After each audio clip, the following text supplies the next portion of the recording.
Update from our correspondent on the field on what's exactly happening right now, because this is coming in from Supreme Court in the Ayodhya Ram Mandir donation theft case. They have issued notice to the trust. Now, Sarthak, coming to you, among the many petitions, there was a demand for a CBI inquiry of an audit and also the preservation of the data, that is the CCTV footage in this case. Coming to you for the latest updates, what exactly is happening, if you can put this into perspective, and what's happening in the hearing right now.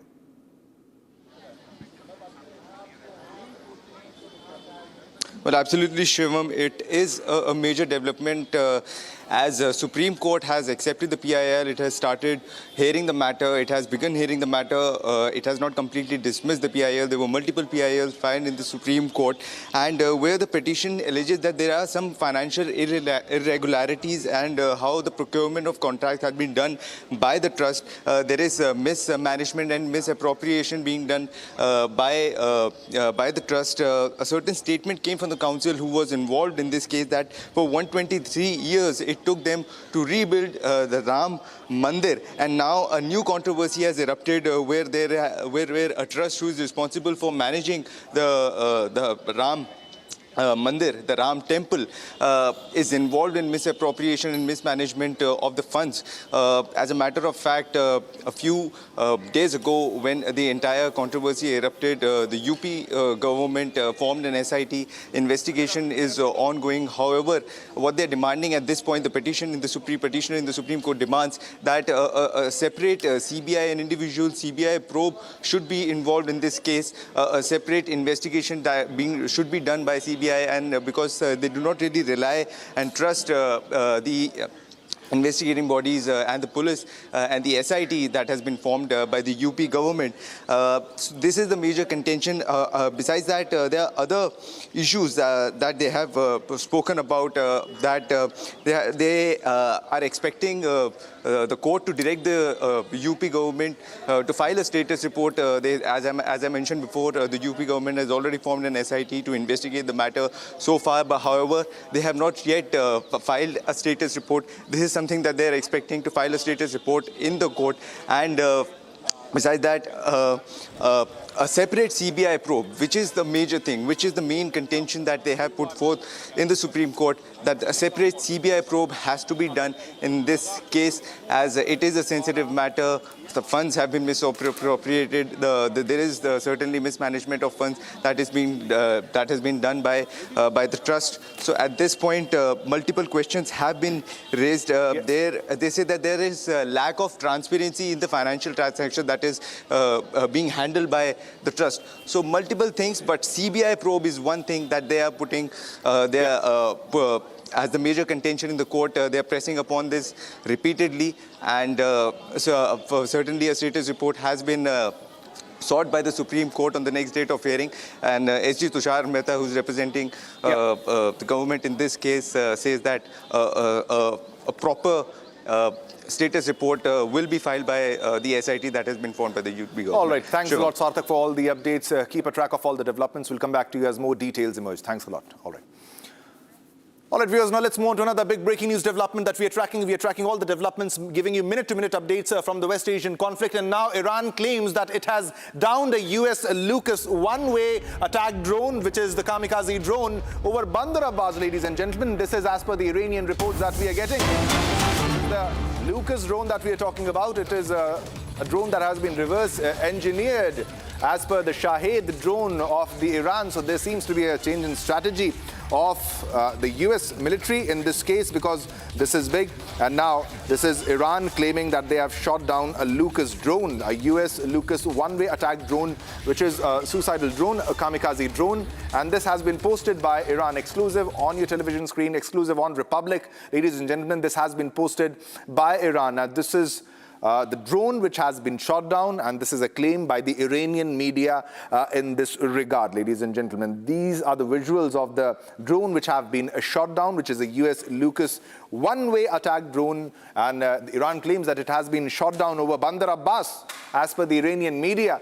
This is a Lucas drone, a one-way attack drone of the US military, which has been reverse engineered from the Shahed drone, and this has been shot down by the IRGC. As per the IRGC's claims, as per the Iranian regime's claim, these are the visuals of the attack which was conducted by the IRGC on your screen, ladies and gentlemen, because the visual which we just showed you was from the drone that attacked, the Lucas drone, and this is yet another victory claim by the Iranian regime. And also, among the many breaking developments, the Fifth Fleet headquarters in Bahrain has also been struck by the IRGC. They also claim attack on Jordan's Prince Hassan base. All right, viewers, we're getting another big breaking news development. Let's go across to that. France has taken a firm stance on Iran's nuclear program now. Jean-Noël Barrot, French Minister of Foreign Affairs, has assured that there will be no lifting of sanctions against Iran as long as the country has not renounced its nuclear program. So another attack on the Iranian nuclear program. Now the statement comes amid heightened tensions in West Asia and the ongoing international efforts on the nuclear issue. Now this is France issuing firm stance on Iran's nuclear program. A statement coming in from France in this regard.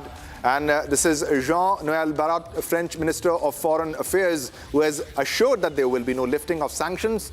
The sanctions will be in place against Iran as long as the country has not renounced its nuclear program, that is refining of the nuclear materials to the weapon grades limit. Now, the statement comes amid heightened tensions in West Asia and ongoing international efforts on the nuclear issue.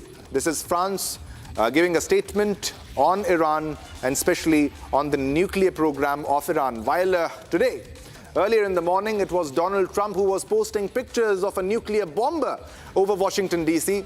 However, they claim that Iran is developing nuclear weapons time and again. It was earlier denied by various leaders in the United States itself. And now we have the statement from France that no lifting of sanctions against Iran. We have another big breaking news development. Let's go across to that big breaking news development. And so as per sources, NCP SP Sharad Pawar could vote for NDA on key issues. As per sources, Sharad Pawar's party may back government on delimitation. This is huge, ladies and gentlemen. Sources say that Sharad Pawar's NCP SP may back one nation, one election. Now, sources say that merger unlikely before or during monsoon session. And sources also say that even during Op Sindoor, we backed government on discussion. So, all right, so this is another big development coming in from NCP-SP. Sharad Pawar's party may back government on delimitation. And sources also say that NCP-SP could vote for NDA on key issues. Now, this is another development coming in when we talk about NCP-SP, because earlier there was a statement by Chandrakant Patil who said that NCP-SP might align with a larger political party, either NDA or a larger opposition party.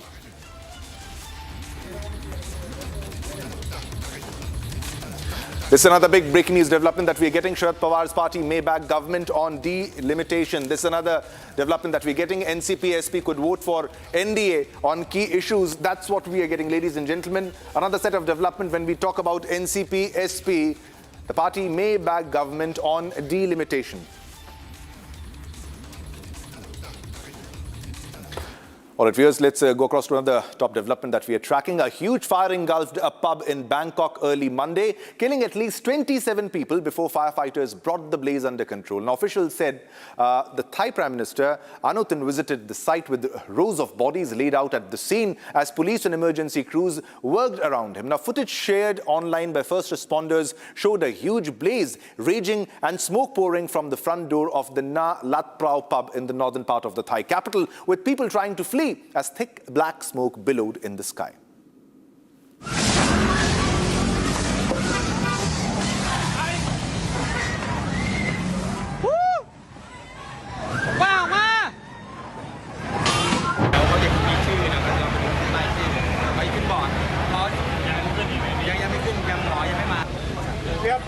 Yep. 53 people injured. เห็นคลิปวิดีโอแล้วก็แบบไฟมันลุกค่อนข้างไวมากก็เลยแบบเป็นห่วงที่ทำงานว่าใช่ก็เลยแบบรีบมาดูก็ค่อนข้างตกใจค่ะ ถ้าในเมื่อเข้าไปเอาเป็นว่าประสบการณ์ที่ผมเข้าไปก็คือโต๊ะมันก็ไม่ไหม้ปกติมันเป็นแค่เขม่าลงมาบนโต๊ะแค่นั้นเองซึ่งโต๊ะมันก็เป็นไม้เป็นเชื้อเพลิงอย่างหนึ่งแหละใช่ไหมครับพอมันเป็นเชื้อเพลิงเนี่ยมันต้องไหม้ถูกไหมแต่สิ่งที่ผมเห็นนะมันจะไหม้เลยข้างบนด้านหลังทางซ้ายห้องน้ำอ่ะมันถูกมันมีทางออกอยู่ซึ่งออกมาแล้วมันจะอยู่หลังร้านไอโตสีชมพูเนี่ยครับมันจะเป็นลานกว้างๆเลยแต่เขาทางหน้าประตูเขาเขียนติดป้ายไว้ว่าเฉพาะเจ้าหน้าที่นะครับซึ่งมันถูกล็อกไว้ด้วยกลอนสน.พหลโยธินแล้วท่านจะทราบรุ่นน้องที่เป็นนักร้องอะค่ะแล้วก็มีนักดนตรีหลายคนเลยค่ะที่ตอนแรกสูญหายค่ะเพราะว่าทราบตอนแรกก็คือติดต่อใครไม่ได้เลยรู้แค่ว่าไฟไหม้แล้วรู้ว่าเพื่อนเล่นอยู่ที่นี่ก็เลยพยายามติดต่อเพื่อนๆที่อยู่ที่นี่ค่ะทีนี้จากคำบอกเล่าที่อยู่ข้างในก็คือว่าตอนไฟมันขึ้นมันมืดหมดเลยค่ะไฟดับหมดเลยแล้วก็มีแต่ควันอย่างเงี้ยก็คือมันก็มองหากันไม่เจออะไรเงี้ยไม่มันเป็นคนนักร้องเลยมันกำลังขึ้นร้องเลยI asked one musician that happened to be on the stage when the incident took place. He said that there was a fire at the cutout switch, and after that thing happened very quickly, and there was blasting, and everybody tried to flee themselves from the smokes and the flame. So many of them were not able to make their way out because they went to the back of the building, tried to hide themselves away from the smokes and flames in the toilet, and that's where we found most of the bodies. Right now, we have been able to bring the deceased bodies out. There are already 27 bodies. The rest were sent to hospitals already, and we are still checking their conditions.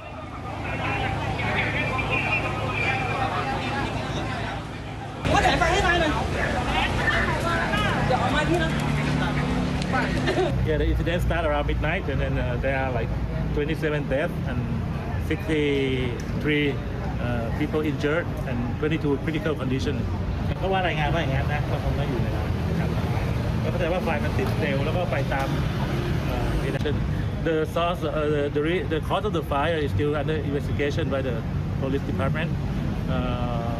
But I think the fire brigade arrived within 5 minutes from the notification.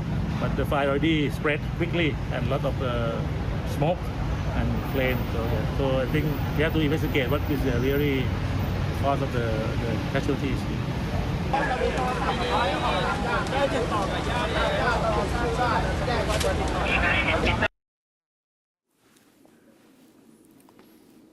All right, viewers, now let's move on to another top story that we are tracking. Now, India finished the Asian Under-23 Athletics Championship 2026 held in Ordos, China, with 16 medals, 3 gold, 4 silvers and 9 bronze. Now, the inaugural edition of the Under-23 Continental Meet, which ran from July 9th to 12th, saw close to 50 Indian athletes compete for medals across both track and field events. Now, the relay teams led the charge for India. They accounted for 4 medals, including gold in both the mixed and women's 4x400 meter relays, while the men's 4x400 and women's 4x100 meter teams added silver medals. Now, Shravani Sachin Sangle was the most successful Indian athlete, returning with 3 medals, including a gold each from the mixed 4x400 meters and women's 4x400 meter relays. She also bagged a bronze in the 400 meter hurdles. Watch this report. India has finished 4th in the inaugural edition of the Asian Under-23 Athletics Championships 2026 held in China. Nearly 50 Indian athletes participated in the event, bagging a total of 16 medals across track and field events.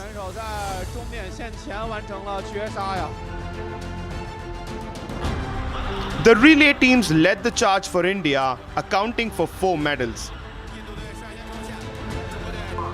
Shravani Sachin Sangle was the most successful Indian athlete, returning with 3 medals, including a gold each from the mixed 4x400 meters and the women's 4x400 meters relay.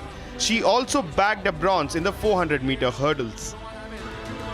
Shravani Sachin Sangle gave the quartet a strong start before Sandramol Sabu delivered a solid second leg, pulling clear of her Chinese rivals over the closing 100 meters.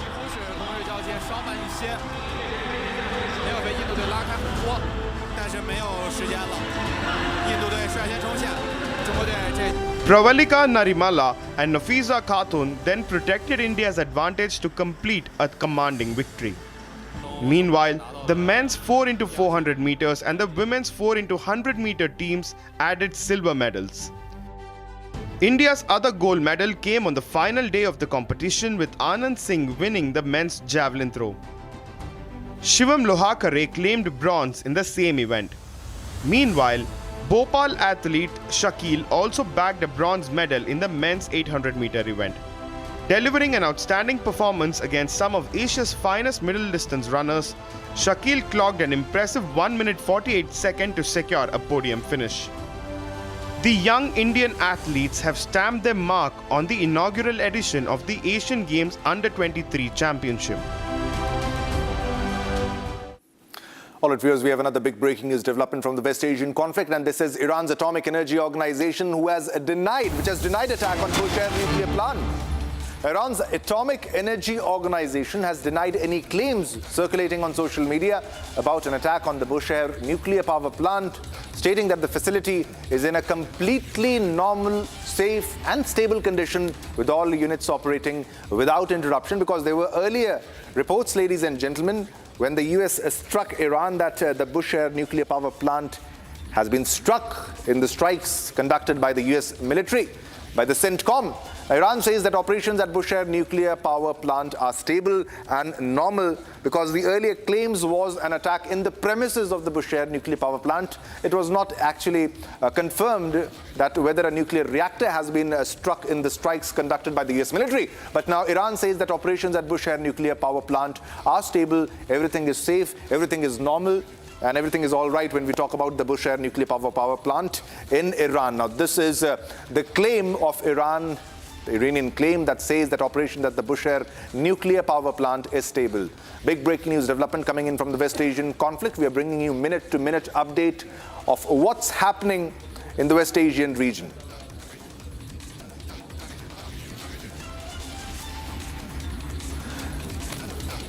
All right, viewers, this is another big breaking news development coming in from the West Asian conflict. Now it's time to slip into a short commercial break, ladies and gentlemen. But don't go anywhere, because we have a lot more lined up for you. Because coming up next, India shines in the inaugural edition of the Asian Under-23 Athletics Championship 2026, held in China, finishes 4th by clinching 16 medals across the events.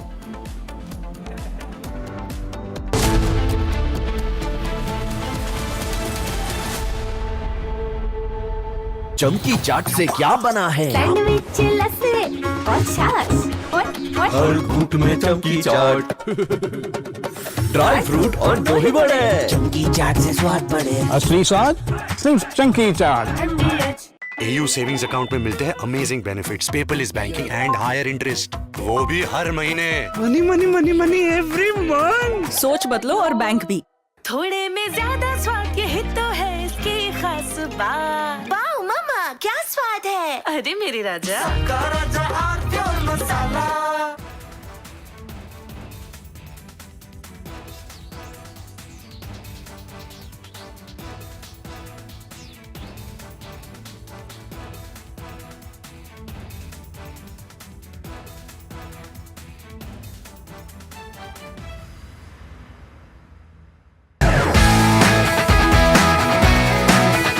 Rosa podcast wants to know, but I'm seeing a very soft version of Arnab. What did you expect? A mad guy shouting at the screen. I can't shut up.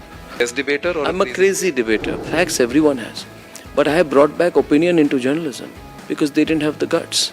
I had the guts, I had the freedom, I had the intellect, I gave it my best shot, I still do it. There's no sense of how much money you want to make. No, it was always how much can you do. I used to be really proud seeing my father in uniform. I realized my father was doing something greater than his own job. If you were to again go back and look at from... All right, viewers, coming up after the break, more details. India bags 16 medals. India shines in the inaugural edition of the Asian Under-23 Athletics Championships 2026 held in China. Finishes fourth by clinching 16 medals across the events.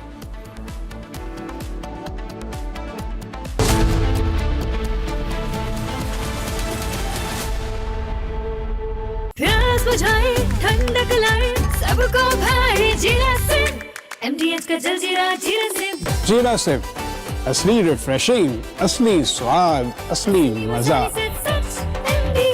MDH 13,000 placements last year.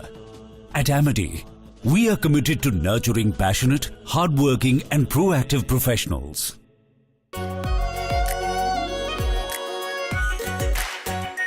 Our pure Shahi Paneer Masala. Delicious, healthy, every day.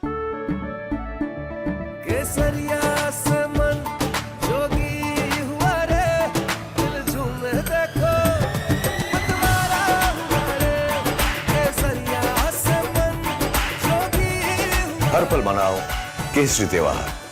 विमल, बोलो जुबान केसरी।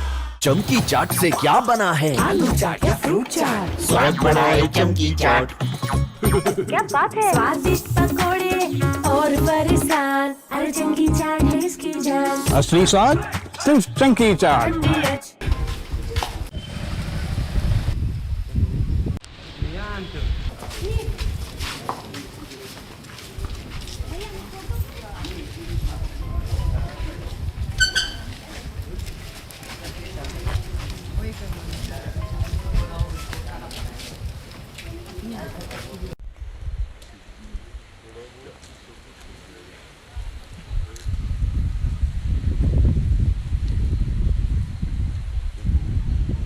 की घटना है, मैं यही घटनास्थल भी आया हूँ। जो रात में घटना घटी उसमें महिला यहाँ घर में अकेली थी। हाँ, रात में 2-3 बजे की घटना है, मैं यही घटनास्थल भी आया हूँ। जो रात में घटना घटी उसमें महिला यहाँ घर में अकेली थी, उसके बच्चे बाहर थे, पति उसका जो है डेथ हो गई है। उसके घर में 2-3 बजे के आसपास कुछ लोग घुसे, 5-6 लोग बता रहे हैं, और उसमें जो है उनके साथ उनके घर में पूरी सर्च किया और उसका सामान चांदी लिए हैं और उसके साथ बलात्कार की घटना भी किया गया है। शादी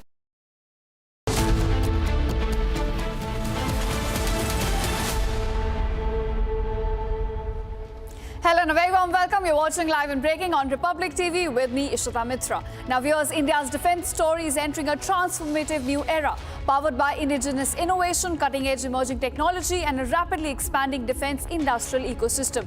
As the nation accelerates its journey towards strategic self-reliance and the vision of Viksit Bharat 2047, Republic brings together the policy makers, defence leaders, innovators and industry pioneers shaping the future of national security. Join us on July 18th in New Delhi for Republic Defence Forces First Conclave.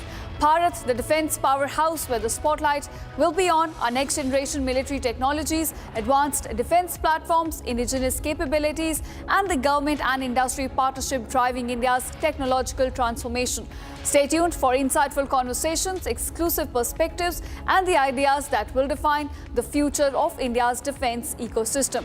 And with that, let's cut across to the headlines we're tracking on Republic TV at this hour.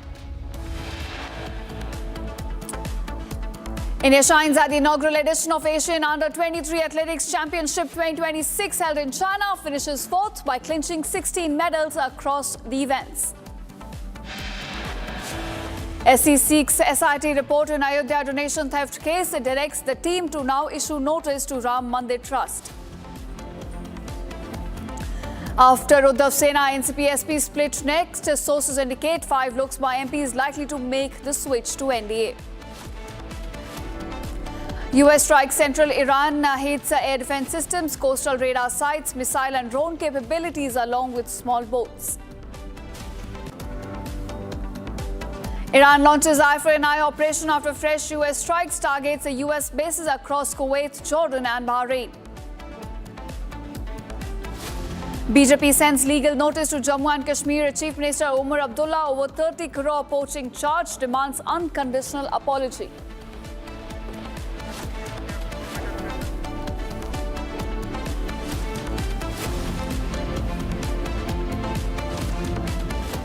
All right, here's our top focus at this hour. Now, Ministry of Information and Electronics Technology Secretary has in fact responded on Meta child sexual abuse scandal. Now, the Secretary says that Meta has now responded on the scam scandal, and Meta in fact responded to government notice on child sexual abuse content on Saturday. Now, remember, Republic reported on this very child sexual abuse material on Meta as well. Republic flagged that how the CSAM content continues to be available on Meta platforms. It continues to push for such content on its platforms. And now the Secretary says the government right now is examining Meta's response on child sexual abuse content. Government in fact says appropriate action will be taken on Meta after due examination. So right after Republic flagged and exposed how Meta's algorithm continues to push for child sexual abuse content across its platforms, we are now looking at the Secretary of Ministry of Information and Electronics Technology saying that government currently is examining the response given by Meta and the due action will be taken after examination. In fact, my colleague Nitin also joins us with more details on this. Nitin, right after we flagged, in fact, we continue to expose how Meta's algorithm is now pushing for child sexual abuse content across its platforms. We are looking at the Ministry of Information and Electronics Secretary saying that government at present is examining the response given by Meta and the action will be taken after the examination. Exactly. So the latest development when it comes to the Meta CSAM case is the fact that Meta has formally issued a proper detailed response to the notice that was issued by the Ministry of Information, the MeitY, and it's sort of this detailed response is expected to give the government detailed cues as to how this actually occurred, how the CSAM, the child sexual abuse material was proliferated, propagated through its advertisements in Instagram and on several other Meta platforms such as Facebook.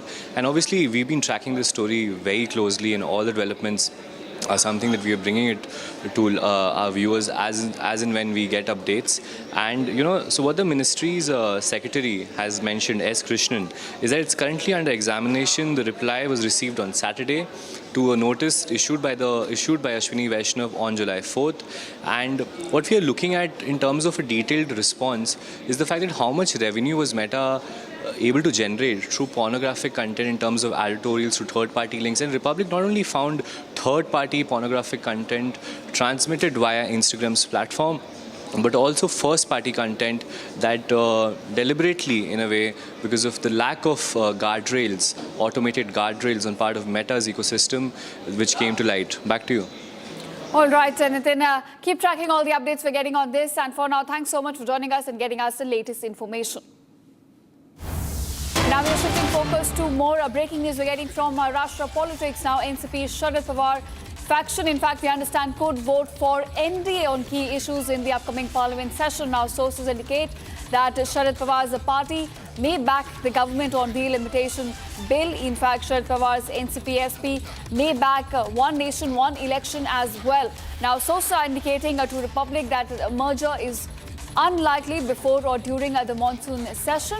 Sources also say that even during the Op Sindoor, we backed government. In fact, NCP-SP had backed the government on discussion as well. So what we are understanding right now is that ahead of the monsoon session, some understanding could be developed between NDA as well as NCP-SP, and there could be voting that could take place from NCP-SP leaders in favor of the government. In fact, my colleague Revati also joins us with more details on this. Revati, our sources are telling us that as far as the monsoon session is concerned, Sharad Pawar faction could in fact back the government on the delimitation issue.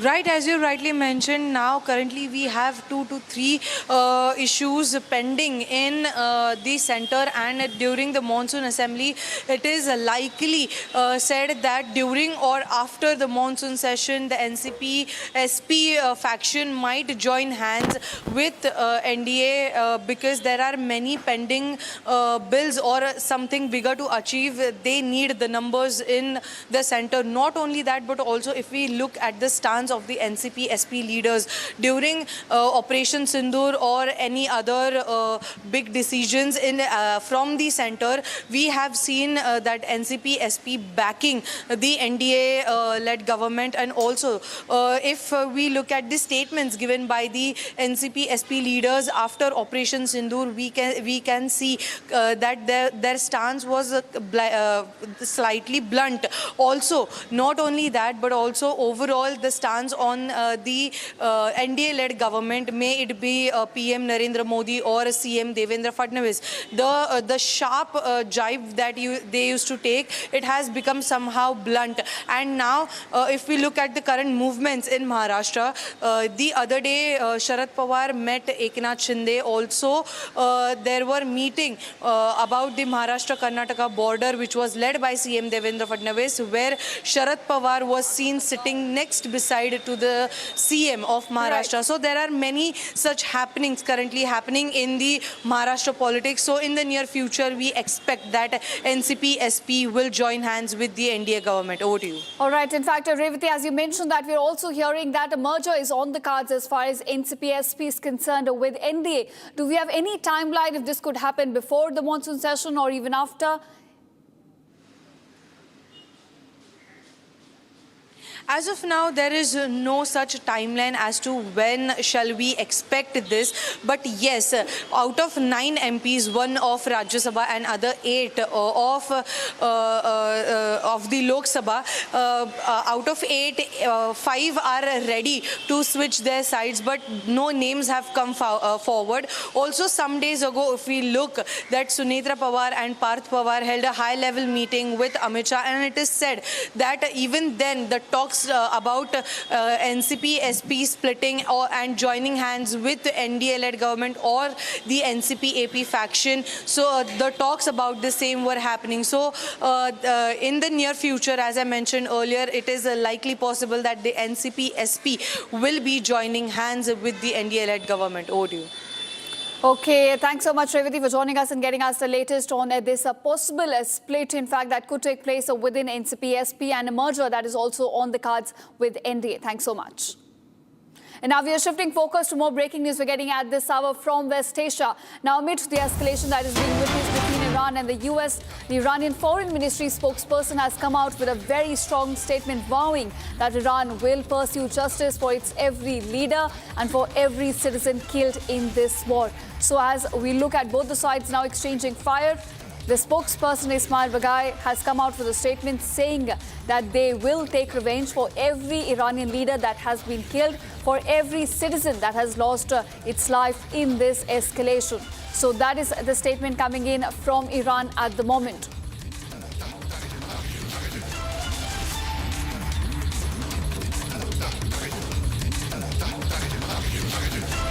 In fact, alongside Ismail Baghai, you also have a statement coming in from Iranian Parliament Speaker Mohammad Bagher Ghalibaf, who's now warned the US, saying that it needs to honor its promises or it will have to pay the price for violating the commitments under a war-ending deal. Now, Iran's IRGC also announced the closure of Strait of Hormuz until further notice over the unauthorized use of strategic waterway by a container ship.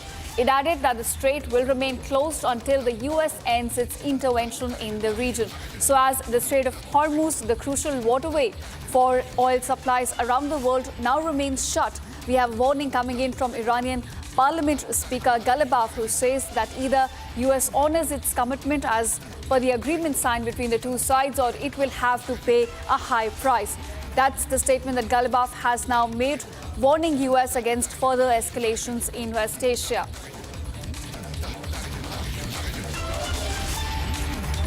In fact, viewers, as both the sides continue to exchange fire, we are looking at all the Gulf states also being roped in these latest escalations. IRGC now has claimed to have destroyed a US ground-to-ground missile base in Kuwait.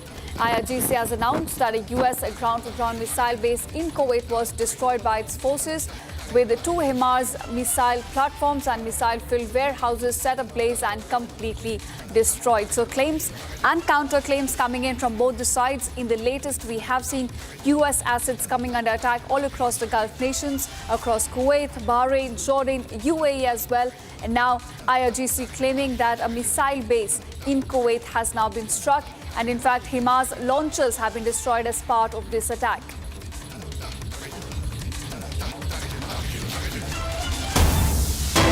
In fact, more developments of views coming to light from West Asia. Tehran has now called on the United States to meet its obligations under the interim deal. Iran has now warned if the US fails to do so, Iran will not uphold its own pledges as well under the agreement. The statement comes amid rising tensions and follows the recent US strikes in the region. So viewers, we're looking at the entire collapse of the 14-point agreement that was signed between the two sides. Iran clearly now stating that if US will not uphold its obligation, it's part of the bargain, Iran will also in fact not meet its obligations signed under the deal. So an entire collapse of the agreement is what is now being witnessed in West Asia as both the sides continue to exchange fire.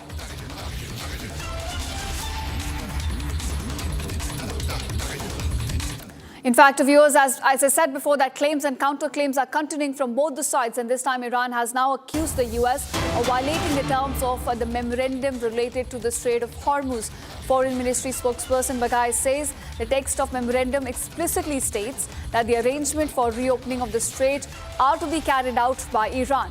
He added that fundamentally Clause 5 of the memorandum is not open to interpretation in a way that would allow the Americans to make decisions based on their own reading of it. Baghai also goes on to mention that instead of allowing Iran to reopen the strait in accordance with the memorandum, the Americans have now cheated from day one. By inciting and enlisting the cooperation of regional countries, they attempted to bypass the route coordinated with Iran. So, viewers, this is what Republic had also flagged before, that there were two different interpretations being put forward by both the sides regarding the opening of Strait of Hormuz and the control over the waterways. And now, this is what has essentially triggered the recent escalation. In fact, Baghai continues to mention that America has cheated on Hormuz deal. Baghai accuses US of violating the MOU, the 14-point MOU that was signed between the two sides virtually. In fact, we had Donald Trump and you also had the president of Iran, Masoud Pezeshkian, both signing on the agreement. But now it looks like what we're witnessing is the entire collapse. And what has triggered the collapse is that the Strait of Hormuz. There are two different interpretations regarding that coming up from both the sides. And now Baghai accuses US of cheating on the Hormuz deal. Baghai is saying that US currently is violating the points that were agreed upon in the memorandum of understanding signed between the two sides. So essentially, the misunderstanding and the two different interpretations from both Iran and the US have now triggered the latest escalations.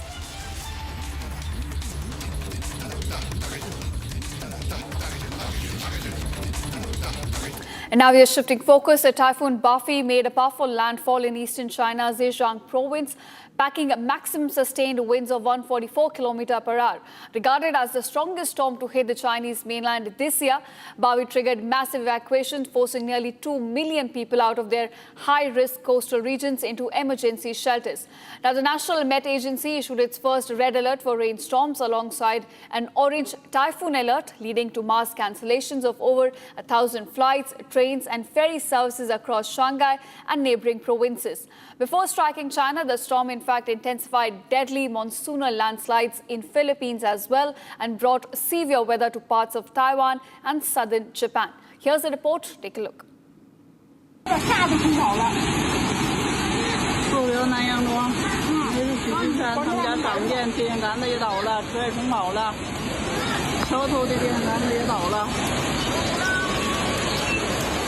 他们家都完全要淹了，他们家超市啊，满了，啥都淹了。我也车，他们的车也那样了，我们这商店也淹了。连我们家都满了，都淹了我们家。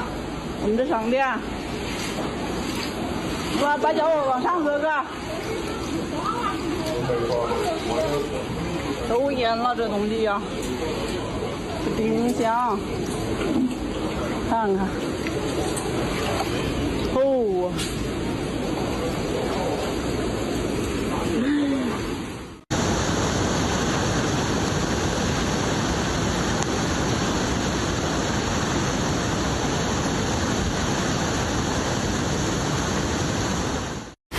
蓟县啊，看这水，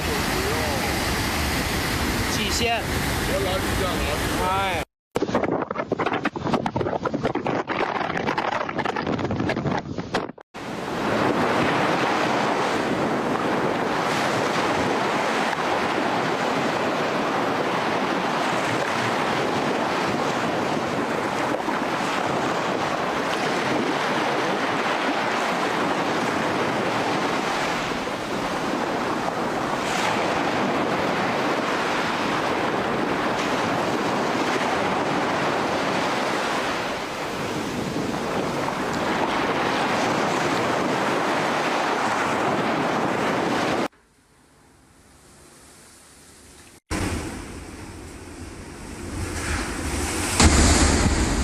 就要把心美墩墩的，那小朋友看个咋好？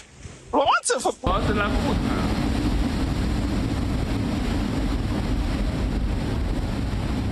还一靠个车，好像另一个车是来不。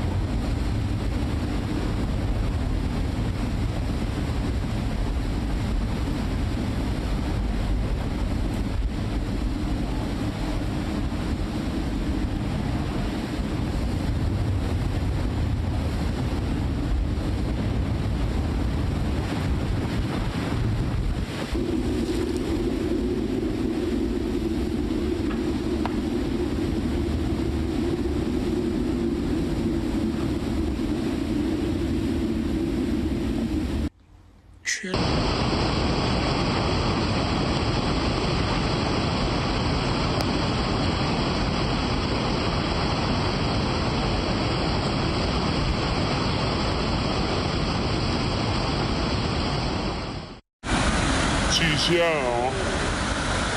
看这水，蓟县，哎。And now viewers, India finished the Asian Under-23 Athletics Championship 2026 held in China with 16 medals, 3 gold, 4 silver and 9 bronze. Now the inaugural edition of Under-23 Continental Meet, which ran from July 9th to 12th, saw close to about 50 Indian athletes competing for these medals across both track and field events. The relay teams led the charge for India. They counted for 4 medals, including gold in both the mixed and women's 4x400 meter relays, while the men's 4x400 meter and women's 4x100 meter teams also added silver medals. Shravani Sachin Sangle was the most successful Indian athlete, returning with the 3 medals, including gold each from mixed 4x400 meter relay, women's 400x4 meter relay as well. She also in fact bagged a bronze in the 400 meter hurdles as well. Take a look at this report. India has finished 4th in the inaugural edition of the Asian Under-23 Athletics Championships 2026 held in China. Nearly 50 Indian athletes participated in the event, bagging a total of 16 medals across track and field events.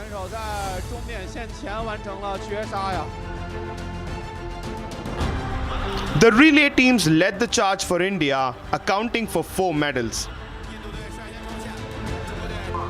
Shravani Sachin Sangle was the most successful Indian athlete, returning with 3 medals, including a gold each from the mixed 4x400 meters and the women's 4x400 meters relay. She also bagged a bronze in the 400 meter hurdles. Shravani Sachin Sangle gave the quartet a strong start before Sandramol Sabu delivered a solid second leg, pulling clear of her Chinese rivals over the closing 100 meters.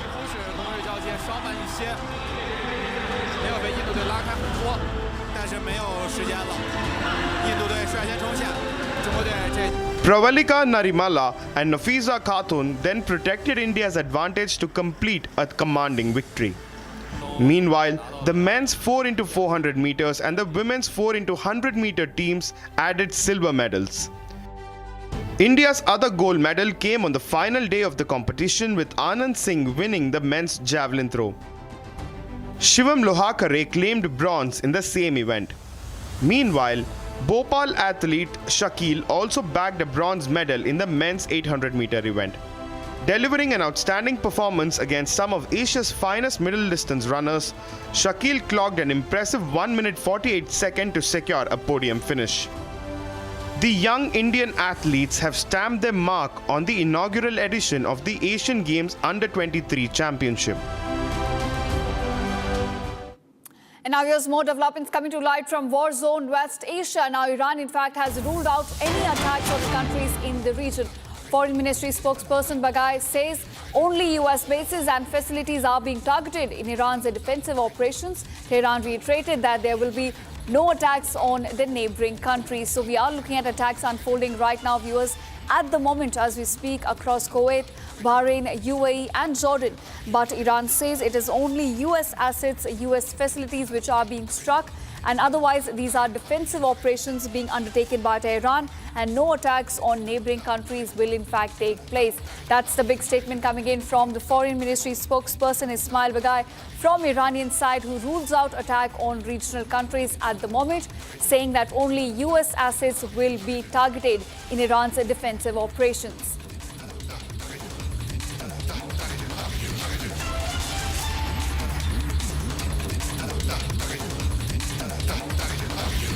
And now, viewers, in a big escalation, we are looking at Iran claiming it down a US Lucas, a one-way attack drone over Bandar Abbas.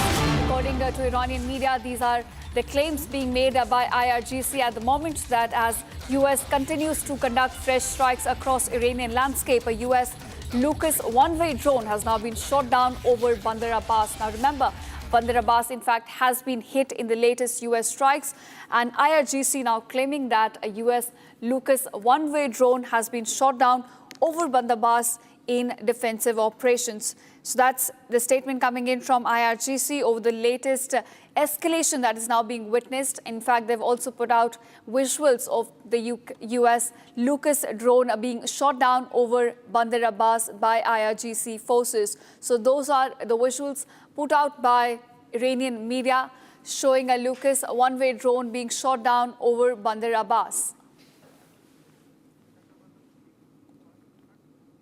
In fact, viewers, as the war in West Asia continues to escalate, we are looking at Gulf nations also being roped in. Bahrain, in fact, right now is witnessing attacks as incoming missiles are intercepted in its airspace. These are Iranian missiles, cruise and ballistic missiles being shot by Iran towards its airspace, and Bahrain at the moment is intercepting these hostile aerial targets, is what we understand. In fact, war raid sirens are being sounded across Bahrain as second time Iranian missiles are now being intercepted in its airspace at the moment. So we are looking at attacks now unfolding across the Gulf nations, and something what we also witnessed in the 3-month war. And looks like we're back to square one, as all across the Gulf nations now Iranian missiles are being intercepted across the airspace.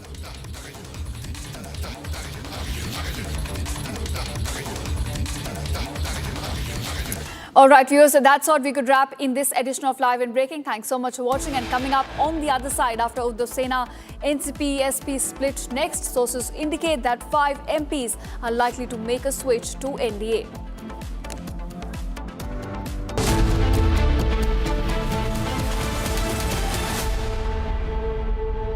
चमकी चाट से क्या बना है? Sandwich लस्सी और छाछ हर घूंट में चमकी चाट, ड्राई फ्रूट और दही बड़े, चमकी चाट से स्वाद बढ़े। असली स्वाद सिर्फ चमकी चाट। AU करंट अकाउंट के साथ मिलता है free UPI QR overdraft facility और एक ही ऐप से बैंक के सारे काम। AU सोच बदलो और बैंक भी। आर प्योर सूजी पास्ता उबालो मिलाओ और खाओ, 8 मिनट में तैयार। क्या टेस्ट है सबका राजा आर प्योर मसाला।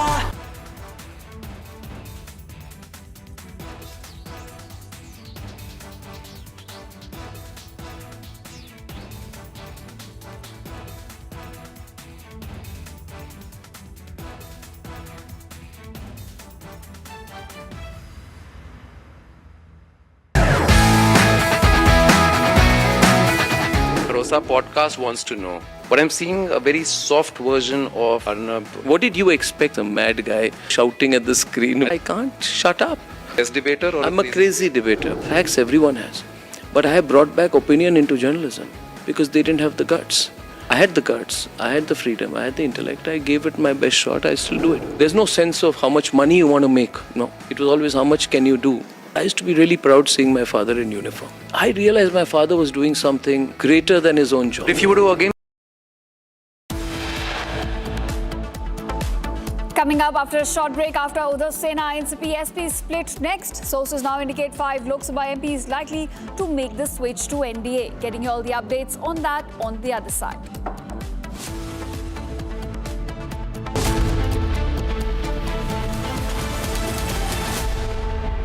थोड़े में ज्यादा स्वाद ये ही तो है इसकी खास बात। वाओ मामा क्या स्वाद है? अरे मेरे राजा राजा और प्योर मसाला केसरिया से मन जोगी हुआ रे दिल झूमे देखो तुम्हारा हुआ रे केसरिया से मन जोगी हर पल मनाओ केसरी त्योहार विमल बोलो जुबान केसरी। चमकी चाट से क्या बना है? सैंडविच लस्सी और छाछ और हर घूंट में चमकी चाट। अब बताओ स्वाद आया? आया। असली स्वाद सिर्फ चंकी चाट।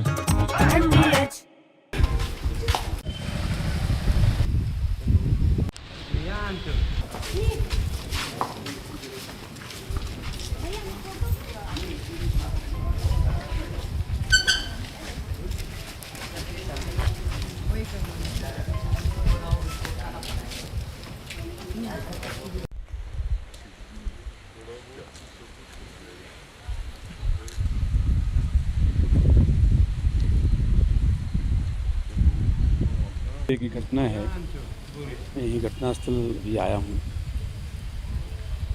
जो रात में घटना घटी उसमें महिला यहाँ घर में अकेली थी। हाँ, रात में 2-3 बजे की घटना है, मैं यही घटनास्थल भी आया हूँ। जो रात में घटना घटी उसमें महिला यहाँ घर में अकेली थी, उसके बच्चे बाहर थे, पति उसका जो है डेथ हो गई है। उसके घर में 2-3 बजे के आसपास कुछ लोग घुसे, 5-6 लोग बता रहे हैं, और उसमें जो है उनके साथ उनके घर में पूरी सर्च किया और उसका सामान चांदी लिए हैं और उसके साथ बलात्कार की घटना भी किया गया है। साथ ही कोई उसमें उसके इंटरनल पार्ट में इंजरी है, जिससे लगता है कोई वुडन मटेरियल वगैरह कुछ उसके साथ जो है प्रयास किया गया है। इसके बारे में पूरी जानकारी डॉक्टर से ली जाए। From Asia's largest news headquarters,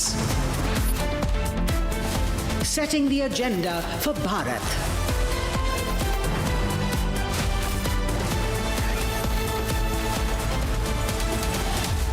You're watching Republic.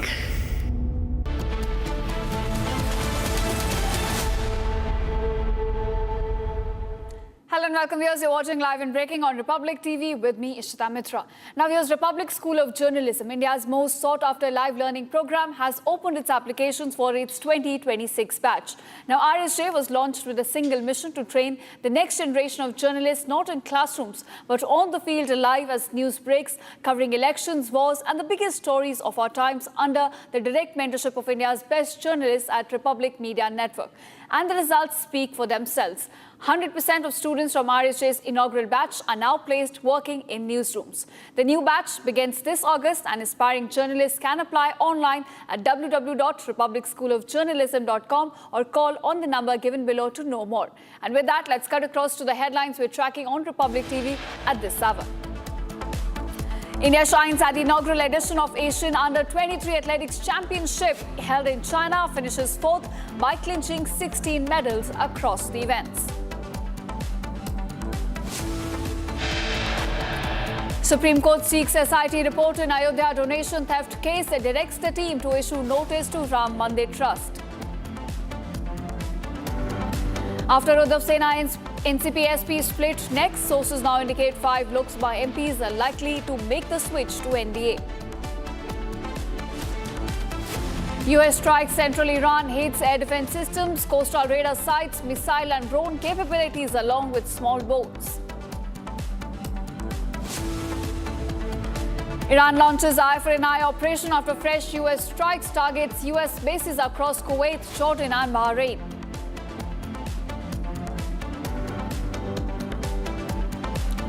BJP sends legal notice to Jammu and Kashmir Chief Minister Omar Abdullah over 30 crore poaching charge, demands unconditional apology.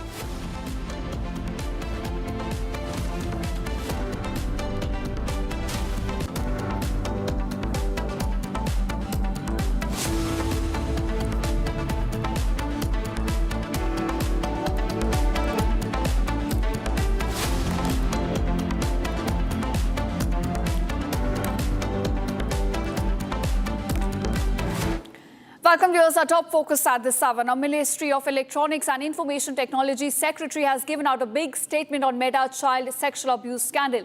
Now, the Ministry Secretary now says that Meta has responded on the child sexual abuse scandal. Meta responded to the government notice on child sexual abuse content on Saturday. Now, remember, Republic in fact reported on child sexual abuse material on Meta and how it continues to remain available across platforms. Republic's investigation also flagged that its algorithm continues to push for CSAM content and it was still available on Meta platforms. And the Secretary has now said that the government at the moment is examining Meta's response on child sexual abuse content and the appropriate action will be taken after the examination. So we understand at the moment that as Republic continues to expose Meta and how its algorithm is pushing for child sexual abuse content across platforms, government at the moment is now examining the response given by Meta and says that appropriate action will be taken after due examination. So at the moment, government is now going through the response that Meta has given to it on the child sexual abuse scandal, and as Republic also flagged that the content continues to remain available across its platforms. In fact, my colleague Nitin also joins us with more details on this. Nitin, we understand as Republic flagged that child sexual abuse content continues to remain available across Meta platforms. Government now says that it is right now examining the response given by Meta and appropriate action will in fact be taken after the examination. Exactly. So, regardless of how the center examines, the detailed response that Meta has on Saturday, as per the MeToo Secretary S. Krishnan, Meta has submitted when it comes to the child sexual abuse material matter that Republic has so detailedly investigated for the past couple of weeks. The fact of the matter still remains, Ishita, that does company as big as Meta does not have a conscience? Right. Like, do you need someone from the ministry to tell you that you need to take down child sexual abuse material from your platforms is the biggest question. And beyond that, there are two things that we are keenly looking forward to in terms of Meta's detailed response. One is whether it will publish a India-specific failure analysis report. A detailed report, not on the vague responses on its blog that happens after Republic reporters go on site in front of Meta's offices across India and investigate and ask the hard questions. They need to come with a detailed response as far as we're concerned.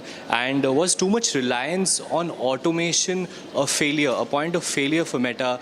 Are the questions and answers that we're very keen on in terms of the examination that's currently underway by MeToo. Back to you. Right, in fact, Nitin, also the government says that appropriate action will be taken after due examination. So in case a Meta is found liable for these kind of content which is still available as Republic flagged, what kind of action are we looking at against Meta in this case? That's exactly what we're asking to the Meta officials, Arun Srinivas, who's heading Meta in India, and Instagram as well. I mean, is your ecosystem not answerable to the people of India? These content are still available. The last we checked, our team on desk at Republic is constantly observing, we are silent observers of everything that's going wrong on Instagram and Facebook, and those contents still remain in focus. All right. In fact, Nitin, keep tracking all the updates that we're getting from the ministry on this, and we'll keep coming back to you for the latest. And now we are shifting focus to what is unfolding at the moment in West Asia. Iran, in fact, has now rejected a request coming in from the United Nations, a nuclear watchdog, to inspect its sites. Responding to the question on whether Tehran will allow access, Foreign Ministry spokesman Ismail Baghai said no, clearly that they will not be allowing the international watchdog to come and inspect nuclear sites inside Tehran. In fact, the decision comes amid ongoing tensions over Iran's nuclear program and calls for renewed inspection. So, a very strong and defiant stance now being taken by Iran regarding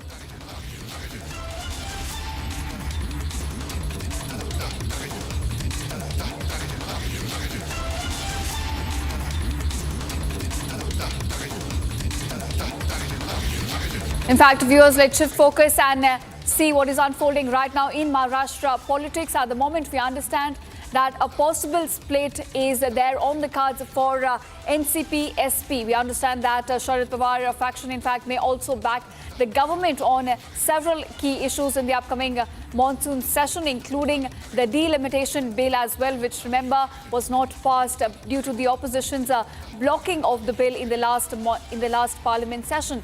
But we understand that right now there is some understanding that's now been reached between NCP-SP leaders as well as NDA, and in the coming monsoon session, we could be looking at NCP, in fact, giving support to the bills that the centre would want to get passed. So a big breakthrough, in fact, coming in as far as Maharashtra politics is concerned. We are looking at a split that could possibly now take place within NCP-SP, as 5 Lok Sabha MPs, we understand, are also likely to make a switch to NDA. And more than that, for this monsoon session, we understand that there is some understanding that's now been reached between Sharad Pawar party as well as NDA, and they could in fact be backing the central government's bill on this. In fact, my colleague Niranjan also joins us with more details on this. Niranjan, we understand that some understanding has now been reached between NCP-SP leaders and NDA, and they could be backing NDA on key issues in the upcoming parliament session. Well, we spoke to some people in the NCP Sharad Pawar faction, and one of the things that they tell us is, you know, if we weren't going to back them on key issues, then by now we would have suffered the same fate as the Uddhav Sena.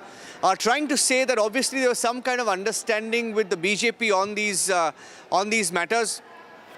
They mentioned one time in the past 1 year when they have taken the side of the government, when they've broken ranks from the India alliance to take the government's stand on the issue of the discussion when it came to Operation Sindoor.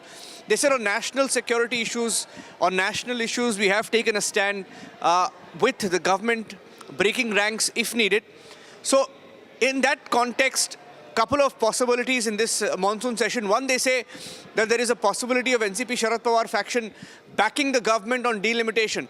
Now this is big. Now they might decide to break ranks and back the government on delimitation. Secondly, they might back the government on one nation, one election. Now these are real possibilities. Now if this happens, this is going to be a big breakthrough. Now perhaps the government also knows its mission is not to sort of break parties, or maybe it is to break parties. We don't know what the mission is. But the ulterior motive is to get 362 votes. Right. Now, where will they get the 362 votes from? So, by hook or by crook, like they say, right? I mean, you either break parties or you reach an understanding with parties. I think the case with Sharad Pawar's party, as of this minute, some insiders say that, off record, I mean, they were joking that, there are so many factions within even Sharad Pawar's own party that some want, there is very few want an alliance with the BJP or a merger with the BJP. There are some, like they say, Rohit Pawar, who wants a merger, if at all, with the Congress party. So it's very difficult to say who the merger will happen with or when it will happen. But one thing they are very clear about is that on key issues like delimitation, like one nation, one election, if required, they will back the government on these issues. And I think ultimately that's what the government wants. The government wants the numbers. And eventually, if they're getting 362 votes, which is a supermajority required on some of the key bills, constitutional amendments, I think that's where they're going to get it from. NCP Sharad Pawar, certainly, while we were showing the numbers, we showed them as fence-sitters. but it appears like they are likely going to be with the government on this one. So all the NCP, Sharad Pawar MPs, if I'm not wrong, there are 8 of them.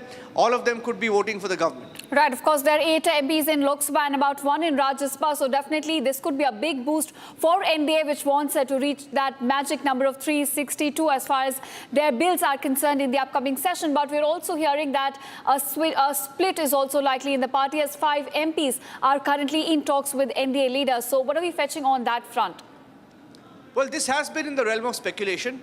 Reason being, Sharad Pawar did not engage the government. I think initially, after the split between him and his nephew Ajit Pawar, after that split, he sort of has been miffed.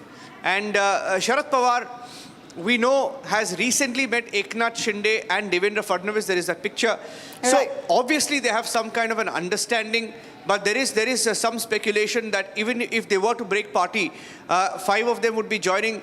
There would be a 2/3 majority requirement for anybody to stake claim to the party. Now, will that happen? I don't know. But on the ground, there are some inputs that at least 5 MPs are in touch with the NDA as of this minute. All right. In fact, thanks, Niranjan, for joining us and getting us the latest on what is now looking like a possible switch, or in fact, some support that could be catered to NDA's allies as far as monsoon session is concerned by NCP-SP. Thanks so much. Now, we are shifting focus to what is unfolding right now in West Asia, where the war has resumed. Now, Iran, in fact, has rejected a request coming in from the United Nations, a nuclear watchdog, to inspect its sites, in fact, responding to a question on whether Tehran will now allow access. A foreign ministry spokesman, Ismail Baghai, said no to, in fact, International Atomic Energy Agency Director General Rafael Grossi's request to visit nuclear sites damaged in the recent escalations. The decision by Tehran, in fact, comes amid those escalations that were now being witnessed across West Asia. We're looking at several attacks being conducted across the Gulf nations of Kuwait, Bahrain and Jordan as well. In fact, looking across what is now unfolding in Gulf nations as well, IRGC now claims to have destroyed a U.S. ground-to-ground missile base in Kuwait. IRGC now announced that a U.S. ground-to-ground missile base has been damaged in Kuwait by IRGC ground forces, with about 2 HIMARS missile launchers and missile-filled warehouses also being set on fire and completely destroyed. So viewers, claims and counterclaims coming to light from Iran on the recent escalations.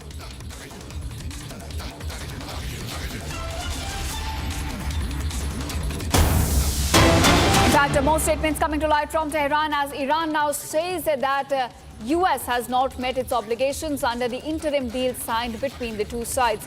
Iran has now issued a warning saying that if US fails to do so, Iran will not uphold its pledges as well under the agreement. The statement comes amid rising tensions and follows the recent US strikes conducted across Iranian landscape. So Iran clearly stating that if US will not hold to its end of bargain, Iran will also not uphold its pledges signed as per the 14-point agreement.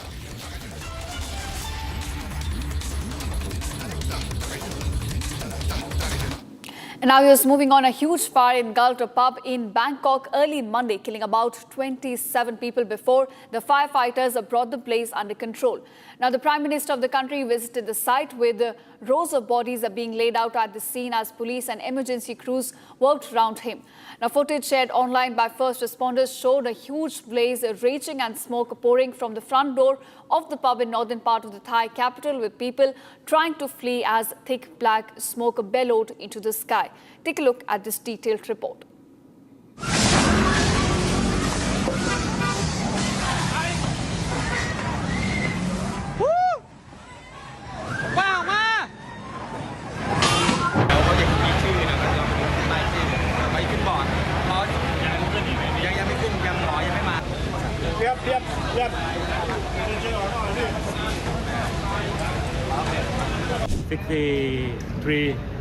People injured. คลิปวิดีโอแล้วก็แบบไฟมันลุกค่อนข้างไวมากก็เลยแบบเป็นห่วงที่ทำงานว่าลูกชายก็เลยแบบรีบมาดูก็ค่อนข้างตกใจค่ะ ถ้าในเมื่อเข้าไปเอาเป็นว่าประสบการณ์ที่ผมเข้าไปก็คือโต๊ะมันก็ไม่ไหม้ปกติมันเป็นแค่เขม่าลงมาบนโต๊ะแค่นั้นเองซึ่งโต๊ะมันก็เป็นไม้เป็นเชื้อเพลิงอย่างหนึ่งแหละ ช่ไหมครับพอมันเป็นเชื้อเพลิงเนี่ยมันต้องไหม้ถูกไหมแต่สิ่งที่ผมเห็นนะมันจะไหม้เลยข้างบนด้านหลังทางซ้ายห้องน้ำอ่ะมันถูกมันมีทางออกอยู่ซึ่งออกมาแล้วมันจะอยู่หลังร้านไอ้โตสีชมพูเนี่ยครับมันจะเป็นลานกว้างๆเลยแต่เขาทางหน้าประตูเขาเขียนติดป้ายไว้ว่าเฉพาะเจ้าหน้าที่นะครับซึ่งมันถูกล็อกไว้ด้วยกลอนสน.พหลโยธิน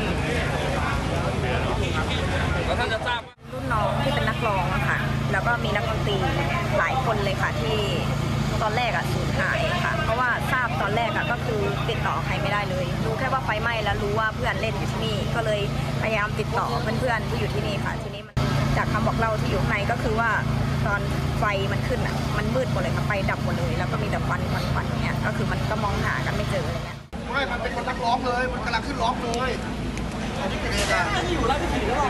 I asked one musician that happened to be on the stage when the incident took place. He said that there was a fire at the cutout switch, and after that thing happened very quickly, and there was blasting, and everybody tried to free themselves from the smokes and the flame. So many of them were not able to make their way out because they went to the back of the building, tried to hide themselves away from the smokes and flames in the toilet, and that's where we found most of the bodies. Right now, we have been able to bring the deceased bodies out. There are already 27 bodies. The rest were sent to hospitals already, and we are still checking their conditions.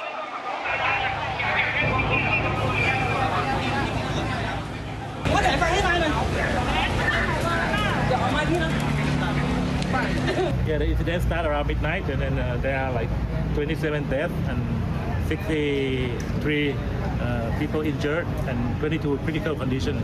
ก็ว่ารายงานว่าอย่างนั้นนะก็คงต้องอยู่ในนั้นนะครับก็เข้าใจว่าไฟมันติดเร็วแล้วก็ไปตามThe source, the cause of the fire is still under investigation by the police department. But I think the fire brigade arrived within 5 minutes from the notification.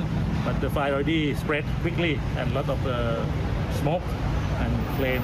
So I think we have to investigate what is the really cause of the casualties.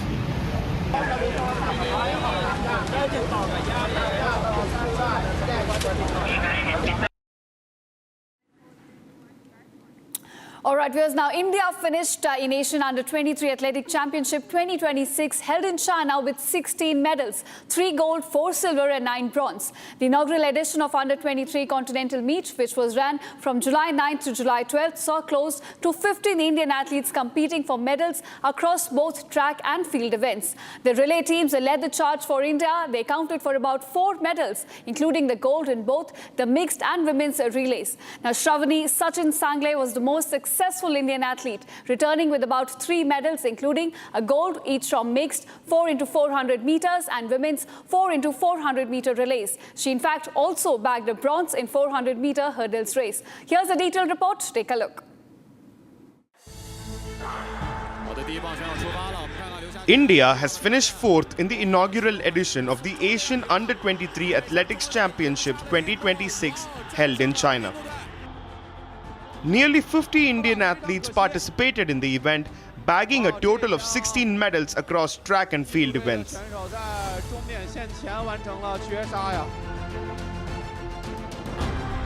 The relay teams led the charge for India, accounting for 4 medals.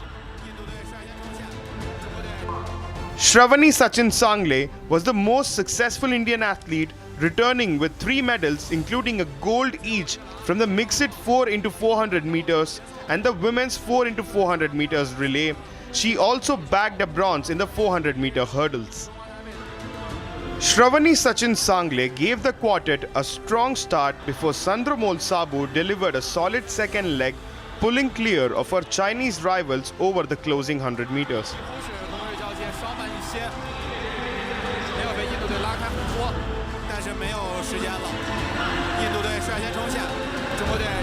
Pravalika Narimala and Nafiza Khatun then protected India's advantage to complete a commanding victory. Meanwhile, the men's 4x400 meters and the women's 4x100-meter teams added silver medals. India's other gold medal came on the final day of the competition, with Anand Singh winning the men's javelin throw. Shivam Lohakare claimed bronze in the same event. Meanwhile, Bhopal athlete Shakil also bagged a bronze medal in the men's 800-meter event. Delivering an outstanding performance against some of Asia's finest middle distance runners, Shakil clocked an impressive 1 minute 48 seconds to secure a podium finish. The young Indian athletes have stamped their mark on the inaugural edition of the Asian Games Under-23 Championship. Viewers, now more and more reactions are pouring in as tensions continue to escalate in West Asia. France has now taken a firm stance on Iran's nuclear program. French Minister of Foreign Affairs has now assured that there will be no lifting of sanctions against Iran as long as the country has not renounced its nuclear program. The statement, in fact, comes amid heightened tensions in West Asia and ongoing international efforts on the nuclear issue. So, viewers, as this continues to remain a contested issue between both the sides, US and Iran, we're now looking at France also taking a very defiant stance on this, saying that no sanctions will be lifted from the country until and unless Iran takes a firm stance on its nuclear issue. So, a big statement coming in from French Minister of Foreign Affairs, who now declares that there will be no lifting of sanctions imposed on Iran. This comes as we are looking at both the sides who continue to exchange fire in West Asia.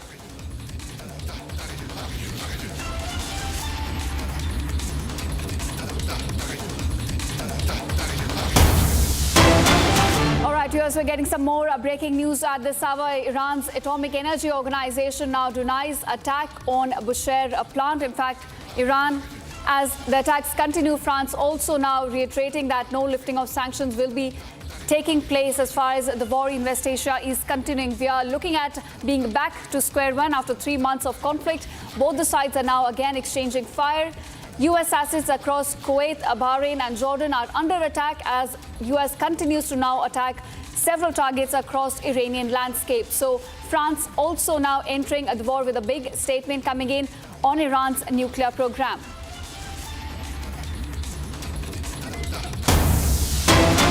In fact, more developments coming to light as Iran's Atomic Energy Organization is now denying any attack that has taken place on Bushehr nuclear plant. So, viewers, as US strikes continue across Iranian landscape, there were reports coming up that Bushehr nuclear plant has now been hit. But Tehran has now come out with a statement that no such attack on Bushehr nuclear plant in fact has taken place, assuring that all the operations at the nuclear plant are currently stable and safe. They're operating within the safe limit. So that's the statement coming in from Iran at the moment.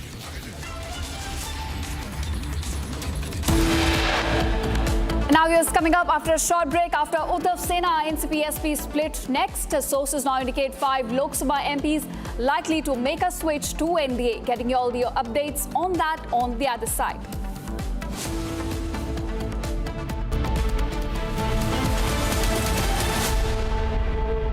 चमकी चाट से क्या बना है? Sandwich लस्सी और छाछ हर घूंट में चमकी चाट, ड्राई फ्रूट और दही बड़े। चमकी चाट से स्वाद बढ़े। असली स्वाद सिर्फ चमकी चाट। केसरिया से मन जोगी हुआ रे, दिल झूमे देखो मतवारा हुआ रे। केसरिया से मन जोगी हुआ। हर पल मनाओ केसरी त्योहार। विमल, बोलो जुबान Kesari.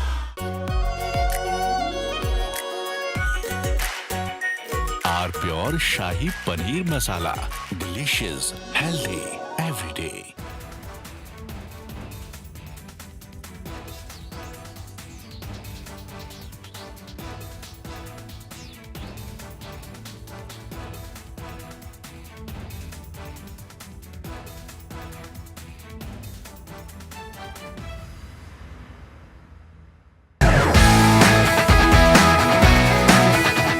Because our podcast wants to know. But I'm seeing a very soft version of Arnab. What did you expect? A mad guy shouting at the screen. I can't shut up. Best debater or I'm a crazy debater. Facts everyone has. But I have brought back opinion into journalism because they didn't have the guts. I had the guts, I had the freedom, I had the intellect. I gave it my best shot. I still do it. There's no sense of how much money you want to make. No. It was always how much can you do. I used to be really proud seeing my father in uniform. I realized my father was doing something greater than his own job. If you were to again go back and look at from where you started as a journalist, so much. A junior Rahul would have spoken to a junior Arnab. Which Rahul?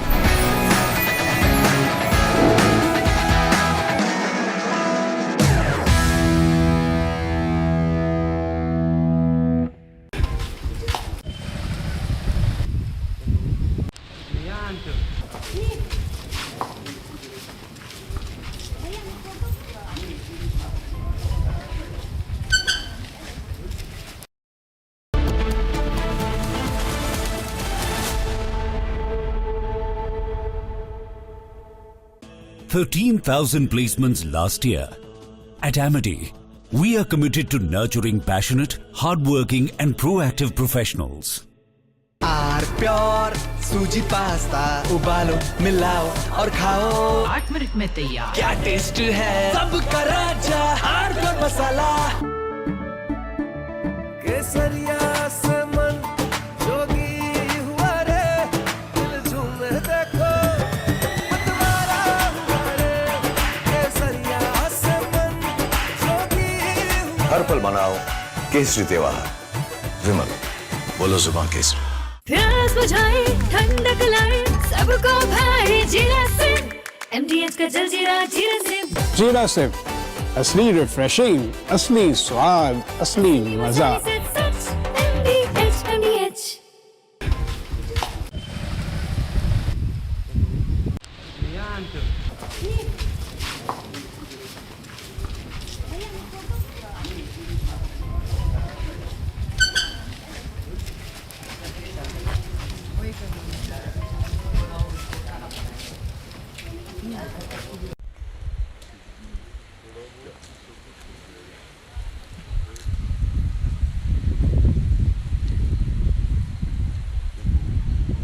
एक घटना है, मैं यही घटनास्थल भी आया हूँ।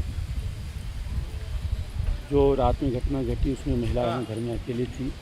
हाँ, रात में 2-3 बजे की घटना है, मैं यही घटनास्थल भी आया हूँ। जो रात में घटना घटी उसमें महिला यहाँ घर में अकेली थी, उसके बच्चे बाहर थे, पति उसका जो है डेथ हो गई है। उसके घर में 2-3 बजे के आसपास कुछ लोग घुसे, 5-6 लोग बता रहे हैं, और उसमें जो है उनके साथ उनके घर में पूरी सर्च किया और उसका सामान चांदी लिए हैं और उसके साथ बलात्कार की घटना भी किया गया है।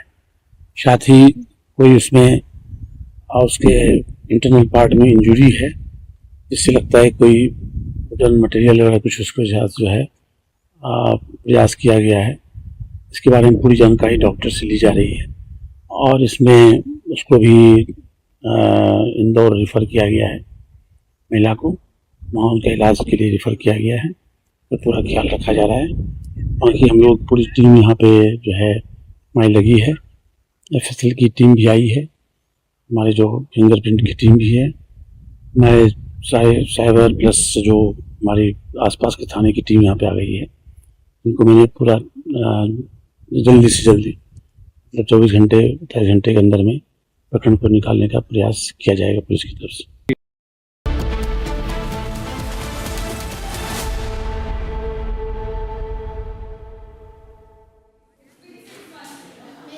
Hello viewers, a very good afternoon to you. I'm Chongtham Amrita and you're watching Republic TV. Now Republic School of Journalism, India's most sought after live learning program, has now opened applications for its 2026 batch. RSJ was launched with a single mission to train the next generation of journalists, not in classrooms but on the field, live as news breaks covering elections, wars and the biggest stories of our times under the direct mentorship of India's biggest journalists at the Republic Media Network. And the results speak for themselves. 100% of students from RSJ's inaugural batch are now placed working in newsrooms. The new batch begins this August, and aspiring journalists can apply online now at www.republicschoolofjournalism.com or call 836-999-5400 to know more. But first, for now, let's take a look at the headlines. India shines at the inaugural edition of the Asian Under-23 Athletics Championship 2026 held in China. Finishes fourth by clinching 16 medals across the events. Supreme Court seeks SIT report in Ayodhya donation theft case, directs the team to issue notice to Ram Mandir Trust. After UBT Sena and CPSP split next, sources indicate 5 Lok Sabha MPs likely to make the switch to NDA. US strikes central Iranian areas, hits air defense systems, coastal radar sites, missile and drone capabilities, along with small boats. Iran launches Eye for an Eye operation after fresh US strikes, targets US bases across Kuwait, Jordan and Bahrain. BJP sends legal notice to Jammu and Kashmir Chief Minister Omar Abdullah on 30 crore charge, demands unconditional apology.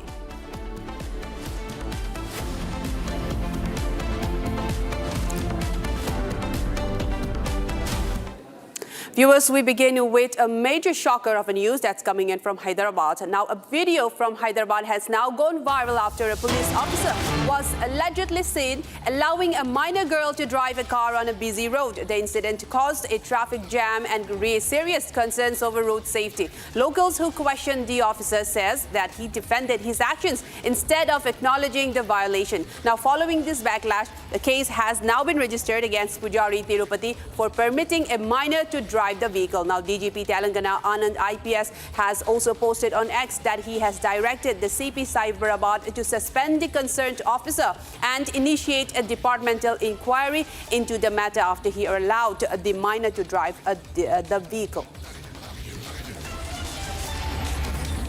Now, viewers, this is in fact a video that has now gone viral where a minor was seen driving a car and also the man defended his actions. This is a video from Hyderabad that has now gone viral. The police officer, he has allowed a minor girl to drive the car on a very busy road, and in fact one big shocker is coming that he has defended his actions. Now, on this incident, the DGP Telangana Anand IPS has posted on X that he has now directed the CP Cyberabad to suspend the concerned officer and initiate a departmental inquiry against him. This is the latest action has been taken against the police officer for allowing a minor girl to drive the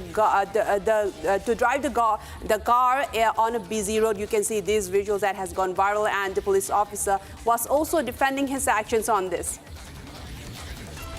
I'm now joined by my colleague Aishwarya, who has some more details into this matter. Aishwarya, this is in fact a big turning point, or maybe as we can call a shocker of an incident in Hyderabad where a police officer has allowed his relative, maybe a granddaughter or a grandson, that he has allowed to drive this vehicle. In fact, he has gone for a different length of a distance to drive this vehicle on a busy road. Now also we are getting report that to suspend the concerned officer, a matter has also been initiated on this. Tell us more on this, Aishwarya.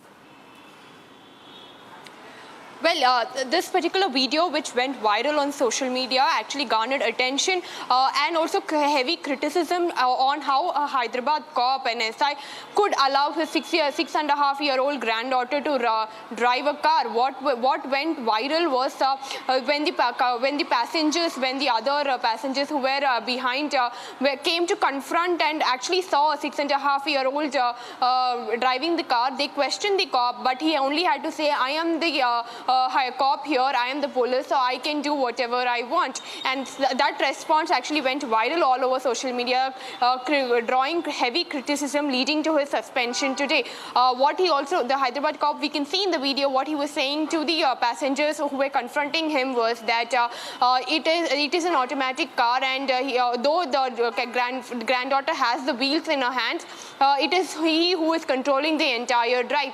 But however, we can see the video very clearly that the car is struck and it is moving in a very, very slow pace, leading to a heavy traffic congestion in a narrow road. When actually the passengers were in the video began to say that they thought it was a technical fault, and that is the reason they went up to the car to actually help the person who was driving the car. But to a shocker, they actually saw a 6.5-year-old driving a car. But upon confrontation, there was an arrogance in how the Hyderabad cop had reacted, and that is when the video was taken and it was put up on social media. After it went viral, the DGP of Telangana had also taken cognizance of this matter, and he has been suspended today, and also an departmental inquiry has been issued against him. And they also clearly said that such kind of incidents will not be tolerated, and even though if he's a police officer or a common man, allowing a minor to take up a car, drive a car, even giving her the wheels in her hands is something that is intolerable, and it will not be entertained in this Telangana state. That's right. In fact, thank you so much for all of those updates, Shwarya. And in fact, this will in fact set an example to not repeat such actions again. Now, from that, we move on to Manipur, a major protest that has been continuing in Imphal that has been demanding the justice of the 6 Naga hostages and all lives that has been brutally murdered by Kuki Sioux militants, groups who are under the Sioux groups, the Kuki armed groups. The hundreds filled tribal market in Imphal demanding the justice and arrest of all perpetrators. Now the protest also demands abrogation of the suspension of operation agreement with the Kuki armed groups who have already broken the ground rules, as they say, the ground rules of the suspension of operation. And the group also demands to declare the Kuki suspension of operation group who are under the agreement, such as the KNFP, as a terrorist organization. And also they have urged to remove the Deputy Chief Minister Nemcha Kipgen from her post and to arrest those who have been named as killers and to prosecute them. And they are still demanding the justice for the Naga hostages that have been killed.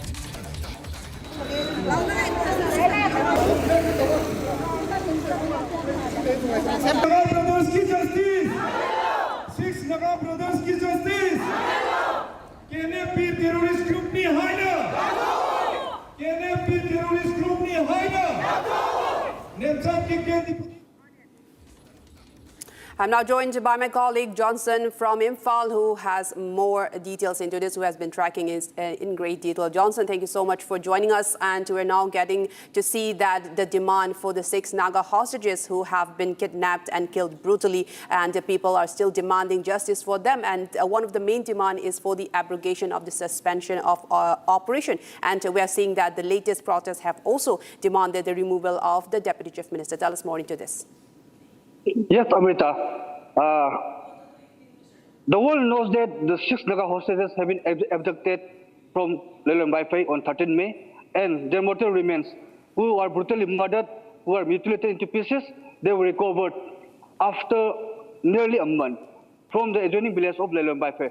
So from the very day itself, various Naga civil society organizations, various clubs, and various well-wishers of the indigenous groups, not only the Naga, but also from the Meitei community, they have been protesting to demand justice from the concerned authority, that is both the state and the central government. Today itself, various Nagas, women, various local clubs and organizations, they also staged a protest in the tribal market, New Tekon, demanding various demands. So one of the major demand is that to abrogate the suspension of operation with all those Kuki Sioux militant groups. The main reason is because under this name of Sioux, various Kuki armed groups, they are operating freely, roaming freely, and targeting and attacking various civilian lives. Not only this, the protest also demand the removal of Nemcha Kipgen, the Deputy Chief Minister of Manipur, from his Deputy CM post, as he is directly linked, and her husband is also the chairman, also one of the commander of the Kuki National Front P. This demand comes up. This is not the first protest, and this will be the last protest. The world also must know that the 6 mortal remains of the Naga hostages are still in the mortuary of Jennings Hospital. Recently, while talking to the Home Minister of Manipur, Republic got to access to know, and from a very crucial source, Republic team knows that the operation was carried out at Lelong Baipai, and the operation is still going on. And one of the major breaking sources is that the houses of two leaders, one is from the Kukizo Council, Joint Secretary of the Kukizo Council, and Organization Secretary of the Kuki Infi Manipur houses were raided by the Central Forces, CRPF, and its allied commandos, allied forces, Cobra commandos during the midnight hours. So for this house raided, even the Kukizo Council have also condemned the Security Act. The question is, how long the protest will carry out in Manipur, in Imphal? How long the justice will be demanded by the well-wishers? Is the government still staying silent, or is the government unable to arrest all those perpetrators? Back to you. That's Amrita. right. That's right. Thank you so much for all of those details, Johnson, and we'll get back to you for more updates.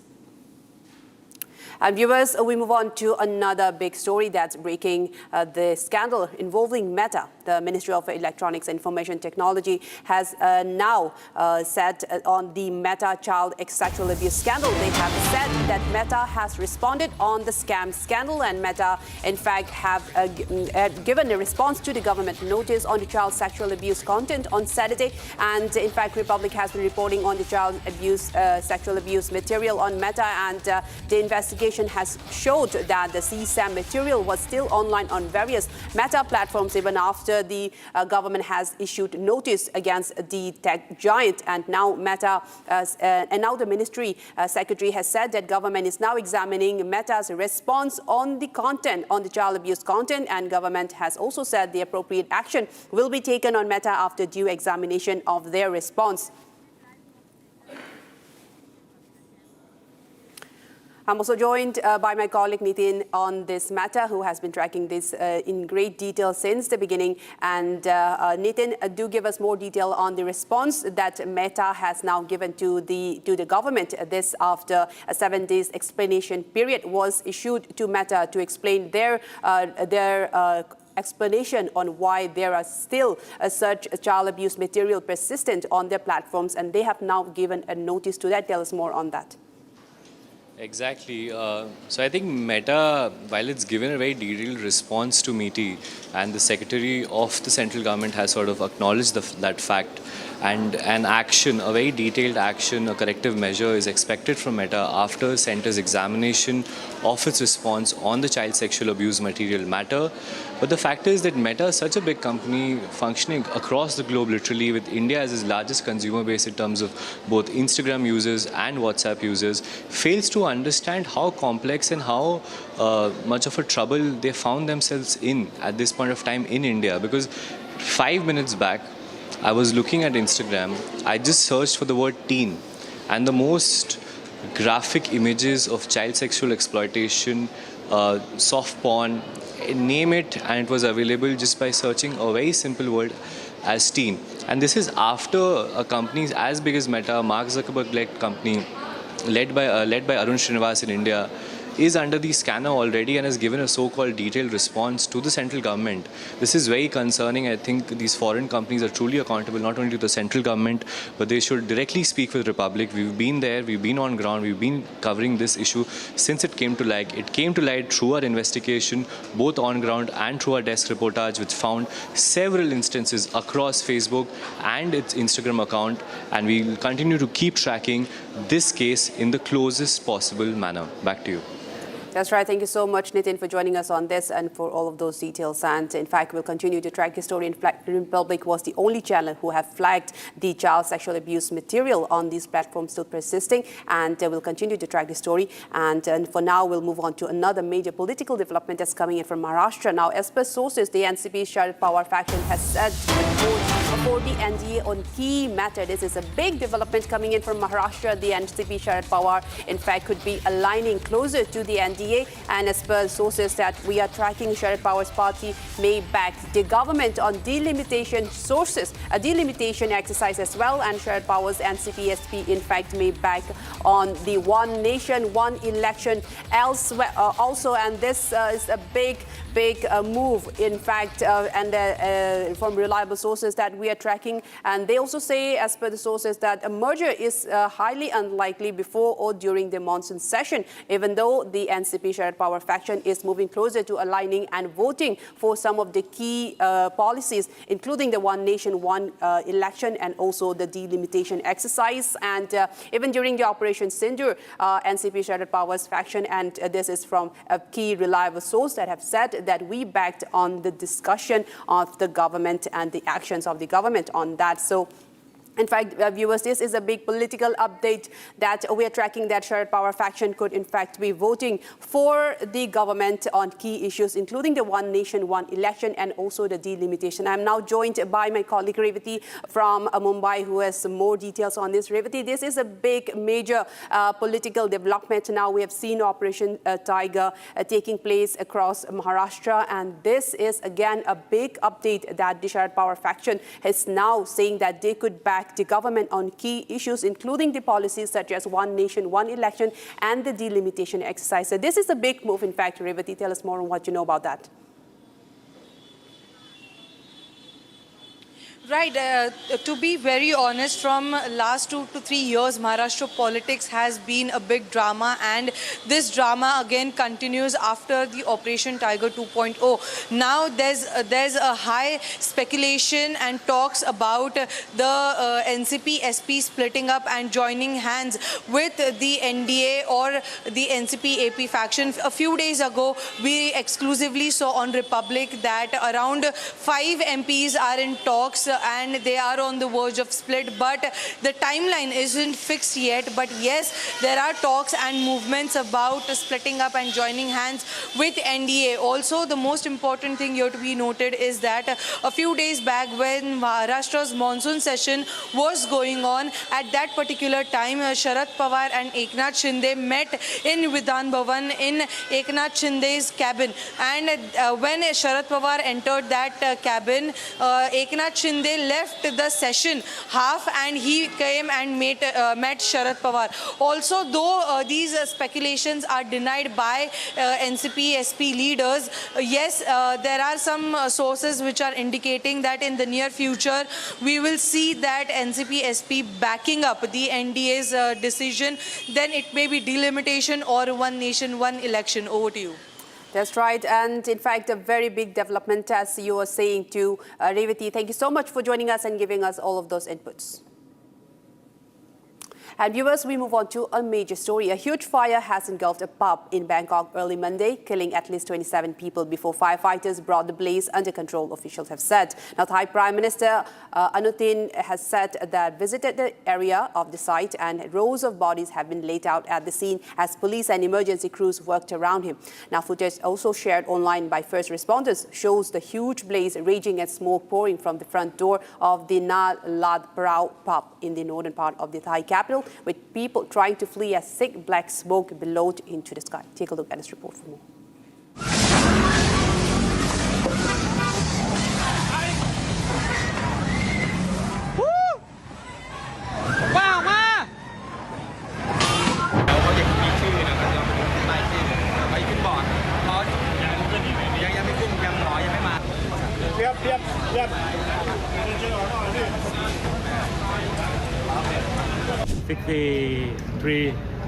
People injured. เห็นคลิปวิดีโอแล้วก็แบบไฟมันลุกค่อนข้างไวมากก็เลยแบบเป็นห่วงที่ทำงานว่าใช่ก็เลยแบบรีบมาดูก็ค่อนข้างตกใจค่ะ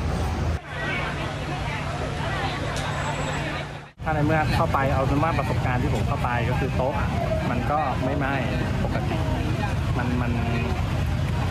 นเป็นแค่เขม่าลงมาบนโต๊ะแค่นั้นเองซึ่งโต๊ะมันก็เป็นไม้เป็นเชื้อเพลิงอย่างหนึ่งแหละใช่ไหมครับพอมันเป็นเชื้อเพลิงเนี่ยมันต้องไหม้ถูกไหมแต่สิ่งที่ผมเห็นนะมันจะไหม้จากข้างบนด้านหลังทางซ้ายห้องน้ำอ่ะมันถูกมันมีทางออกอยู่ซึ่งออกมาแล้วมันจะอยู่หลังร้านในโบสีชมพูเนี่ยครับมันจะเป็นลานกว้างๆเลยแต่เขาทางหน้าประตูเขาเขียนติดป้ายไว้ว่าเฉพาะเจ้าหน้าที่นะครับซึ่งมันถูกล็อกไว้ด้วยกลอนสน.พหลโยธิน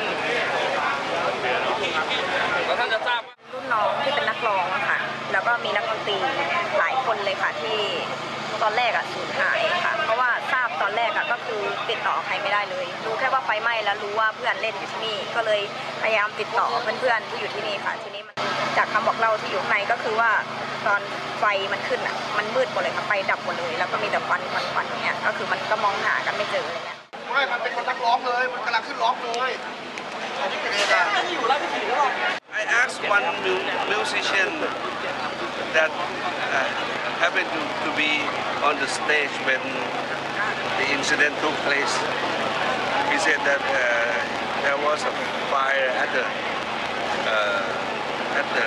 cutout switch, and after that things happened very quickly, and there was blasting, and everybody tried to free themselves from the smoke and the flame. So many of them were not able to make their way out because they went to the back of the building, tried to hide themselves away from the smokes and flames in the toilet, and that's where we found most of the bodies. Right now, we have been able to bring the deceased bodies out. For there are already 27 bodies. The rest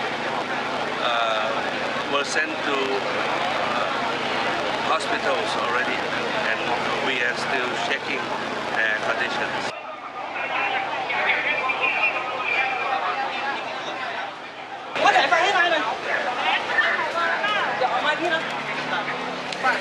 Yeah, the incident started around midnight, and then there are like 27 deaths and 63 people injured and 22 critical condition.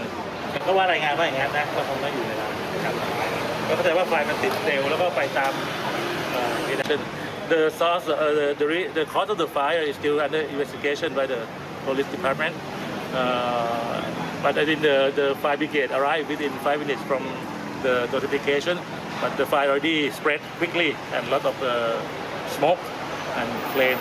So I think we have to investigate what is the really cause of the casualties.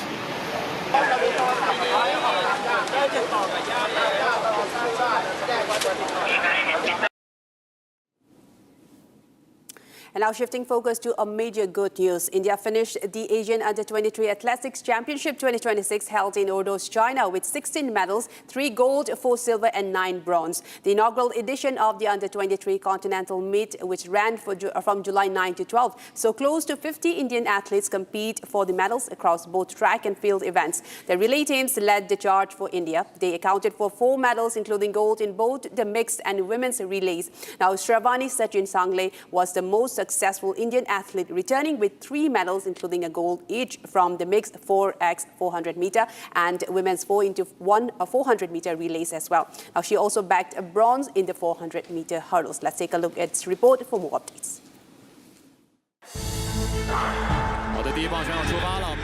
India has finished 4th in the inaugural edition of the Asian Under-23 Athletics Championships 2026 held in China.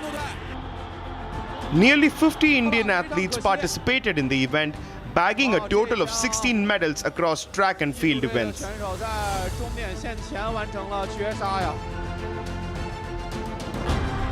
The relay teams led the charge for India, accounting for 4 medals.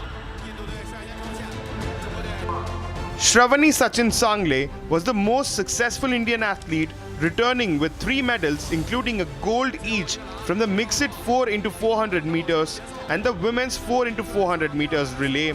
She also bagged a bronze in the 400 meter hurdles. Shravani Sachin Sangle gave the quartet a strong start before Sandramol Sabu delivered a solid second leg, pulling clear of her Chinese rivals over the closing 100 meters. Coming up next, after a very short break, Iran launches Eye for an Eye operation after fresh US strikes, targets US bases across Kuwait, Jordan and Bahrain. Coming up next.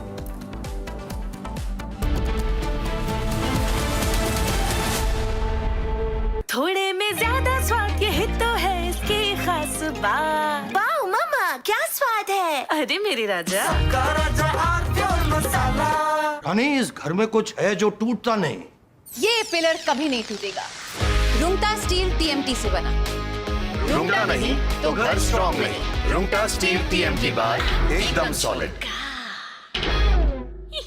चमकी चाट से क्या बना है? Sandwich, लस्सी और छाछ और हर घूंट में चमकी चाट। ड्राई फ्रूट और दही बड़े। चमकी चाट से स्वाद बढ़े। असली स्वाद सिर्फ चंकी चाट।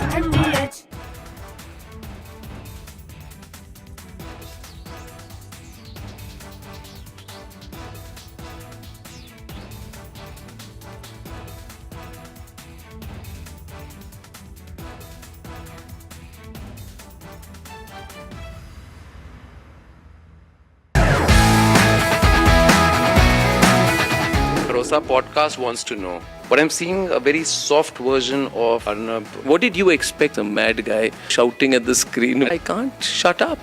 As debater or I'm a crazy debater. Facts everyone has. But I have brought back opinion into journalism because they didn't have the guts. I had the guts, I had the freedom, I had the intellect. I gave it my best shot. I still do it. There's no sense of how much money you want to make. No. It was always how much can you do. I used to be really proud seeing my father in uniform. I realized my father was doing something greater than his own job. If you were to again go back and look at from where you started as a journalist, so much. A junior Rahul would have spoken to a junior Arnab. Which Rahul?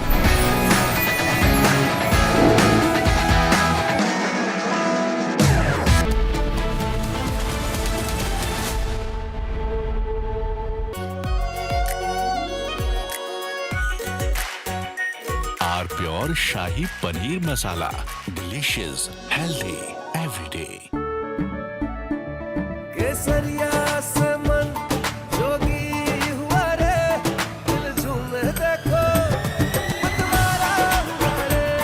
केसरिया से मन जोगी हुआ। हर पल मनाओ केसरी त्योहार। विमल, बोलो जुबान केसरी। चमकी चाट से क्या बना है? सैंडविच, लस्सी और छाछ और हर घूंट में चमकी चाट। अब बताओ, स्वाद आया? आया। असली स्वाद सिर्फ चंकी चाट।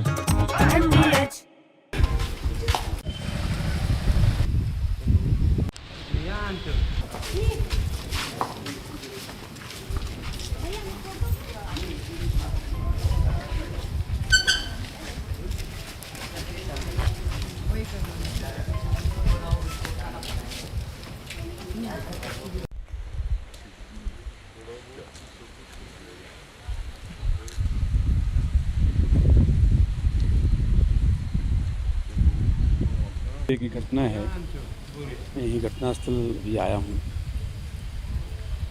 जो रात में घटना घटी उसमें महिला घर में अकेली थी।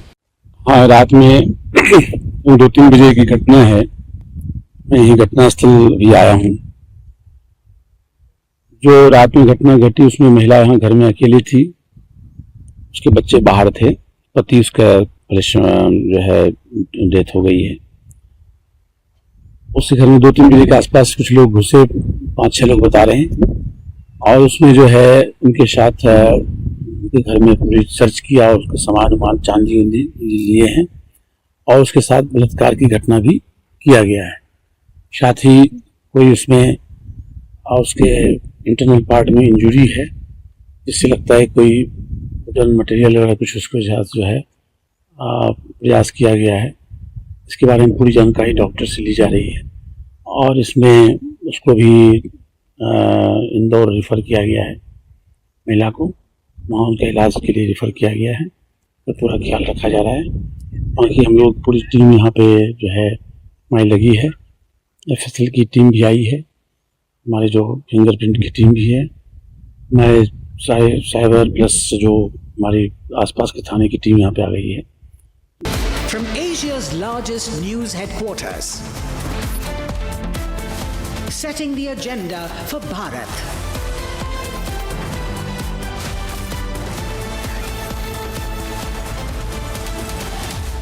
You're watching Republic.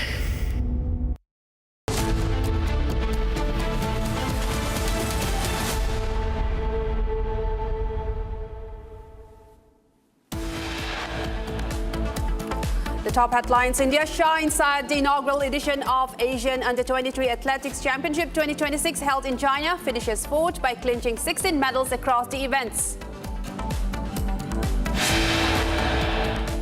The government says that it is now examining Meta's response on child sexual abuse content, appropriate action to follow. Supreme Court 6 SIT report in Ayodhya donation theft case directs the team to issue notice to Ram Mandir Trust. After UBT Sena and CPSP split next, sources indicate 5 Lok Sabha MPs likely to make the switch to NDA. US strikes central Iran, hits air defense systems, coastal radar sites, missiles and drone capabilities along with small boats. Iran launches Eye for an Eye operation after fresh US strikes targets US bases across Kuwait, Jordan and Bahrain.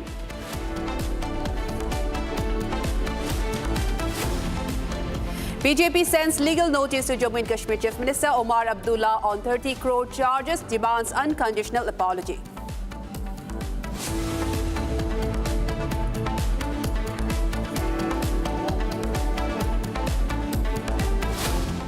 Now, viewers, we begin with a major breaking news coming in at the moment. A U.S. national, reportedly a U.S. Navy and Special Forces soldier, was arrested near the Indo-Nepal border.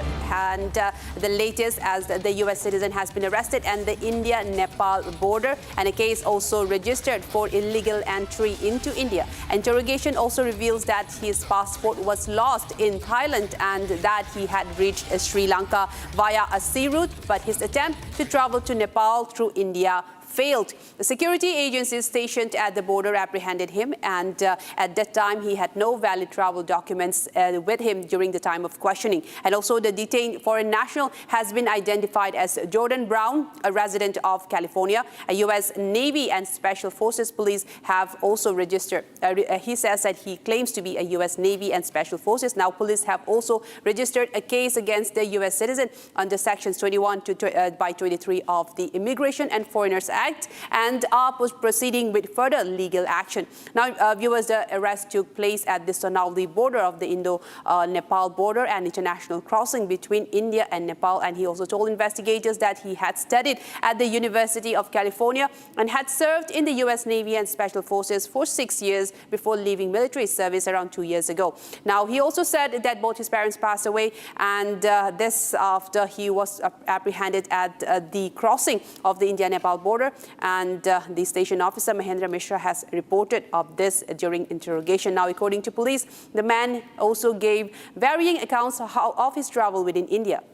Now, he also claims to have arrived in Goa from the United States about 2 months ago, and he says that he stayed there for nearly 6 weeks and later traveled from Bengaluru to Lucknow by bus on July 8 before proceeding to Gorakhpur. Now, from there, he allegedly hired a taxi to reach the Sonauli border. Now, during questioning, he also claimed that he had come to Nepal to meet a person identified only as Naz, whom he described as a Nepalese national he had met in Goa. Now, he said that another acquaintance from Bengaluru was in possession of his passport. However, officials say that he was unable to provide complete address or verifiable details about either individual.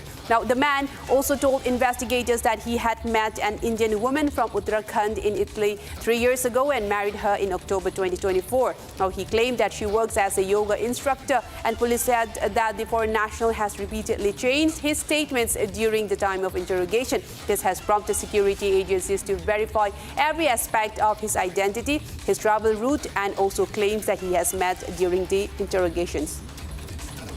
We also have some reactions on this. Let's listen to that. SSB द्वारा सोनौली के पास एक व्यक्ति को अनधिकृत रूप से नेपाल में प्रवेश करने के कारण पकड़ा गया और उससे पूछताछ की गई तो उसने अपना नाम जॉर्डन ब्राउन बताया और बताया कि वह कैलिफोर्निया अमेरिका का नागरिक है। अन्य एजेंसी द्वारा भी उससे पूछताछ की गई। पूछताछ में उनके द्वारा बताया गया कि वह टूरिस्ट वीज़ा पर थाईलैंड गया था, जहां उसका पासपोर्ट गुम हो गया। फिर वह किसी माध्यम से जल मार्ग से श्रीलंका पहुंचा, जहां से 2 नवंबर 25 को वह जल मार्ग से ही भारत आया था। तब से वह गोवा में रह रहा था। आज वह नेपाल जाना चाह रहा था जब एसएसबी द्वारा उसको पकड़ा गया। उसके पास से कोई वैध प्रपत्र नहीं मिले हैं उसके द्वारा बताए गए दावों की जांच की जा रही है कि बिना किसी वैध प्रपत्र के भारत में आने के आरोप में उसके विरुद्ध मुकदमा अपराध संख्या 68/26 अंतर्गत धारा 21/23 इमिग्रेशन एंड फॉरेनर्स एक्ट थाना सोनोली पर पंजीकृत कर अग्रेतर विधिक कार्रवाई प्रचलित है। Well, viewers, that was the statement of the interrogating officer, the station officer, and this was the statement that he gave regarding the foreign national. He claims to be a U.S. citizen who claims that he hails from California and also was served in the U.S. Navy. He has various claims. He has made various claims during that time, and also he did not have any verifiable documents with him along that time, and he did not have his passport. He says that he has lost that in Thailand. He also says that somebody else took it from him. He also says that he met somebody who is identified as Nas in India, and he was going towards the Indo-Nepal border and to meet that person without giving much verifiable addresses on that. So this is a matter still under investigation. He has now been apprehended by the security agencies along the border and has been interrogated on his claims as well. And security agencies are picking up on this to verify further into some of the claims that he made, and interrogation also, in fact, reveals that he, in fact, had lost his passport in Thailand. That was one of the first claims that he said. And he also said that he had reached Sri Lanka via a sea route. And he also said that he reached Goa at first in India, that he directly traveled from the United States to Goa. And then after that, he also traveled to various other places in India and also met with a woman that he met about 3 years ago in Italy and married her, saying that she is also a yoga teacher in India. And he was in fact apprehended along the Sonauli border, which is the Indo-Nepal border, and the security agencies are trying to verify some of the claims that he made. And he has been identified so far as Jordan Brown. He claims to be from California and also claims that he in fact served in the U.S. Navy. So these are some of the claims that he had given during the interrogation, although security agencies are trying to verify some of them as well. And he also says that all of his documents have now been lost so far and did not have it on them during the time of questioning. And in fact, according to police, the man had even said that he was serving in the special forces for 6 years before leaving the military around 2 years ago. And these are some of the latest that we're tracking. The station officer also said, Mahindra Mishra, he also said that they are going to undergo some more interrogations on him, the man who has been identified as Jordan Brown so far, and some of his claims need more verification as he did not have any documents at that time. And also he says that he was traveling to meet a man identified as Nas, just that, has given just one word, Nas, and no further details about the person that he was about to meet in Nepal. And more information for investigation will in fact reveal who is that person that he was trying to meet.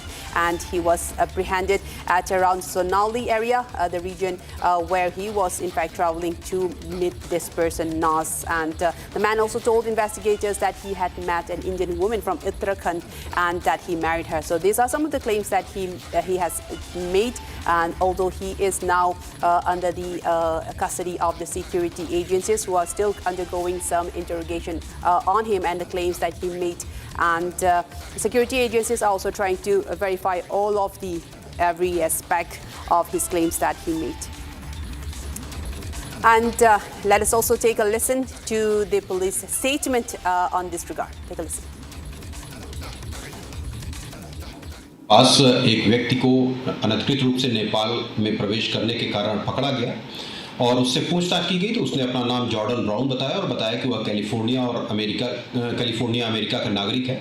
अन्य agency द्वारा भी उससे पूछताछ की गई। पूछताछ में उनके द्वारा बताया गया कि वह टूरिस्ट वीज़ा पर थाईलैंड गया था, जहां उसका पासपोर्ट गुम हो गया। फिर वह किसी माध्यम से जल मार्ग से श्रीलंका पहुंचा, जहां से 2 नवंबर 25 को वह जल मार्ग से ही भारत आया था। तब से वह गोवा में रह रहा था। आज वह नेपाल जाना चाह रहा था जब एसएसबी द्वारा उसको पकड़ा गया। उसके पास से कोई वैध प्रपत्र नहीं मिले हैं। उसके द्वारा बताए गए दावों की जांच की जा रही है कि बिना किसी वैध प्रपत्र के भारत में आने के आरोप में उसके विरुद्ध मुकदमा अपराध संख्या 68/26 अंतर्गत धारा 21/23 इमिग्रेशन एंड फॉरेनर्स एक्ट थाना सोनोली पर पंजीकृत कर अग्रेतर विधिक कार्रवाई प्रचलित है।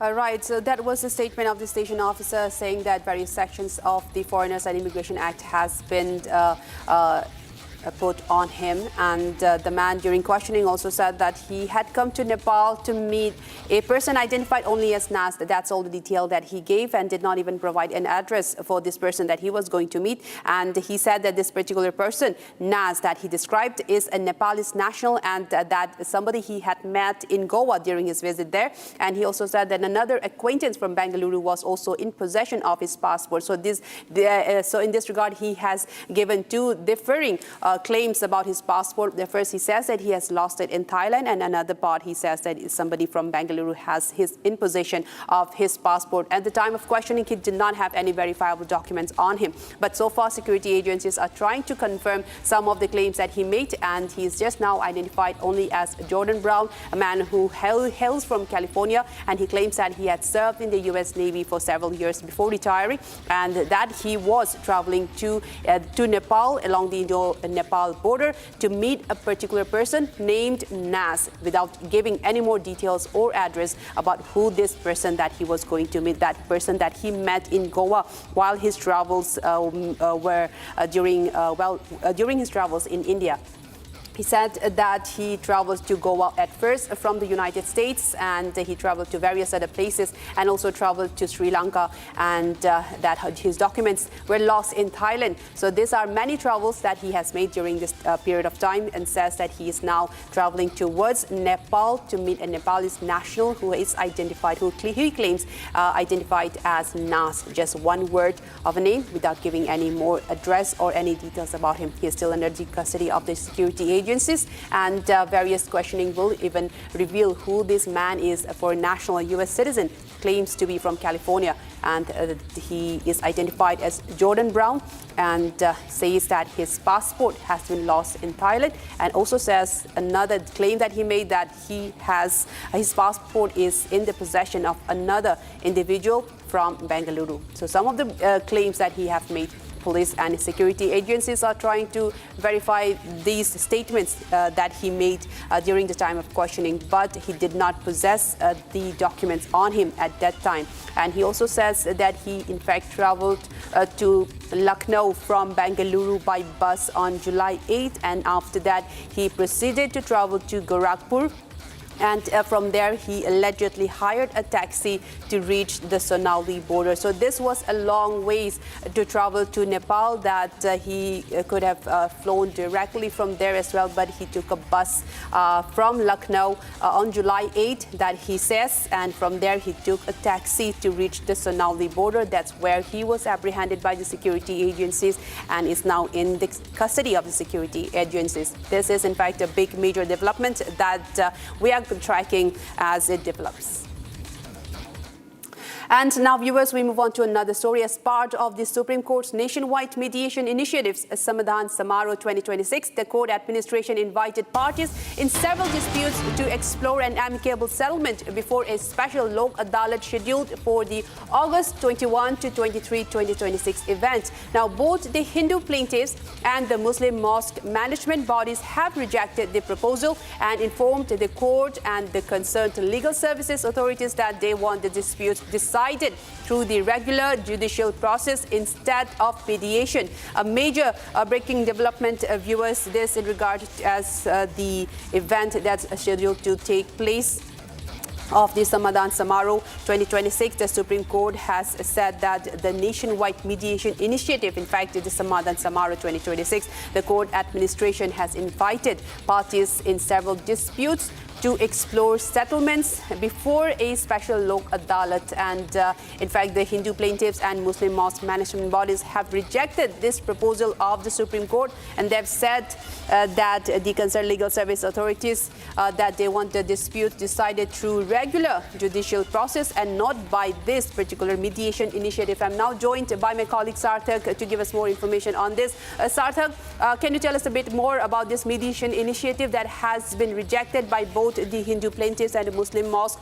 They say that they do not want to go through the mediation initiatives of the Supreme Court, saying that they would rather want the regular judicial process to settle the disputes. Tell us more on this.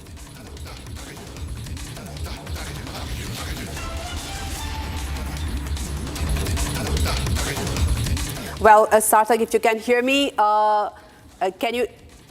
So I would like to know from you. So I was saying that the latest initiative of the Supreme Court, of the mediation initiative that the Supreme Court has formed, this Samadhan Samaro, and they have invited several parties to hear their disputes and to arrive to a settlement. And in fact, we're getting reports that some of the Hindu plaintiffs and the Muslim mosque management bodies have rejected this and said, and they say that they would like the normal, regular judicial process instead of this mediation.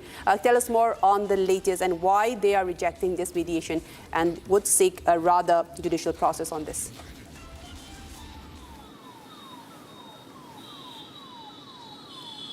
Well, right, Amrita, as I was saying before, you rightly mentioned that as per the Supreme Court's nationwide mediation initiative, which goes by the name Samadhan Samaro 2026, the court had invited parties to resolve their issues through mediation that was supposed to be conducted in a special Lok Adalat that was scheduled for August 21 to 23, 2026. However, the latest that we are getting, the disputes that were arising out of three important places of worship, which is first the Gyan Vapi, which is in Varanasi, then the Mathura Shri Krishna Janmabhoomi, and then the Sambal Shahi Jama Masjid places of worship issue between Hindu parties and Muslim parties. They have mutually decided that they are not going to take the mediation route. Rather, they would be relying on the regular judicial process. So they have informed the Supreme Court that they are not in support of mediation, and they both have rejected the proposal and informed the court and all the concerned legal services authorities that they would be taking the judicial process. And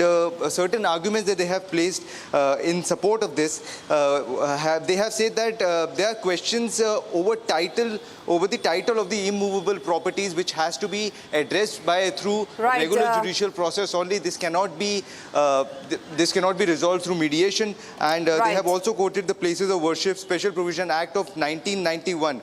Which raises, Sarthak, thank you so much for all of those, but we'll continue to track this and get back to you very soon. And now we have a big breaking news that's coming in at the moment, and we'll take that first, which is about Piyush Goyal refuting that the India-US trade deal talks have been stalled is false. He says on his post that this news is completely false, baseless and misleading, and he in fact says, and I quote, I had a fantastic meeting with USTR Jamieson Greer, the U.S. Trade Representative, when he visited Delhi in June. Both sides reaffirmed their commitment to an agreement that is balanced, commercially meaningful, and delivers tangible benefits for businesses, farmers, workers, and consumers in both the countries. Our teams remain fully engaged in achieving this objective. Now, Piyush Goyal has refuted the rumors say between US and India has stalled, and in fact he says that he had a fantastic meeting with the US Trade Representative, and also that both sides have reaffirmed their commitment to an agreement that is balanced and commercially viable for all consumers and farmers as well. I'm now joined by my colleague Nitin from the newsroom to give us more details on this. Nitin, this is a major statement from Piyush Goyal, Commerce Minister. He says that there is no such thing as being stalled between the trade agreement of the US and India, and says that this is still fully functioning and going according to plan, and says that they are working on a project, they are working on a roadmap that is fully committed to both the farmers and the workers as well. Tell us more on that. Exactly. So our Commerce Minister Piyush Goyal's tweet clarifies all the doubts that people had after certain reports surfaced online claiming that India and US trade deal was facing a major roadblock in terms of not being able to ascertain the kind of preferential treatment India would get on the dotted line in terms of preferential tariff treatment. But Piyush Goyal has clarified in his recent tweet, this is the biggest breaking in terms of business news across the country, that when conversation was held between both our Commerce Minister Piyush Goyal and Jamieson Greer, the US Trade Representative, it went really well. India showed commitment and that on the fact that it will not be balanced or will give out in terms of its red lines, which is agricultural sector, dairy. What it basically mentioned in his tweet was both sides reaffirmed their commitment to an agreement that is balanced, commercially benefits both businesses in both countries, as well as farmers and workers and consumers across both United States and India. Back to you. That's right. Thank you so much for all of those updates, Nitin. Thank you so much. And viewers, from that, we move on to another breaking story coming in at the moment. India's Trade Secretary Rajesh Agrawal has also made some statements on this. The U.S. trade negotiations are progressing very well, and India and the U.S. has, in fact, continued constructive engagement on the proposed trade deal. Commerce Secretary says that negotiations are progressing well with no major challenges in the ongoing talks. This is a supplement to what Piyush Goyal has also said, that there are no major hurdles between the trade negotiations between U.S. and India, and in fact, trade negotiations with the U.S. are progressing very well. This, in fact, has been stated again, and the latest as what Piyush Goyal has also said. We also have Nitin continuing to join us on this. Now, Nitin, this is again a supplement to what Piyush Goyal had said earlier, saying that there are no major hurdles between the trade engagement, between the deal, and saying that the Commerce Secretary has in fact said that the negotiations are in fact progressing very well. Tell us more on that. So what basically all of these government officials, including our Commerce Minister Piyush Goyal, and what the Trade Secretary Rajesh Agrawal has mentioned, is the fact that the roadmap towards a clear India-US bilateral trade agreement is clearer than ever for both parties involved, for both of their teams, negotiators on both the United States side and India side. And currently what the Commerce Secretary is stating is that the India and US continue constructive engagement on the proposed trade pact. Now, this trade pact is part of a larger ambitious goal that both countries have set for them, which is $500 billion of trade, bilateral trade between both countries by 2030. So that's the goal, and that's the clarification from Piyush Goyal and the Commerce Secretary Rajesh Agrawal. Yes, in fact, thank you so much for all of those updates and the details, and thank you so much. We'll continue to track the stories between the US and India trade deal. Thank you so much, Nitin, for joining us. And viewers, we move on to another story. Iran has now ruled out any attacks on countries in the region. Foreign Ministry spokesperson Baghai has said that only the US bases and its facilities are being targeted in Iran's defensive operations. And Tehran also reiterated that there will be no attacks on any neighboring countries. This is after there have been a series of escalation between the two regions. US CENTCOM has recently stated that they have completed another round of strikes against Iran, and Baghai has now further stated that these retaliatory attacks will only be targeting US bases and US facilities and not on the neighboring countries. This is unlike the earlier escalation that took place, that was an all-out escalation across the region that targeted various areas. In fact, now Iran has reserved their statement and saying that they will be targeting only the US bases across the region, on only the US facilities, and all the other nations are safe from their targets, and they are not targeting the region as a whole. At that, in this retaliatory attacks are only targeting the US bases, saying that no attacks on any neighboring countries will be done by Iran, and the retaliation is purely against the US bases and its facilities.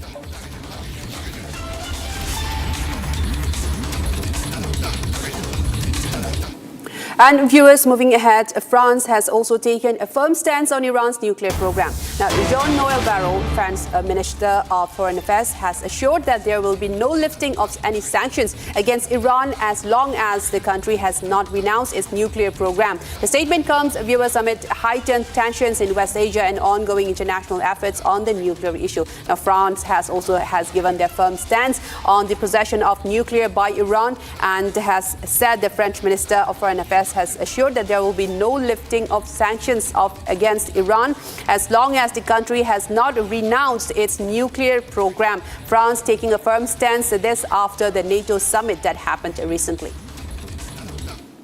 And moving on with more updates from Iran, Iran's Atomic Energy Organization has denied attack on Bushehr nuclear plant. Iran's Atomic Energy Organization, in fact, has denied that claims circulating on social media about an attack on the Bushehr nuclear plant, power plant, stating that the facility is in a completely normal, safe and stable condition with all units operating without any interruption. This after a few days earlier, the Bushehr has been targeted, was a news that was released and was circulated online. And now Iran has now given a statement saying that the power plant, in fact, is still stable and operating, and it has been not attacked at all. This latest, as Iran has now said, Iran's Atomic Energy Organization has denied that any attack was carried out on the nuclear power plant, saying that the power plant is in fact completely normal, still safe and stable, and all of its units are operating without any interruption.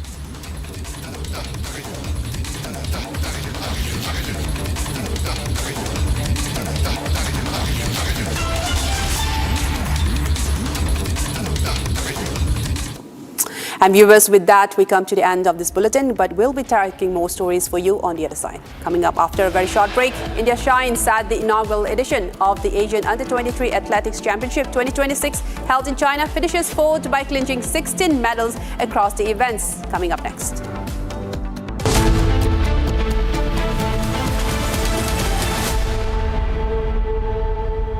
Pure सूजी pasta उबालो मिलाओ और खाओ 8 minute में तैयार। क्या taste है सबका राजा आर प्योर मसाला।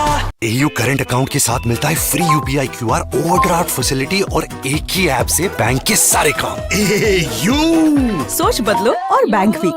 प्यास बुझाए ठंडक लाए सबको भाए जीरा से MTH का जलजीरा जीरा से। जीरा से असली रिफ्रेशिंग, असली स्वाद, असली मजा।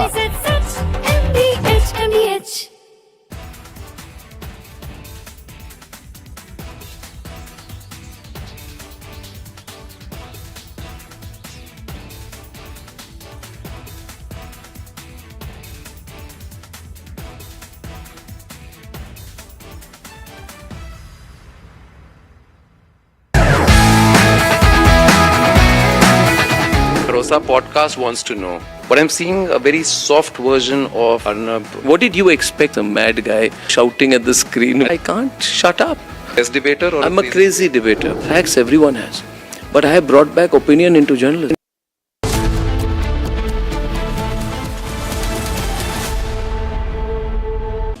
$13,000 placements last year.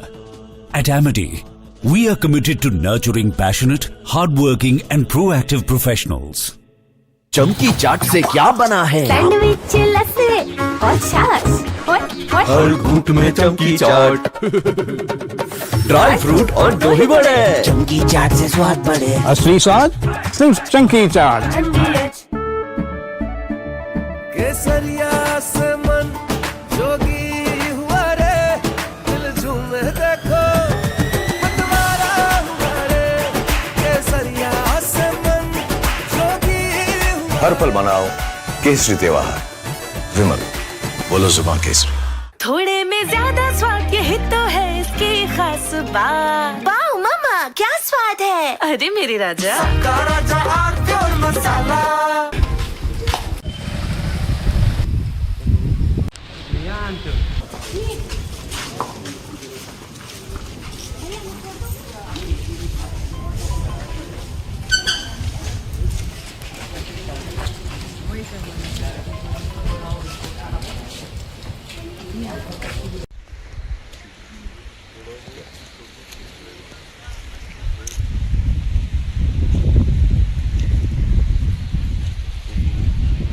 की घटना है, यही घटनास्थल भी आया हूँ। जो रात में घटना घटी उसमें महिला घर में अकेली थी। हाँ, रात में 2-3 बजे की घटना है।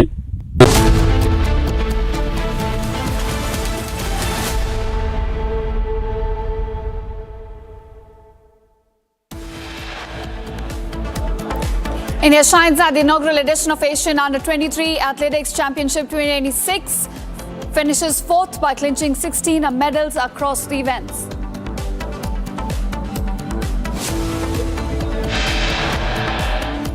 The government says that it is now examining Meta's response on child sexual abuse content. Appropriate action to follow.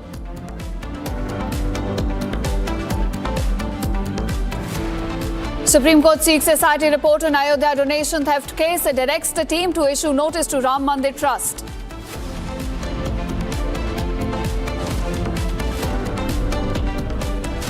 After Uddhav Sena NCP SP split next, sources indicate 5 Lok Sabha MPs likely to make the switch to NDA. US strikes central Iran, hates air defense system, coastal radar sites, missile and drone capabilities along with small boats.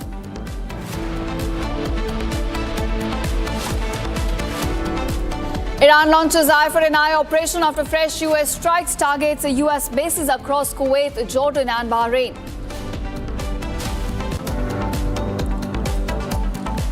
BJP sends legal notice to Jammu and Kashmir Chief Minister Umar Abdullah over 30 crore poaching charge, demands unconditional apology.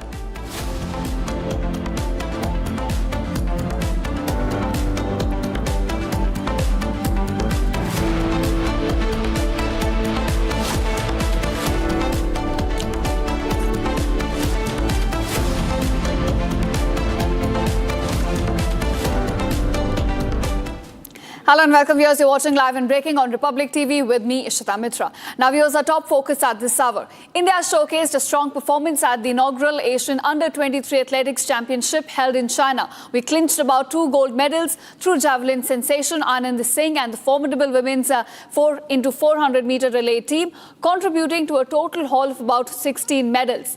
Now the tally also included about 4 silver and 9 bronze medals, and the athletes in fact are expected to arrive in India tomorrow. It's a big, proud movement for the country. In fact, as we're celebrating our young athletes who clinched about a tally of 16 medals at the championship held in China. Now, this included about 3 gold medals, 4 silver medals, as well as 9 bronze medals. Now, as far as a tally on the medal table is concerned, India, in fact, clinched about the 4th position in China.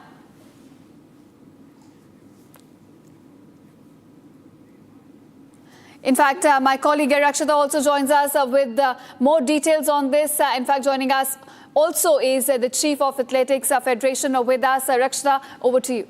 Absolutely. We have the Chief Coach of Athletics Federation of India, Mr. Radhakrishnan Nair. It's an honor to have you, sir, and once again interact with you as India has achieved another, landmark as far as another milestone as far as athletics is concerned. And this is coming in just ahead of the CWG, sir. Beating China, a giant like China in athletics in their home grounds with the gold medals with these youngsters who till yesterday nobody knew, but today they're making us proud on the podium. We've seen those visuals today. How do you feel as a coach? Thank you very much. And in fact, it shows the bench strength of Indian athletics for the future 20, 28, 32 and 36. In fact, this is the first edition. We could not send the many athletes as they were preparing for major championship like World Under-20, Commonwealth Games and Asian Games. So some of the eminent athletes were also not sent. And you can see the results of 4x400 men and women relay. Even it shows that we are best in Asia. And of course, though they were not a real team, but we can just see that this will be the one. Similarly, you can see the results of Javelin Pro. India is ruling Asia in Javelin Pro, even in Under-23. We had 2 medals, the gold medal and 1 bronze medal. Absolutely. So totally, this shows the we have bench strength for the 2030, 2028, 32 and 2036. Well, that's indeed very, very true, sir, and it gives us hopes for the upcoming tournaments and world events. But if we talk about the performances, especially if you talk about, you mentioned about javelin, so I'll start with that. Mr. Anand Singh, sir. Anand Singh clinched gold, reminded us of what our javelin star and Olympian Neeraj Chopra did, and we have now hopes in javelin as well. There are more and more fresh legs that are coming in as far as javelin is concerned, sir. So how do you feel? How is the training going in that direction? Because India is making a name in these games. You said very correct. India, we have, I think, in about 15 athletes throwing above 18 meters. It is wonderful performance of in this event. And now we in India itself, we don't know who will be the champion, because we have Neeraj Chopra, we have Sachin Yadav, we have Rohit Yadav, we have Ishwar Singh. They all cross more than 85 meters, and we have Kishore Kumar Jain also. So even we are not able to predict who will be the Asian game, Commonwealth Games and Asian Games champion from India itself. And it is not only javelin. We can look into the result of 4x400 meter relay, men and women. This is, in fact, it is going to be happening. In fact, it will be happening in the coming Asian Games as well. Absolutely. And a word about Shravani Sangle. Her multi-medal stint there. She's been a breakout star as far as, the historic 3 medals is concerned. The relays, the mixed and the women's relays. How has been her journey? If you could just tell us more about Shravani. She's an youngster, in fact, and she is not open to many for more training. We can expect much better from her in the future. That is what I believe.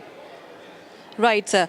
And we've also seen, Astik Pradhan also, case in point, how he, conquered his injury also. So what's really going behind the spirit of these youngsters, sir? What's been the most outstanding factor in your understanding as far as their performances and their grit to, finish to the podium is concerned? This Odisha athlete is performing very good. And even in the junior level also he has performed good. Now he's under 23. We can expect much more performance. Even I said in the beginning, even 400 men, we have got a big bench strength. You will not believe we have about 20 athletes running below 47 seconds in India. Yes. In junior as well as in senior. Yes. So Ashik Pradhan is a good for us, good hope for us, and I'm sure that he will be doing good in the future. And sir, if you talk about athletics, we've seen in the past 2 editions of maybe the CWG. We also have seen it in the Olympics also. There's a lot of hope as far as athletics per se is concerned. And even there is some hopes in track and field also. In recent times, we've seen especially our women doing very, very well. So where is, what has changed in our training, in our approach is what I want to know from you, sir. First of all, I already spoke to you earlier also. Yes. The Athletic Federation's policy of decentralizing us a lot, and this is the result of that. Now, an athlete can train wherever he wants and with whomever he like, or whomever he or she like. Earlier it was a national coaching camp done for about long national coaching camp, about 300 days, 350 days, and some of 120 athletes were closely monitored and trained. But now it is not that. We are able to monitor about 2,000 athletes around the country and monitor them and nurture them, as well as the private organization like JSW, Reliance. They're also doing good support to develop athletics. And in addition, if you think about the support from the government, we have to say the support of the government is very high for us. In the last week before, within 24 hours, we got a visa to Poland and we are able to train at home at Spala, Poland, with the help of Ministry of Sports and Ministry of External Affairs and SAI. It was real help from them. Otherwise, we are finding difficult to travel to Poland and get trained for the Commonwealth Games and Asian Games. So, government support, planning of Athletic Federation of India, and executing of it is making the results in athletics. And so, are there still any challenges? Because we sometimes do see that there are some infrastructural issues also that athletes still come across, especially at the grassroots level. You mentioned about the companies. They, of course, groom the players once they, of course, start doing well. But for those who are just starting, and they need that kind of support in different areas of the country, that could be very, very difficult. So what's happening on that front, sir, and what more could be done? In fact, if you ask me about infrastructure, India has got a very well organized infrastructure, even world class. But not everywhere. But as you ask me, for the grooming up of these young talents, across the country, we have many SAI training centers with qualified coach and with good facility. Also, we have 12 to 15 NCOEs. Only we are selecting and identifying the athletes and training them in country. That like for Sai Patiala, Sai NCA Patiala, Sai NCA Bangalore, Sai NCA Trivandrum, Sai NCA Sonipat, Sai NCA Calicut, Sai NCA at Bhopal. So like that. So there is no lack of infrastructure or government support or providing them for training. We need a good planning. That is what AFI is doing it. And we definitely improve in the future more. And better result we can expect. Right, sir. And with this, you feel that we are playing out those some figures also that you might say not be no. There has been, of course, encouraging change also. But when we've always used this very cliche that it's a cricket crazy nation, and ups and downs crickets continue to happen. Today, this weekend we got contrasting images from the world of sports. Where what happened in the world of cricket, and completely different news coming in as far as athletics is concerned. So, the kind of backing that is being given, you said, is very encouraging and it's very good. You feel that more could be done is the answer I'm trying to understand from you, sir. Can there be more a push that can be provided for our athletes so that they, the tally keeps ticking when we go to the CWG and when we go to the, the upcoming Olympic Games? In fact, if I'm finding full support and full push to our athletes, and there is nothing lacking. Only thing, our athletes should be focused to train and to win.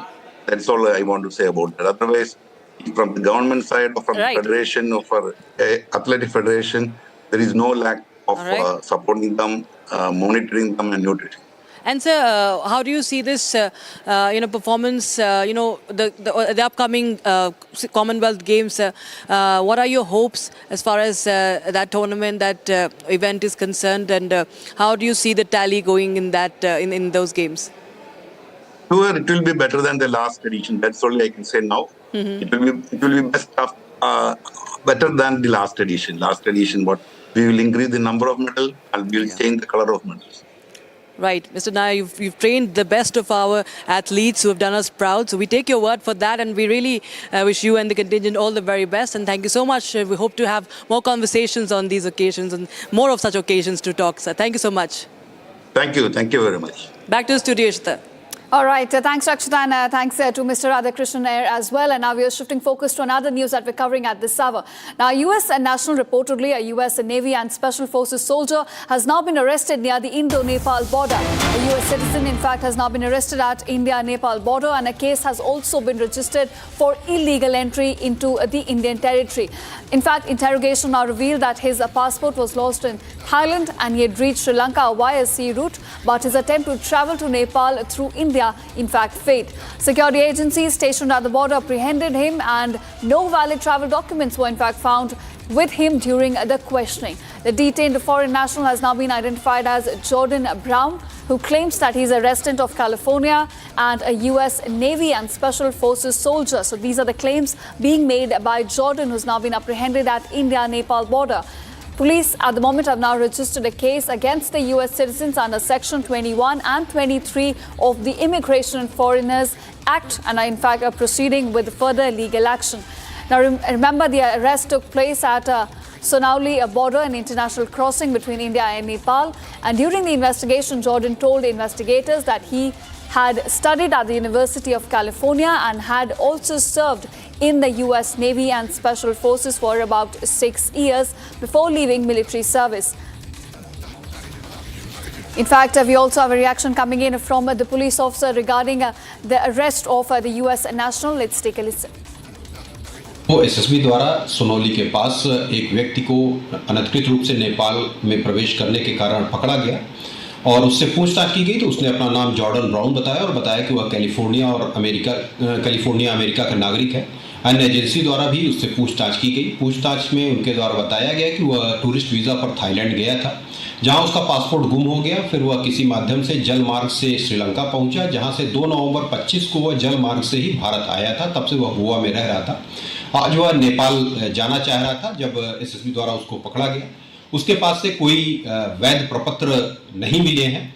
उसके द्वारा बताए गए दावों की जांच की जा रही है कि बिना किसी वैध प्रपत्र के भारत में आने के आरोप में उसके विरुद्ध मुकदमा अपराध संख्या 68/26 अंतर्गत धारा 21/23 इमिग्रेशन एंड फॉरेनर्स एक्ट थाना सोनौली पर पंजीकृत कर अग्रेतर विधिक कार्रवाई प्रचलित।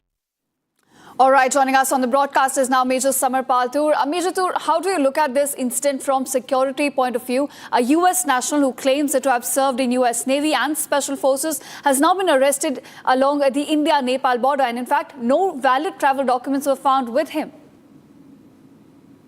Now the issue is, what my question is, why is it that in India I mean, we are arresting, be it Maharashtra, be it in the Northeast from Calcutta. Why are we arresting the American nationals who have a military background?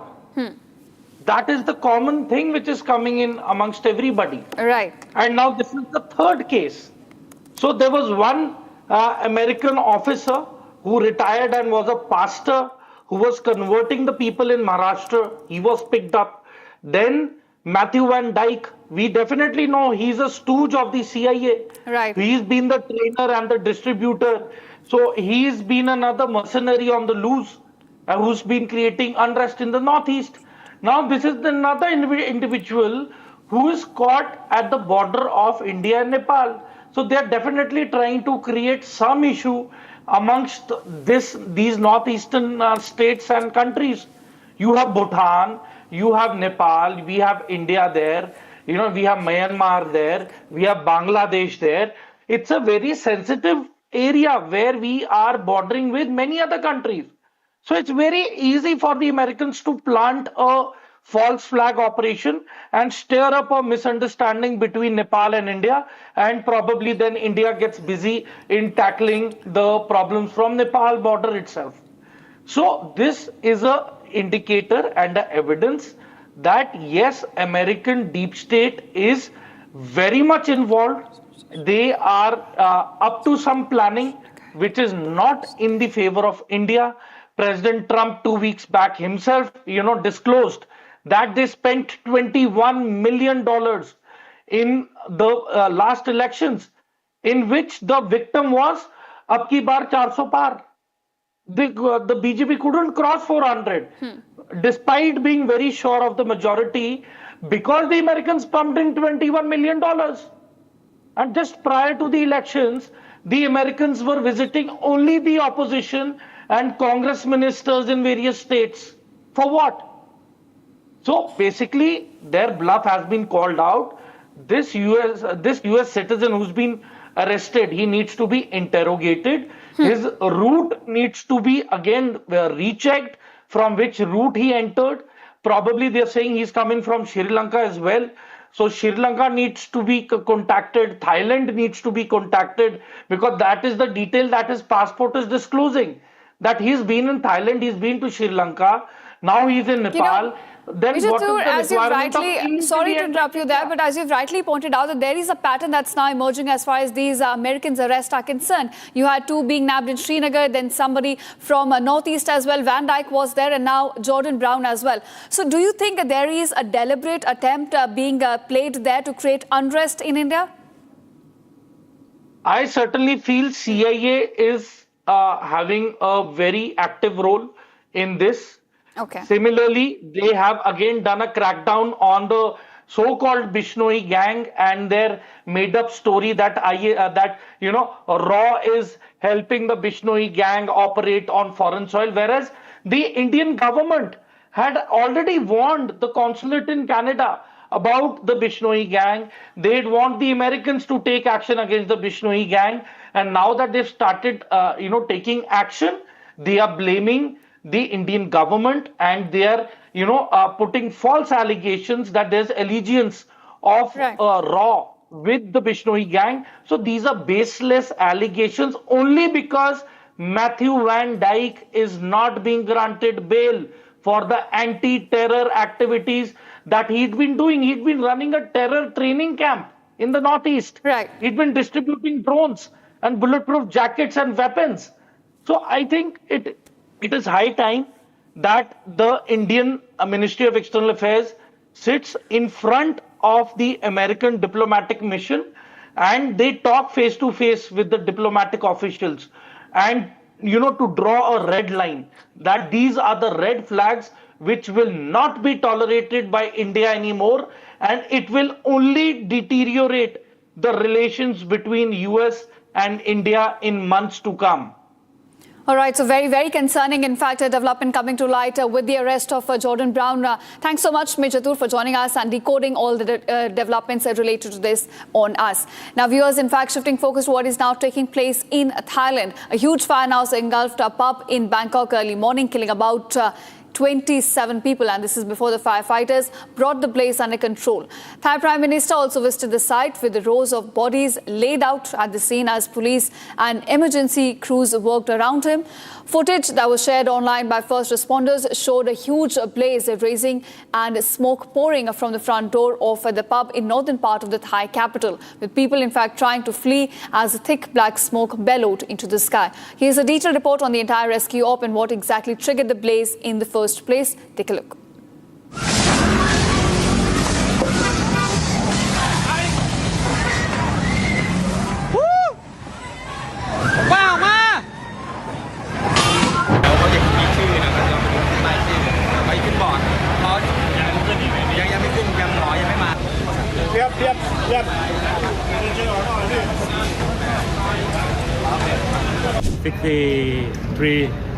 People injured. เห็นคลิปวิดีโอแล้วก็แบบไฟมันลุกค่อนข้างไวมากก็เลยแบบเป็นห่วงที่ทำงานว่าใช่ก็เลยแบบรีบมาดูก็ค่อนข้างตกใจค่ะ ถ้าในเมื่อเข้าไปเอาเป็นว่าประสบการณ์ที่ผมเข้าไปก็คือโต๊ะมันก็ไม่ไหม้ปกติมันเป็นแค่เขม่าลงมาบนโต๊ะแค่นั้นเองซึ่งโต๊ะมันก็เป็นไม้เป็นเชื้อเพลิงอย่างหนึ่งแหละใช่ไหมครับพอมันเป็นเชื้อเพลิงเนี่ยมันต้องไหม้ถูกไหมแต่สิ่งที่ผมเห็นนะมันจะไหม้ถึงข้างบนด้านหลังทางซ้ายห้องน้ำอ่ะมันถูกมันมีทางออกอยู่ซึ่งออกมาแล้วมันจะอยู่หลังร้านไอโตสีชมพูเนี่ยครับมันจะเป็นลานกว้างๆเลยแต่เขาทางหน้าประตูเขาเขียนติดป้ายไว้ว่าเฉพาะเจ้าหน้าที่นะครับซึ่งมันถูกล็อกไว้ด้วยกลอนสน.พหลโยธินแล้วท่านจะทราบรุ่นน้องที่เป็นนักร้องอะค่ะแล้วก็มีนักดนตรีหลายคนเลยค่ะที่ตอนแรกสูญหายค่ะเพราะว่าทราบตอนแรกก็คือติดต่อใครไม่ได้เลยรู้แค่ว่าไฟไหม้แล้วรู้ว่าเพื่อนเล่นอยู่ที่นี่ก็เลยพยายามติดต่อเพื่อนๆที่อยู่ที่นี่ค่ะทีนี้จากคำบอกเล่าที่อยู่ในก็คือว่าตอนไฟมันขึ้นมันมืดหมดเลยค่ะไฟดับหมดเลยแล้วก็มีแต่ควันเนี่ยก็คือมันก็มองหากันไม่เจออะไรเงี้ยไม่มันเป็นคนนักร้องเลยมันกำลังขึ้นร้องเลยI asked one musician that happened to be on the stage when the incident took place. He said that there was a fire at the cutout switch, and after that things happened very quickly, and there was blasting, and everybody tried to flee themselves from the smoke and the flame. So many of them were not able to make their way out because they went to the back of the building, tried to hide themselves away from the smokes and flames in the toilet, and that's where we found most of the bodies. Right now, we have been able to bring the deceased bodies out. For there are already 27 bodies. The rest were sent to hospitals already, and we are still checking their conditions.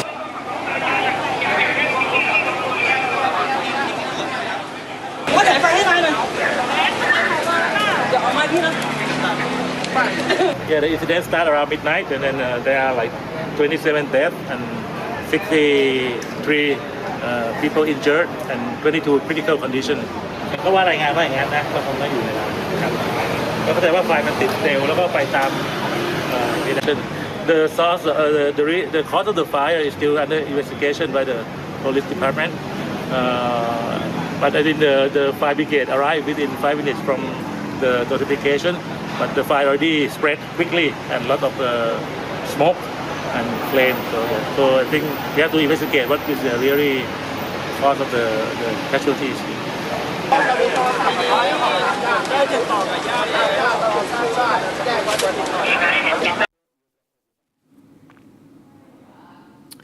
All right, viewers, now shifting focus of video from Hyderabad has now gone viral after a police officer was allegedly seen allowing a minor girl to drive a car on a busy road. Now, the incident has caused a traffic jam and raised serious concerns over road safety. Locals who question the officer say he defended his actions instead of acknowledging the violation. Following the backlash, a case has now been registered against Pujari Tirupati for permitting a minor girl to drive. DGP Telangana Anand IPS posted, in fact, on X that he has now directed the CP Cyberabad to suspend the concerned officer and initiate a departmental inquiry into this matter. In fact, my colleague Aishwarya also joins us with more details on this. Aishwarya, it's a shocking video that has now gone viral. A police officer who's supposed to ensure that all the other people follow rules was seen himself flouting the road safety norms. Well, absolutely. Like you pointed out, a police officer himself is being violating one of the major rules, that is not letting a minor drive the car, because as we see, there are several cases of minor driving the cars which led to accidents, which is not new to us or new to the news as well. But however, a 6.5-year-old girl was given the wheels of a car, and that too in a very narrow road, causing severe traffic jam. And even though being confronted, the police officer was showing arrogance and telling that he is the police officer in that particular area, and that is the reason he is giving the car and he can do whatever he wants. And we can also see the arrogance that was reflected, and he was also telling that he was giving an explanation and justifying his action, telling that that car was an automatic car and it doesn't have a gear system. And though the wheels of the car is in the hands of his granddaughter, he still has the entire control of the car. But what the locals were saying is that because of this particular incident, an entire lane was stuck in a traffic congestion, and because of the car was not moving forward. And when they actually thought it was a technical fault, and that is the reason they went on to help. But when they saw a 6.5-year-old girl driving the car, they questioned the SI, and he in fact replied with arrogance. The video which went viral and so in fact flouting the norms, Aishwarya, and risking other people's lives on road and then being defiant about it is the attitude we're getting from this very police officials. We hope that the action is in fact taken in this case. Thanks for joining us. And now, viewers, slipping into a very short break, but don't go anywhere. Coming up right after a break, the government now says it is examining Meta's response on child sexual abuse content, and appropriate action will follow.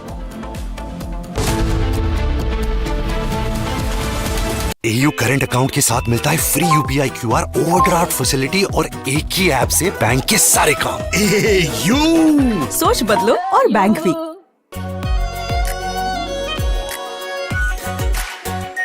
Are pure shahi paneer masala, delicious, healthy everyday.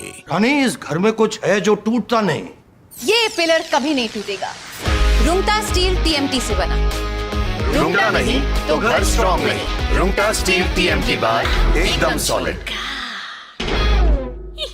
प्यास बुझाए, ठंडक लाए, सबको भाए जीरा से। MTH का जल जीरा, जीरा से। जीरा से असली रिफ्रेशिंग, असली स्वाद, असली मजा। MTH।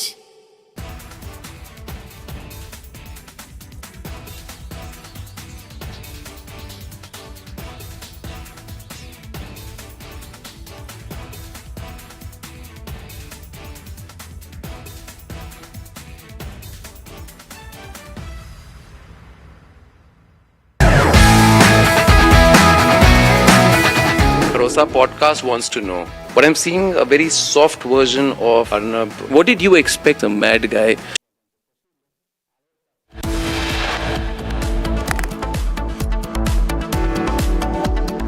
प्यास बुझाए, ठंडक लाए, सबको भाए जीरा से।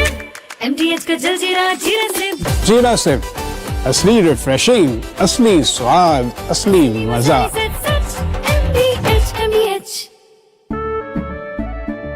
केसरिया से मन जोगी हुआ रे, दिल झूमे देखो मतवारा हुआ रे। केसरिया से मन जोगी हुआ। हर पल मनाओ केसरी त्योहार। विमल, बोलो जुबान केसरी। आर प्योर सूजी पास्ता उबालो मिलाओ और खाओ 8 मिनट में तैयार। क्या टेस्ट है सबका राजा आर्नब मसाला।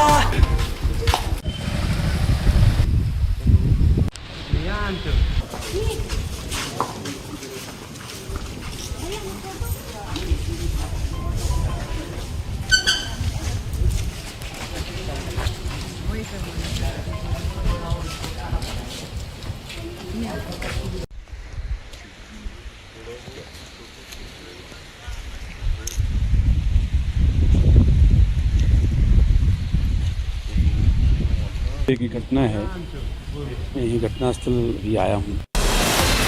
From Asia's largest news headquarters, setting the agenda for Bharat.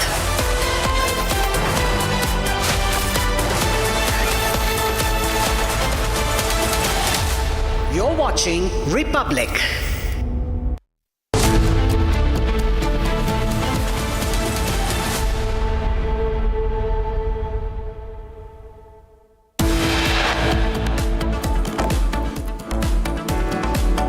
India shines at the inaugural edition of the Asian Under-23 Athletics Championship 2026 held in China.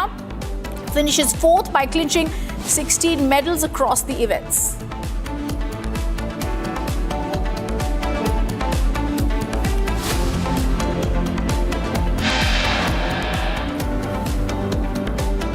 The government says it is now examining Meta's response on child sexual abuse content. Appropriate action to follow.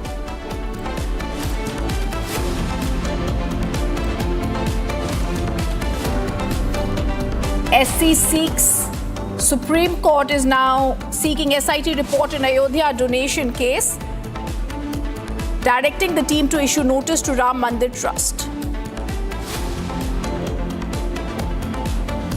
After UBT Sena, NCP SP split next, sources indicate 5 Lok Sabha MPs are likely to make the switch to NDA.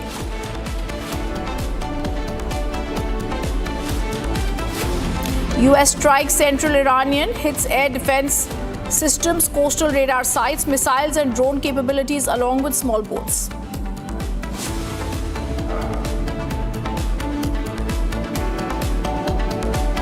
Iran launches Eye for an Eye operation after fresh US strikes. They target US bases across Kuwait, Jordan and Bahrain.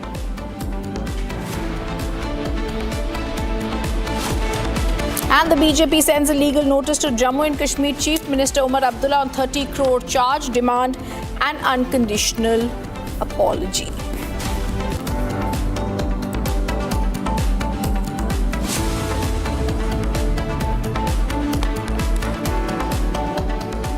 Good evening. Welcome to Republic. Your top focus story today. POK protesters issue a final ultimatum to Pakistan. It's either martyrdom or accept our rights. Khwaja Mehran advocates' announcement at the Raul Court sit-in protest is clear. Protesters are saying we're only demanding basic rights that were promised to us. I want to go across to my colleague Gursimran to throw light on this final ultimatum to Pakistan. How is this going to now play out, Gursimran? We are seeing a massive sit-in protest in Raul Court.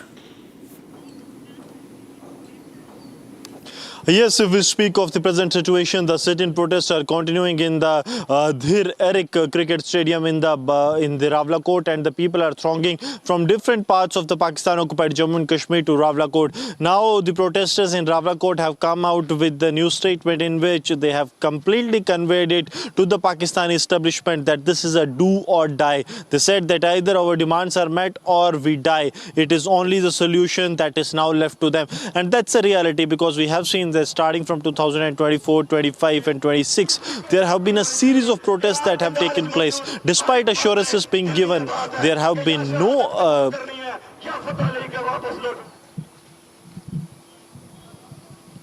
can see, let's listen into the reaction that's actually coming in. Let's listen into the natural sound of what's happening there at the massive sit-in protest in Raul Court. मौजूद हर एक फर्द ने दिल में बात है कि या शहादत कबूल करनी है या फतह लेके वापस लौटना है। तीसरा कोई ऑप्शन मौजूद नहीं है। असो जरूर अग्गे बढ़सा और पूरे यकीन नाल अपनी मामा की आखड़ाया अपनी भैणा की आखड़ाया कि असा जिस जबर ने अंदर पिछले 80 साल गुजारे हैं तीसरी कोई बात नहीं होनी चाहिए कि यार पंडाल में मौजूद हर एक फर्द ने दिल ये बात है कि या शहादत कबूल करनी है या फतह लेके वापस लौटना है। तीसरा कोई ऑप्शन मौजूद नहीं है। असं जरूर अगर बरसा और पूरे यकीन नाल अपनी मामा की आखना अपनी भैन की आखना कि असा जिस जबर ने अंदर पिछले 80 साल गुजारे हैं।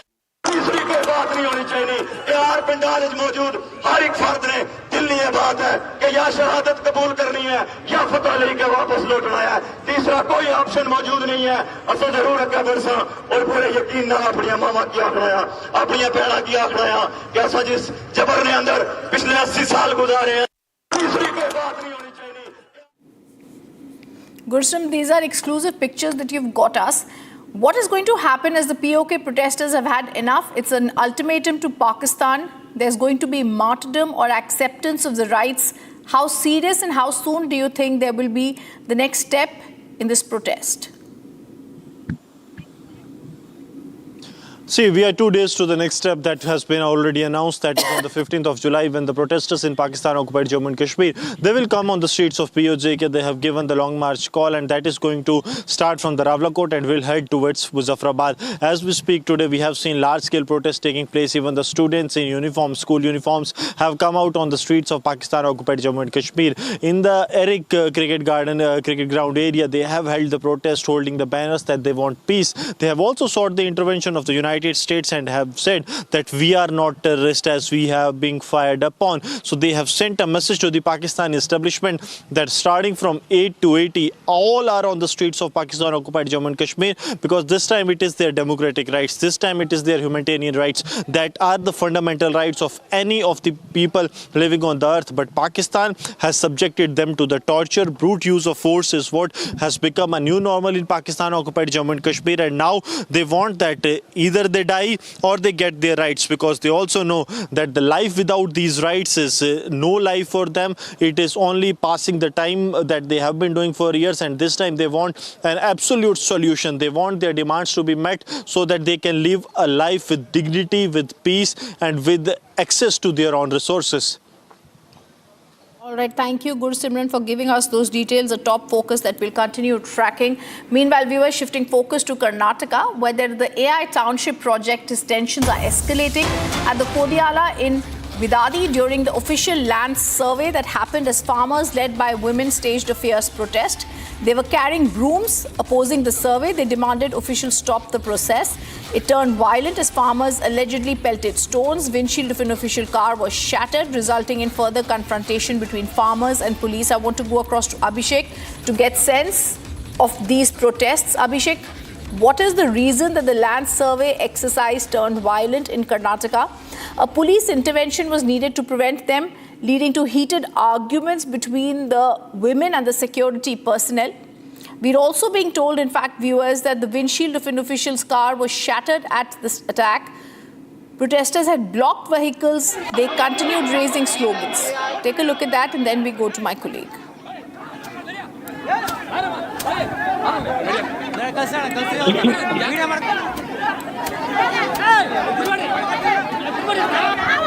Abhishek, we're looking at the visuals that are coming in, very strong visuals. It's clear that the protests have turned violent. What's the reason this is happening, and how is the government going to try and keep this under control? Well, the government has announced that it will continue with the Biddi Township project despite thousands of farmers located in and around Biddi who are against that. We've also seen the eruption in the political sector where the BJP and JDS are clearly against the Biddi Township project because of the natural resources present at Biddi. So the government has told that it will be taking into its consideration the entire land in and around Biddi. And the survey works had started today. At this point of time, the visuals very clearly speak where the women of Biddi have carried broomsticks and have also pelted stones against officials who were present at Biddi to start with the survey. It is a very clear indication that the farmers and the people of Biddi are against the township project which is about to come in the Biddi in the next couple of years, if at all the government proceeds or plans or executes the plan as per its plan. On the other hand, this is a very clear message to the political party Congress who is running the government in the state of Karnataka that no farmer will accept the township in and around Biddi.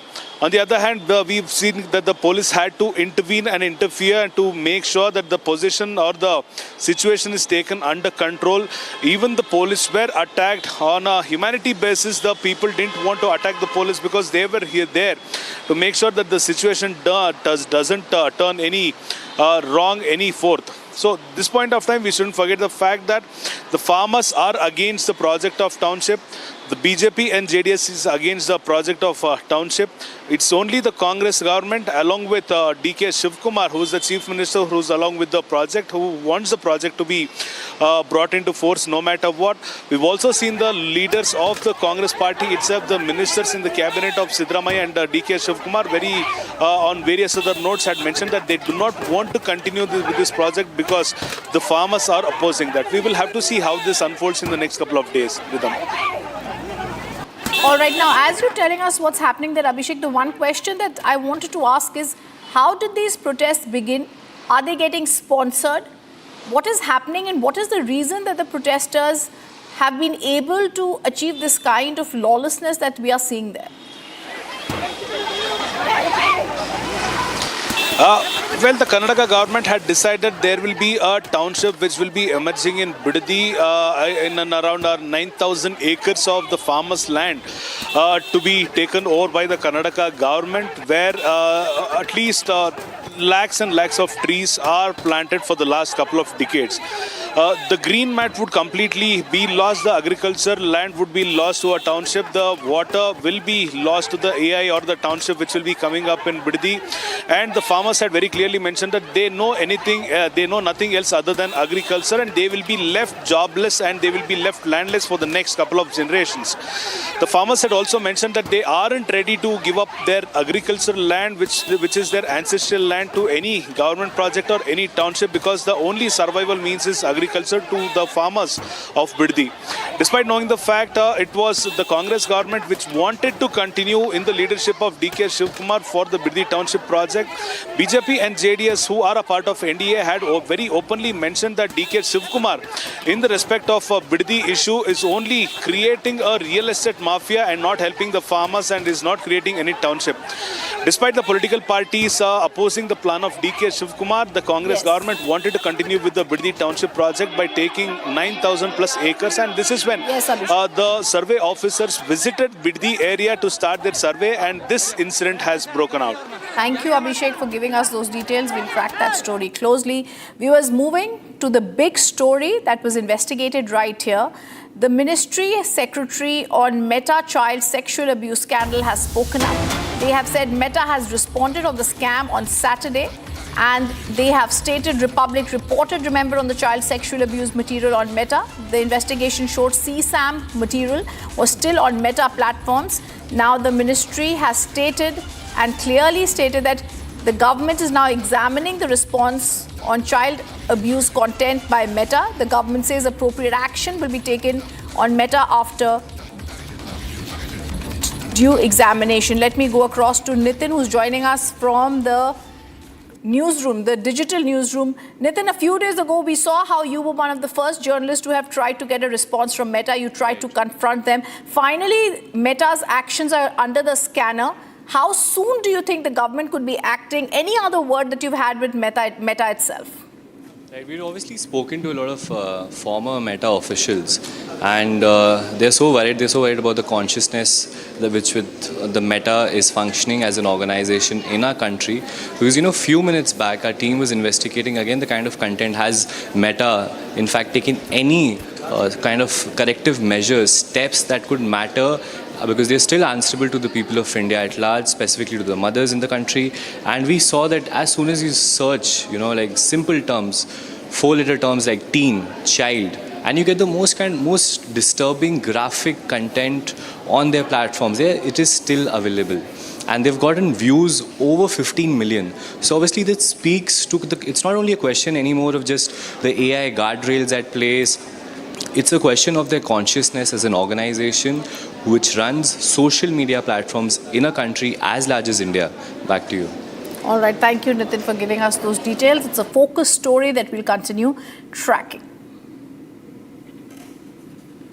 Moving on to the other big focus, viewers, Piyush Goyal has spoken on the India-US trade deal talks. The Union Commerce Minister has said trade deal talks with US are on track. In fact, he has said that he had a fantastic meeting with the USTR Jameson Greer when he visited Delhi in June. He's also said both sides have reaffirmed their commitment to an agreement that is balanced, commercially meaningful, and also something that will deliver tangible benefits for businesses. He's also gone on to state very clearly that farmers, workers, consumers in both countries are going to benefit. He says our teams are fully engaged in achieving this objective. Let me go across to Nitin joining us live also on the story. Nitin, it's very clear there are people who are naysayers, but Piyush Goyal says the US-Indo trade talks are on track. Exactly. So the fact of the matter remains that all of the ruckus in terms of how the India-US trade deal is progressing was sort of in the news today after a Reuters report. Now what Piyush Goyal has blatantly and very clearly mentioned as part of his latest tweet is that the Reuters report is baseless, both false and as well as misleading. So he's basically clearing out the air in terms of where India and US both are headed and they're obviously expecting very soon to have a trade deal that leads to an overall bilateral trade relations worth 500 billion for both the United States and India. And now obviously he's mentioned certain things that clears the air out in terms of misconception that's been brewing in the markets since Reuters' latest report. Now he's mentioned that both sides reaffirm their commitment to an agreement for a very balanced, commercially meaningful and a trade deal that delivers tangible benefits for businesses both in India and the United States. Back to you. All right, thank you for giving us those details, Nitin. It's a focus story that we track. Now, viewers, the other focus and important news that's coming in, the Supreme Court has said it's time for mediation and initiative. The Samadhan Samroha 2026 initiative has been taken. The Supreme Court sends all the pending cases for out-of-court settlement. The Mandir Masjid disputes, it's a big move by the Supreme Court. The Samadhan Samroha Lok Adalat has been announced. Notices have been sent to all the Hindu and the Muslim parties. And now it's going to be there that we are going to see this move. Whether it's Gyanvapi case or the other cases, we're going to see this. Let me also go across to my colleague Sarthak joining us on the story. The Supreme Court sends the pending cases as Gyanvapi, Mathura, Sambhal cases referred to this Lok Adalat has been announced.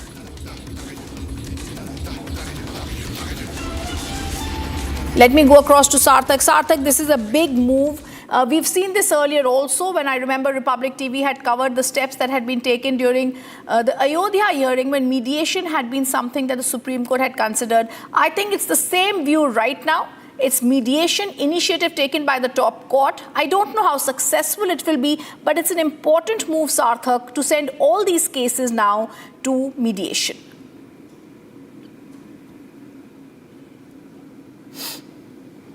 Well, absolutely, Rhythm. It is a similar kind of situation.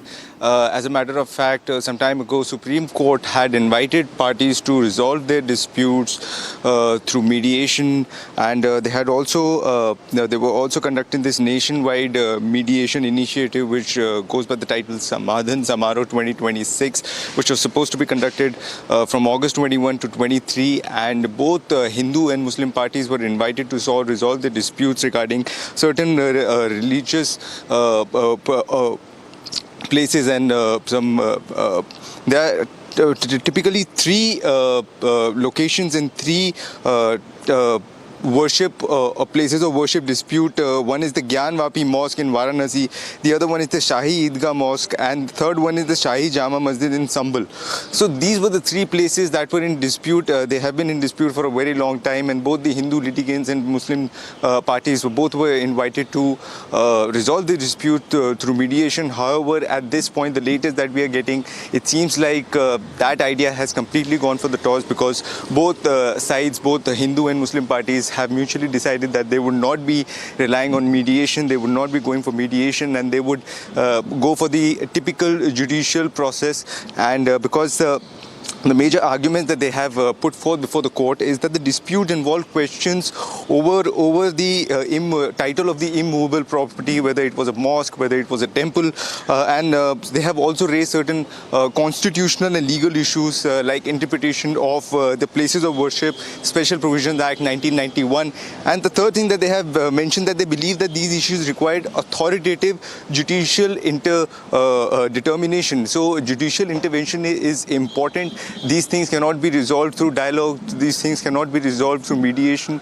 These things have to go through a regular judicial process, and therefore both the Muslim and Hindu litigants have decided that they would not be relying upon mediation. They would be taking the judicial process, and they have completely rejected the idea of mediation that was proposed by Supreme Court and that was supposed to be conducted during this Samadhan Samaro 2026 that was supposed to happen from August 21 and 23. Now it seems like this entire dispute, much like the Ram Janmabhoomi case, this will also take a different turn, and a regular judicial process will have to be followed in order to determine this places of worship.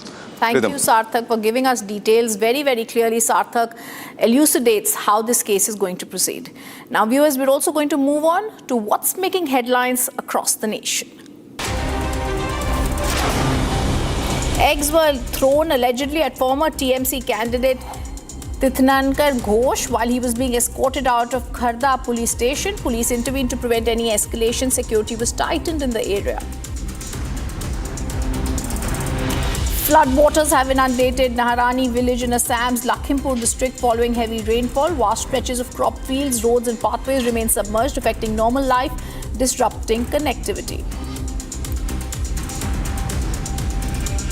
A joint rescue operation was launched after two JKRTC buses carrying Shri Amarnath Ji Yatra pilgrims in a car collided on the Jammu-Srinagar National Highway in Ramban. All the injured were shifted to district hospital for treatment. A Hyderabad sub-inspector has been booked after a video showed his 6-year-old granddaughter driving a car on a public road. The officer claimed he was preparing her for Guinness World Record. Police registered a case citing safety concerns and traffic law violations.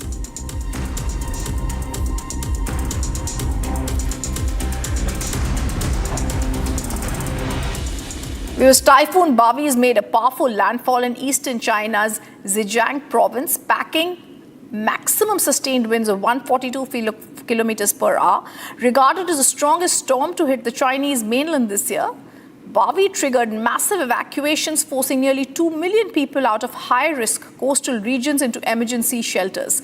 The nation's meteorological agency issued the first red alert for rainstorms alongside an orange typhoon alert, leading to the mass cancellation of over 1,000 flights, trains, ferry services across Shanghai, Hangzhou and neighboring provinces. Before striking China, the storm system intensified deadly monsoonal landslides in the Philippines and brought severe weather to parts of Taiwan and also southern Japan.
就要把心美等等的。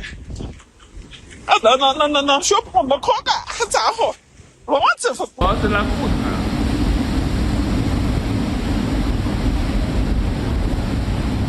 还有一个车，好像另一个车是来不。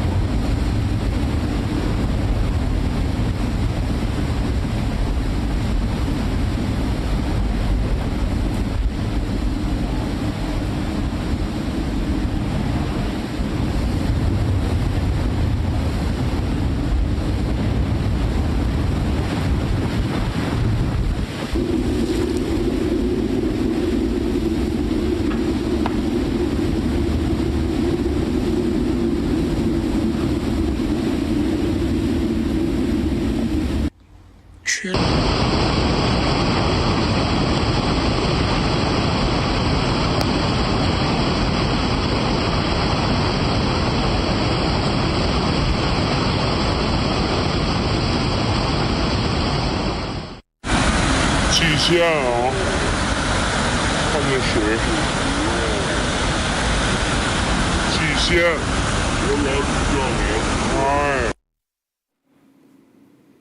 And coming up after a short break, we get you more details as the Supreme Court now seeks an SIT report in the Ayodhya donation theft case. They direct the teams to issue notice to Ram Mandir Trust.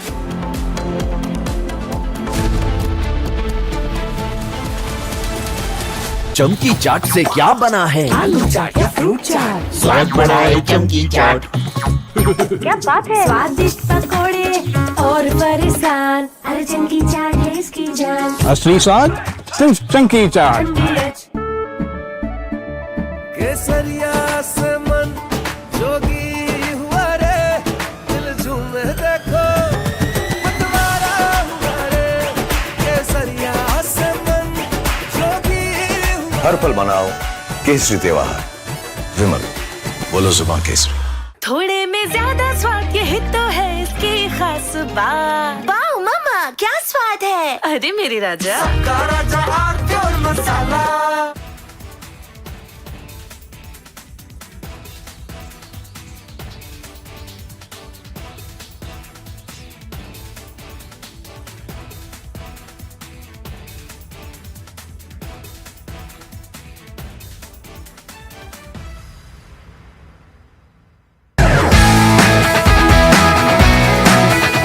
Rosa podcast wants to know.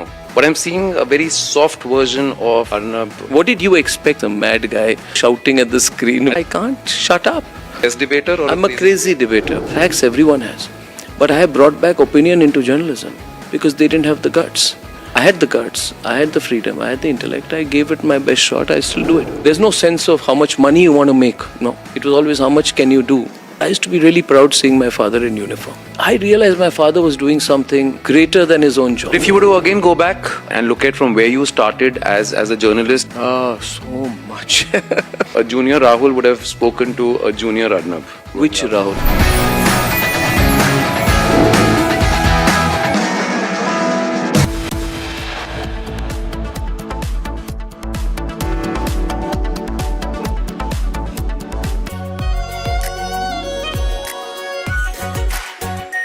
Are pure shahi paneer masala, delicious, healthy everyday.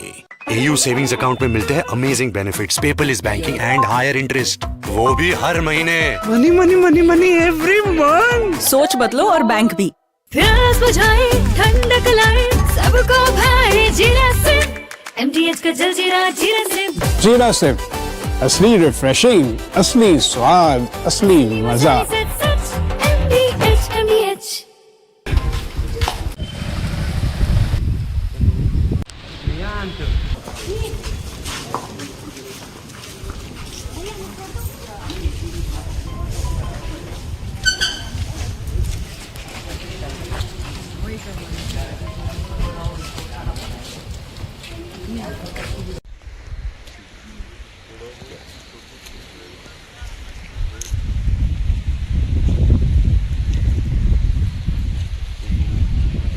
की घटना है, यही घटनास्थल भी आया हूँ।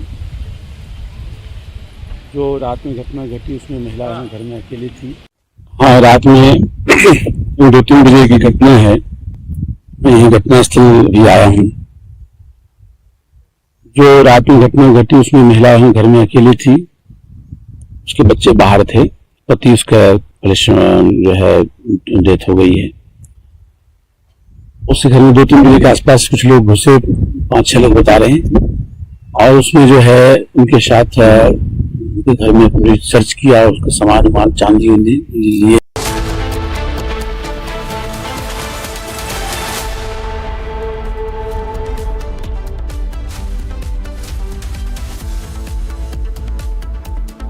Good evening. Welcome to Republic. Our top focus is going to be on the Middle East war, where we are seeing escalating tensions. We are seeing Iraq has again and now started to attack the US bases near them in Jordan, Kuwait, Oman. We're also seeing how the US has continued and escalated its attack on Iran. That's a top focus story that we're going to track and really try and understand whether the Strait of Hormuz is closed or open, even as Iran's come out with a chilling list of 13 leaders, foreign leaders, that it wishes to terminate. Take a look at our headlines.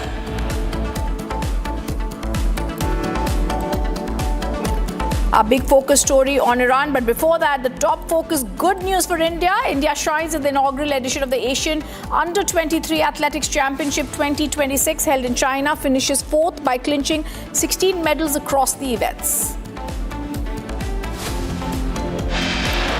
The government says it's now examining Meta's response on child sexual abuse content. Appropriate action will follow.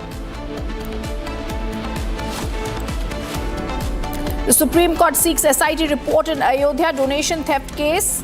Notice issued to Ram Mandir Trust. After UBT Sena NCP split next, sources indicate 5 Lok Sabha MPs likely to make switch to NDA.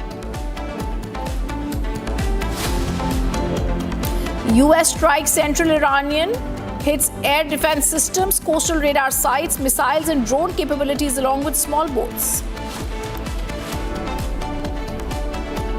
Iran launches an eye for an eye operation after fresh US strikes, targets US bases across Kuwait, Jordan and Bahrain.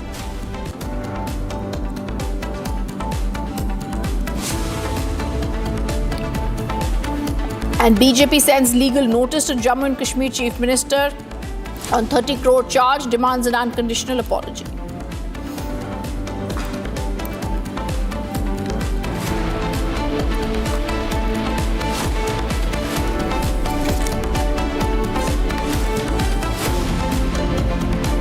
Good evening. Welcome to Republic. Our top focus story coming in from Pakistan-occupied Kashmir. Protesters who are issuing a fresh ultimatum to Pakistan. It's either martyrdom or accept our rights. Khwaja Mehran advocates' announcement at Rawalkot sit-in protest is clear. Protesters say we demand basic rights that were promised to us. I want to go across to Gursimran. But first, we're going to take this reaction, the sounds that are naturally coming from there. Take a look. क्या फतवा लेके वापस लौटना है, तीसरा कोई option मौजूद नहीं है, असल जरूर अगर बरसा और पूरे यकीन ना अपनी मामा की आखड़ाया, अपनी बहना की आखड़ाया, कैसा जिस जबर ने अंदर पिछले 80 साल गुजारे हैं, तीसरी कोई बात नहीं होनी चाहिए। यार पिंडाल मौजूद हर एक फर्द ने दिल में ये बात है कि या शहादत कबूल करनी है या फतवा लेके वापस लौटना है, तीसरा कोई ऑप्शन मौजूद नहीं है, असल जरूर अगर बरसा और पूरे यकीन ना अपनी मामा की आखड़ाया, तीसरी कोई बात नहीं होनी चाहिए।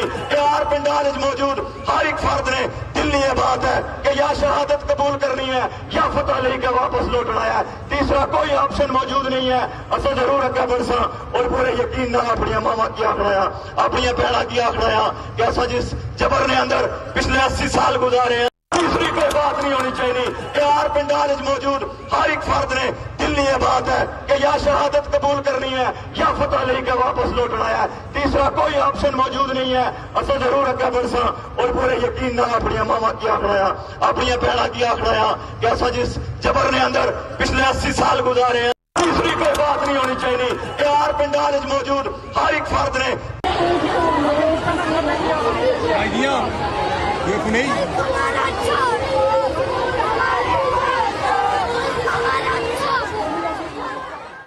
The other big story that's breaking here on the same subject, the government in POK has now warned teachers and students that disciplinary action will be taken against participation. They are even scared now that children will defy Munir's army. There's a protest on this. Let me go across to my colleague Gursimran getting us those details. Gursimran, it's clear. Private schools have been told if you continue staying open, your registration will be cancelled. Yes, because today we have seen that the sea of students in Pakistan's Rawalakot have come on the streets on the Pakistani-occupied Jammu and Kashmir. These students who are actually from BOJK and studying in the different schools in the Rawalakot, they have come on the streets of Pakistan-occupied Jammu and Kashmir. There was a sea of the students in uniform staging the protest against the Pakistani government and the atrocities being committed upon them by the Pakistani federal government and the establishment. And what they have said, that we are not terrorists, do not commit atrocities on us. They wanted peace. They were holding the banners urging the United Nations to intervene. They were urging the civil bodies, the global organizations to come and help them. And that is why we have seen that the protest after protest have taken place. Now this diktat has been issued by the Pakistani federal government that their registrations will be cancelled.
We're going to get you the news from Iran now. There's one injured in the US attack in Iran's Abadan. The report suggests US projectile has hit Iran's Abadan, injuring one person. This is one of the news that we're getting you. It's the US projectile that's hit Iran's Abadan. And we're also going to get you soon after this footage that has been released. Great details that are now coming from Iran about how Abadan has been hit. There is Iran smoke that's rising from Iran. We're also now getting more footage from Iran and the IRGC and what they are doing. But first, on the story, I'm telling you the news that's coming in now. It's US that has escalated its attack in the Middle East. And the other breaking news that's coming in right now, viewers, the IRGC has released footage of Qadar, Imad, Khyber, Shekhan and Zulfagar missiles being launched at US bases in response to the hostile attacks targeting Iran. It's clear what they're doing is an eye for an eye. They've also targeted US bases near them. They've launched this in US bases in response. This is the big news that's also coming in. We're clearly seeing that the Middle East attack has only intensified with IRGC also attacking US bases.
And the General Command of the Bahrain Defense Forces announces that Iran continues its systematic hostile approach through its sinful attacks with missiles and drones that target the civilians in the Kingdom of Bahrain.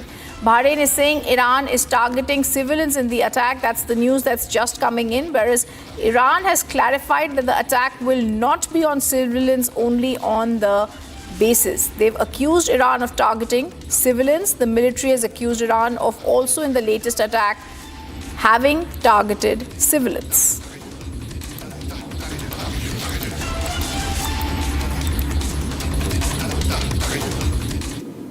Viewers, explosions are heard near Iran's southern Bandar Abbas and Qashim Island. Iranian media says explosions are reported in Bandar Abbas. This becomes extremely critical as we are clearly seeing that the escalation of the attack is there, as we are seeing the escalations are there from the side of US that has also targeted Iran once again, and these attacks are being seen in different parts. There are new explosions that have been heard on Bandar Abbas and Qashim Island, and it's clear even as there have been no civilian casualties reported. We're also being told there are possible clashes at the Strait of Hormuz. In response to the explosions, we are told that there were no reports of civilian casualties.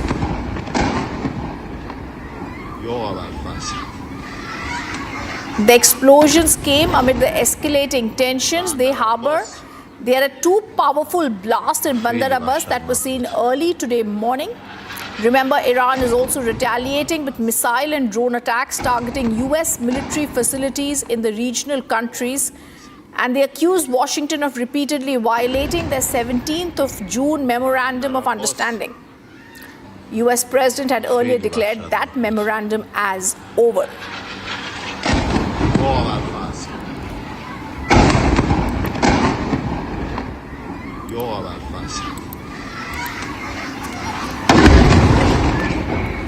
Bandar Abbas.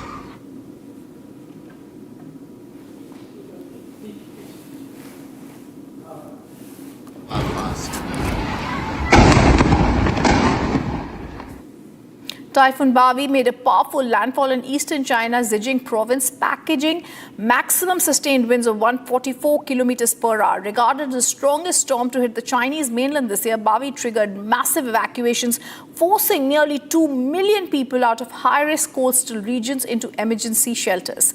The National Meteorological Agency has issued its first red alert for rainstorms along with an orange typhoon alert, leading to mass cancellations of over 1,000 flights, trains, ferry services across Shanghai, Hangzhou and neighboring provinces.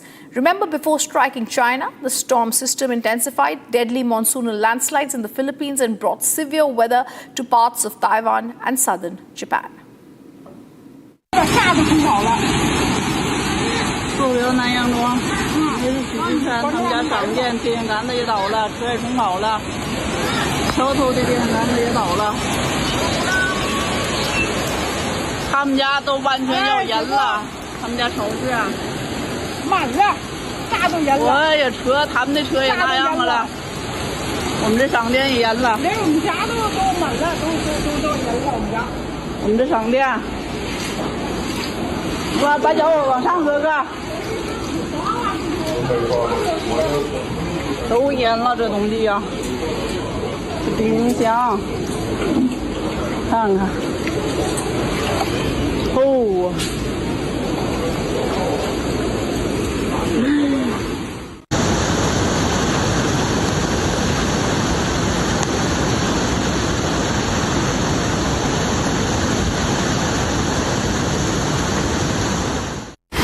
蓟县啊，看这水，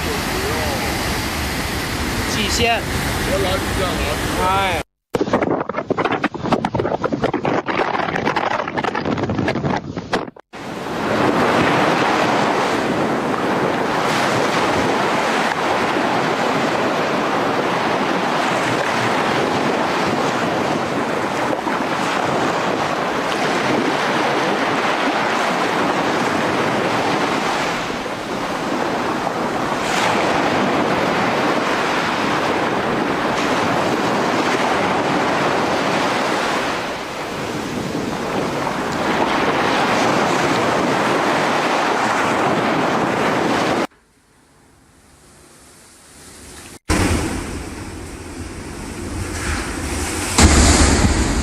就要把心美墩墩的。那说我们可干咋好？我这副包子那不谈。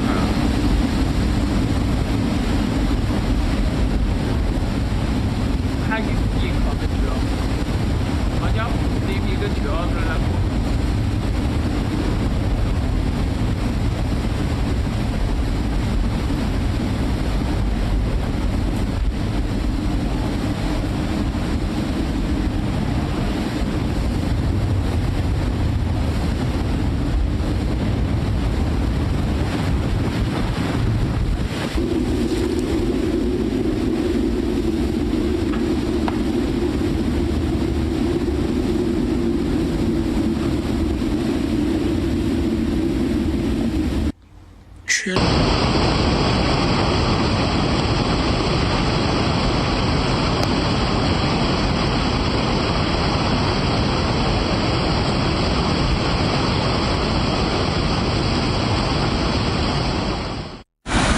极限啊！看见谁？极限！我来不了，哎。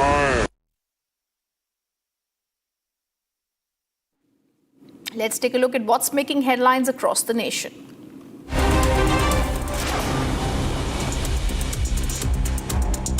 Eggs were allegedly thrown at former TMC candidate Titnankar Ghosh while he was being escorted out of Karda police station. Police have intervened to prevent any escalation. Security has been tightened in the area.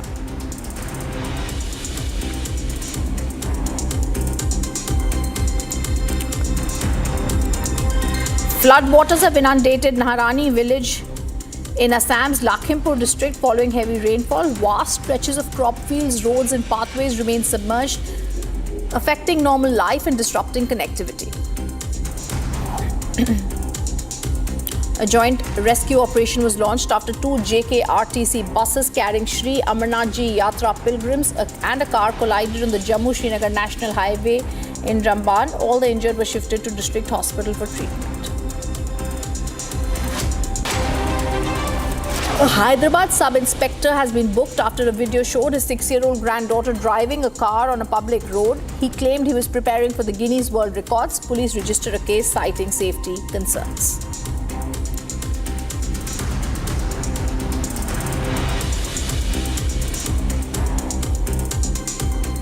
And now the Supreme Court's nationwide mediation initiative. They are taking this initiative in the case of Gyanvapi and other such cases where the court administration is inviting parties to explore an amicable settlement before a special Lok Adalat.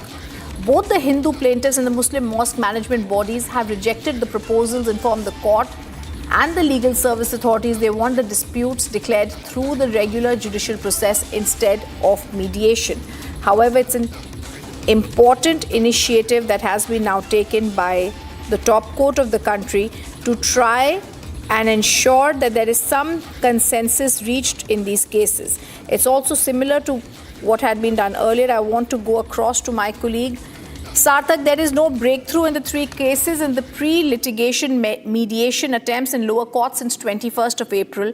A notice was sent to the Muslim and Hindu parties. However, now Supreme Court is sending the Gyanvapi case, the Mathura Sambhal disputes for out-of-court settlement in August. What are the details that you've picked up?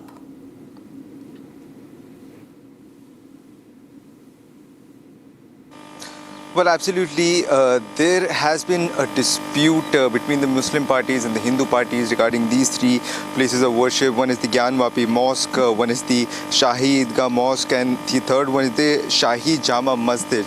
There has been a dispute between the parties for a very long time. As a matter of fact, Supreme Court had recommended these parties to go for mediation and to attend the Samadhan Samaroh 2026 that is supposed to be held on from August 21 to August 23. They were recommended this mediation. They were invited for this mediation to try and settle the dispute outside court and not to go for the regular judicial process. However, at this point, it seems like both the parties, both the Hindu Hindu parties and the Muslim parties have decided mutually that they would not be going for mediation. They would not be relying for mediation for solving these disputes, as they have raised multiple questions and multiple arguments in the court. For example, the first thing that they have mentioned that there's disputes involved the question of the title of the immovable property, whether it was a mosque, whether it was a temple, that can only be determined through a regular judicial process. Furthermore, they have also raised some constitutional and legal issues like the interpretation of the places of worship, Special Provisions Act of 1991. That can also only be done through a regular judicial process, and further an authoritative judicial determination has to be made, and therefore it is important the judiciary intervenes and decides the matter. That's right. Thank you, Sarthak, for giving us those details. A top focus story that we're going to continuously track. Viewers, a huge fire engulfed a pub in Bangkok early Monday, killing at least 27 people before firefighters brought the blaze under control. The Prime Minister, Anutin Charnvirakul, had visited the site with rows of bodies laid out at the scene as police and emergency crews also worked around him. Footage shared online by first responders showed a huge blaze raging and smoke pouring from the front door of the Na Lad Prao pub in the northern part of the Thai capital, with people trying to flee as thick black smoke billowed into the sky.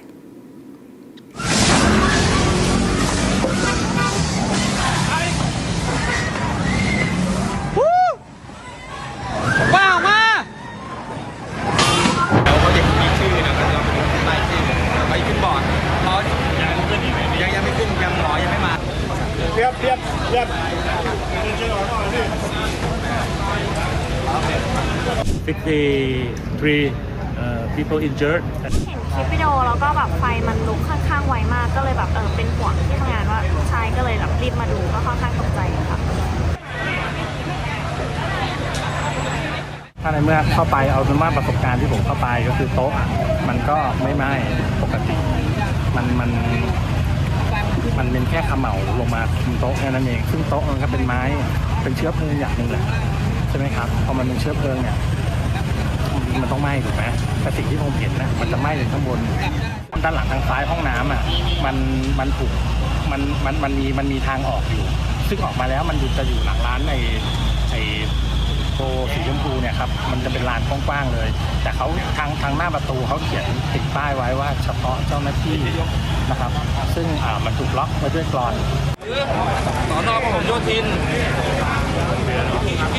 แล้วท่านจะทราบรุ่นน้องที่เป็นนักร้องค่ะแล้วก็มีนักดนตรีหลายคนเลยค่ะที่ตอนแรกสูญหายค่ะเพราะว่าทราบตอนแรกก็คือติดต่อใครไม่ได้เลยรู้แค่ว่าไฟไหม้แล้วรู้ว่าเพื่อนเล่นอยู่ที่นี่ก็เลยพยายามติดต่อเพื่อนๆที่อยู่ที่นี่ค่ะทีนี้มันจากคำบอกเล่าที่อยู่ข้างในก็คือว่าตอนไฟมันขึ้นมันมืดหมดเลยค่ะไฟดับหมดเลยแล้วก็มีแต่ควันเนี่ยก็คือมันก็มองหากันไม่เจออะไรเงี้ยไม่มันเป็นคนนักร้องเลยมันกำลังขึ้นร้องเลย I asked one musician that happened to be on the stage when the incident took place. He said that there was a fire at the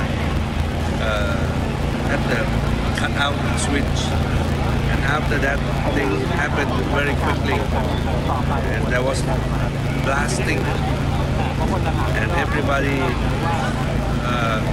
tried to free themselves from the smoke. Coming up after a short break, the government says it is now examining Meta's response on the child sexual abuse content, and there will be appropriate action to follow.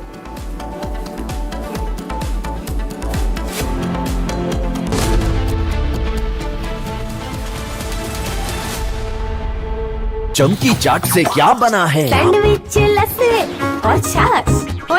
हर घूंट में चमकी चाट। अब बताओ स्वाद आया? असली स्वाद सिर्फ चंकी चाट। रानी, इस घर में कुछ है जो टूटता नहीं। ये पिलर कभी नहीं टूटेगा। रुंगटा स्टील TMT से बना। रुंगटा नहीं तो घर स्ट्रॉन्ग नहीं। रुंगटा स्टील TMT बार एकदम सॉलिड। प्योर सूजी पास्ता उबालो मिलाओ और खाओ 8 मिनट में तैयार। क्या टेस्ट है सबका राजा आर प्योर मसाला।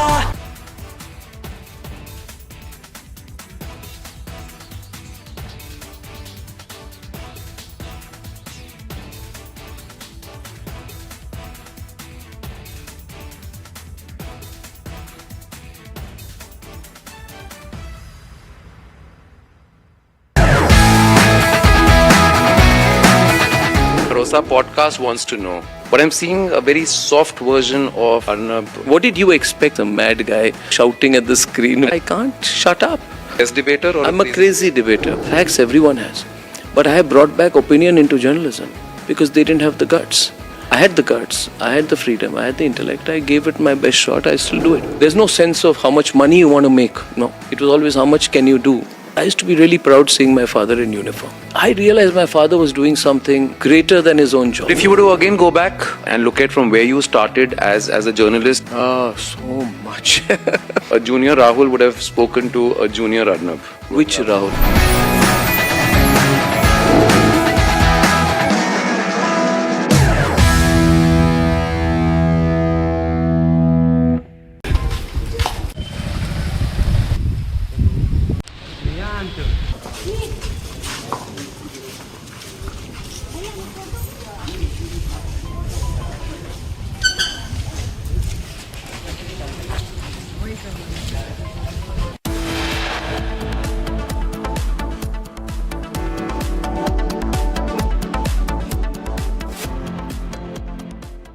थोड़े में ज्यादा स्वाद यही तो है इसकी खास बात। वाओ मामा क्या स्वाद है। अरे मेरे राजा सबका राजा आर प्योर मसाला। केसरिया से मन जोगी हुआ रे दिल झूमे देखो मतवारा हुआ रे केसरिया से मन जोगी हुआ। हर पल मनाओ केसरी त्योहार। विमल बोलो जुबान केसरी। चमकी चाट से क्या बना है आलू चाट या फ्रूट चाट। स्वाद बढ़ाए चमकी चाट। क्या बात है। स्वादिष्ट पकोड़े और फरसान। अरे चमकी चाट है इसकी जान। असली स्वाद सिर्फ चंकी चाट।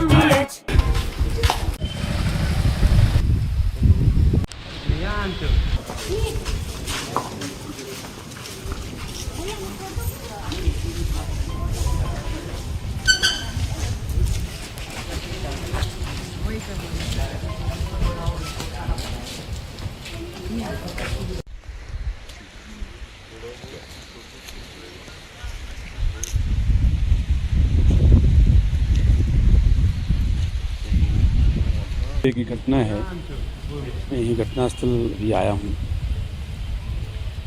जो रात में घटना घटी उसमें महिला घर में अकेली थी। हाँ, रात में 2-3 बजे की घटना है, मैं यही घटनास्थल भी आया हूँ। जो रात में घटना घटी उसमें महिला घर में अकेली थी, उसके बच्चे बाहर थे, पति उसका जो है डेथ हो गई है। उसके घर में 2-3 बजे के आसपास कुछ लोग घुसे, 5-6 लोग बता रहे हैं, और उसमें जो है उनके साथ उनके घर में पूरी सर्च किया, उसका सामान चांदी लिए हैं, और उसके साथ बलात्कार की घटना भी किया गया है। साथ ही कोई उसमें और उसके इंटरनल पार्ट में इंजरी है, जिससे लगता है कोई मटेरियल वगैरह कुछ उसके साथ जो है प्रयास किया गया है। इसके बारे में पूरी जानकारी डॉक्टर से ली जा रही है, और इसमें उसको भी इंदौर रेफर किया गया है, महिला को वहाँ उनके इलाज के लिए रेफर किया गया है, तो पूरा ख्याल रखा जा रहा है। बाकी हम लोग पूरी टीम यहाँ पे जो है हमारी लगी है, एफएसएल की टीम भी आई है, हमारे जो फिंगरप्रिंट की टीम भी है, हमारे साइबर प्लस जो हमारी आसपास के थाने की टीम यहाँ पे आ गई है। उनको मैंने पूरा जल्दी से जल्दी मतलब 24 घंटे 28 घंटे के अंदर में पकड़ को निकालने का प्रयास किया जाएगा पुलिस की तरफ से। सर, पुलिस ने अभी तक कोई धारा में कार्रवाई की है? हाँ, पुलिस इसमें जो है क्योंकि आदमी इसमें 5-6 बताए जा रहे हैं, तो डकैती की धारा प्लस 376 जो उसने बलात्कार किया है, इसकी धारा इसमें लगेगी। There is outrage in the area after the incident. demands are being made for a fair investigation, financial assistance, and the removal of the station in charge. The SP visited the crime scene and instructed officials to take strict action. Officials said investigators had recovered some evidence from the crime scene but declined to share details as the probe was underway.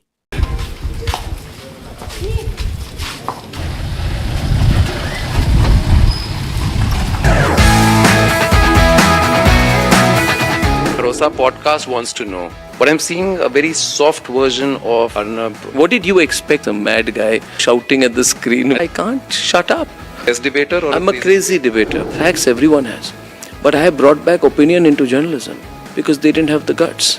I had the guts, I had the freedom, I had the intellect. I gave it my best shot. I still do it. There's no sense of how much money you want to make. No, it was always how much can you do. I used to be really proud seeing my father in uniform. I realized my father was doing something greater than his own job. If you were to again go back and look at from where you started as a journalist, so much.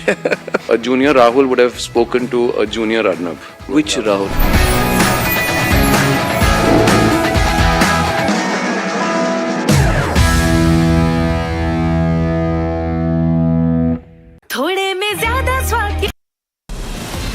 From Asia's largest news headquarters, setting the agenda for Bharat.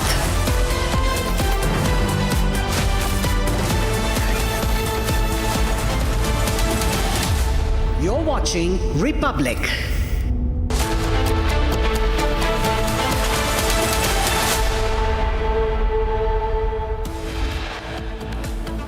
The top headlines today: India shines at the inaugural edition of the Asian Under-23 Athletics Championships 2026 held in China. Finishes 4th place by clinching 16 medals across the events. The government says that it is now examining Meta's response on child sexual abuse content. Appropriate actions to follow. Supreme Court 6 SIT report in Ayodhya donation theft case directs the team to issue notice to Ram Mandir Trust. After UBT Sena and CPSP split next, sources indicate 5 Lok Sabha MPs likely to make the switch to NDA.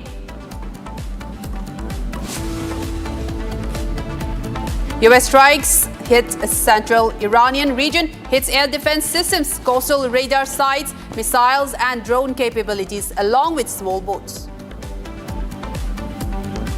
Iran launches eye for an eye operation after fresh US strikes, targets US bases across Kuwait, Jordan and Bahrain. BJP sends legal notice to Jammu and Kashmir Chief Minister Omar Abdullah on 30 crore charges, demands unconditional apology.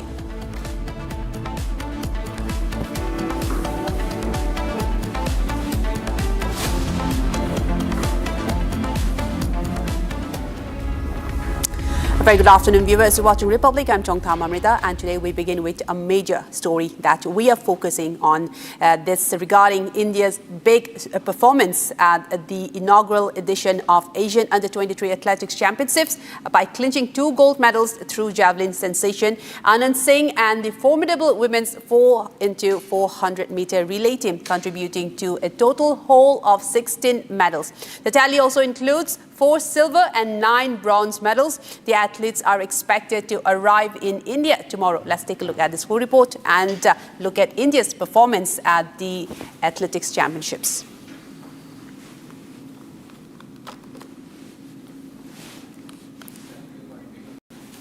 Well, this is as India shines at this inaugural edition of the Athletics Championships that was held in China, and India bagged 16 medals tally, India's biggest haul in the first, India's one of the biggest haul. In fact, this is the Under-23 Championships of the track and field event, various athletics events where India scored very high. India, in fact, gained 16 medals by finishing 4th. This is in fact a very good performance by the Indian athletes, and we have also one of the biggest tally in very recent times in the global stage by India. And we are also getting reports that javelin sensation Anand Singh has also clinched 2 medals there, and also the formidable women's 4x400 meter relay team, one of the shining performances of the event, Asian Athletics, that was held in China. India truly shined at the event, one of the biggest performances that India has been showing so far.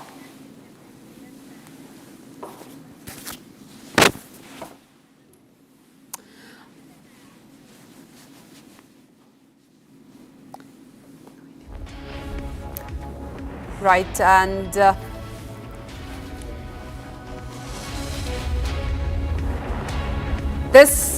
tally that India has in fact scored also includes 4 silver and 9 bronze medals, and the athletes are expected to arrive in India tomorrow after finishing 4th, and this was one of India's biggest tally haul in recent times in global stage in athletics. That is, these are Indian athletes under 23 event, the inaugural event that was held in China. India bagged 16 medals in total. India also scored a very good performance in javelin, 2 gold medals in javelin by the sensation Anand Singh and the formidable women's 4x400 meter relay team, contributing to a total whole of 16 medals. And the total tally also includes 4 silver as well and 9 bronze medals. In fact, a very huge and shining performance by the Indian contingent at the Asian Athletics Championship under 23 that was recently concluded in China. And the team is set to arrive tomorrow back in India after making the country proud, after flying the national flag high at the global stage. This after the relay team in fact truly gave a wonderful performance, and a total haul of 16 medals by the Indian contingent, the under 23 contingent. And in fact this comes at a time when other sports are also being seen, and for example in cricket, India has been putting a very poor performance so far, separate back-to-back losses as well, while on the other hand Indian athletes continue to shine and bring the nation pride and fame, and raising the Indian flag at the national level, at the international level. And in fact, the athletes truly deserve this performance that they have given. Truly deserve all the honor that's coming their way. And in fact, a very proud moment for India as well. India bagging 16 medals in the under 23 athletics championships. India in fact clinched 2 gold medals through javelin in the javelin event, and in various other track and field events as well. India has also bagged 4 silver medals and 9 bronze medals in various other track and field events. India's team, under 23 team, shining at the global stage again in the inaugural edition of the Asian Athletics Championship.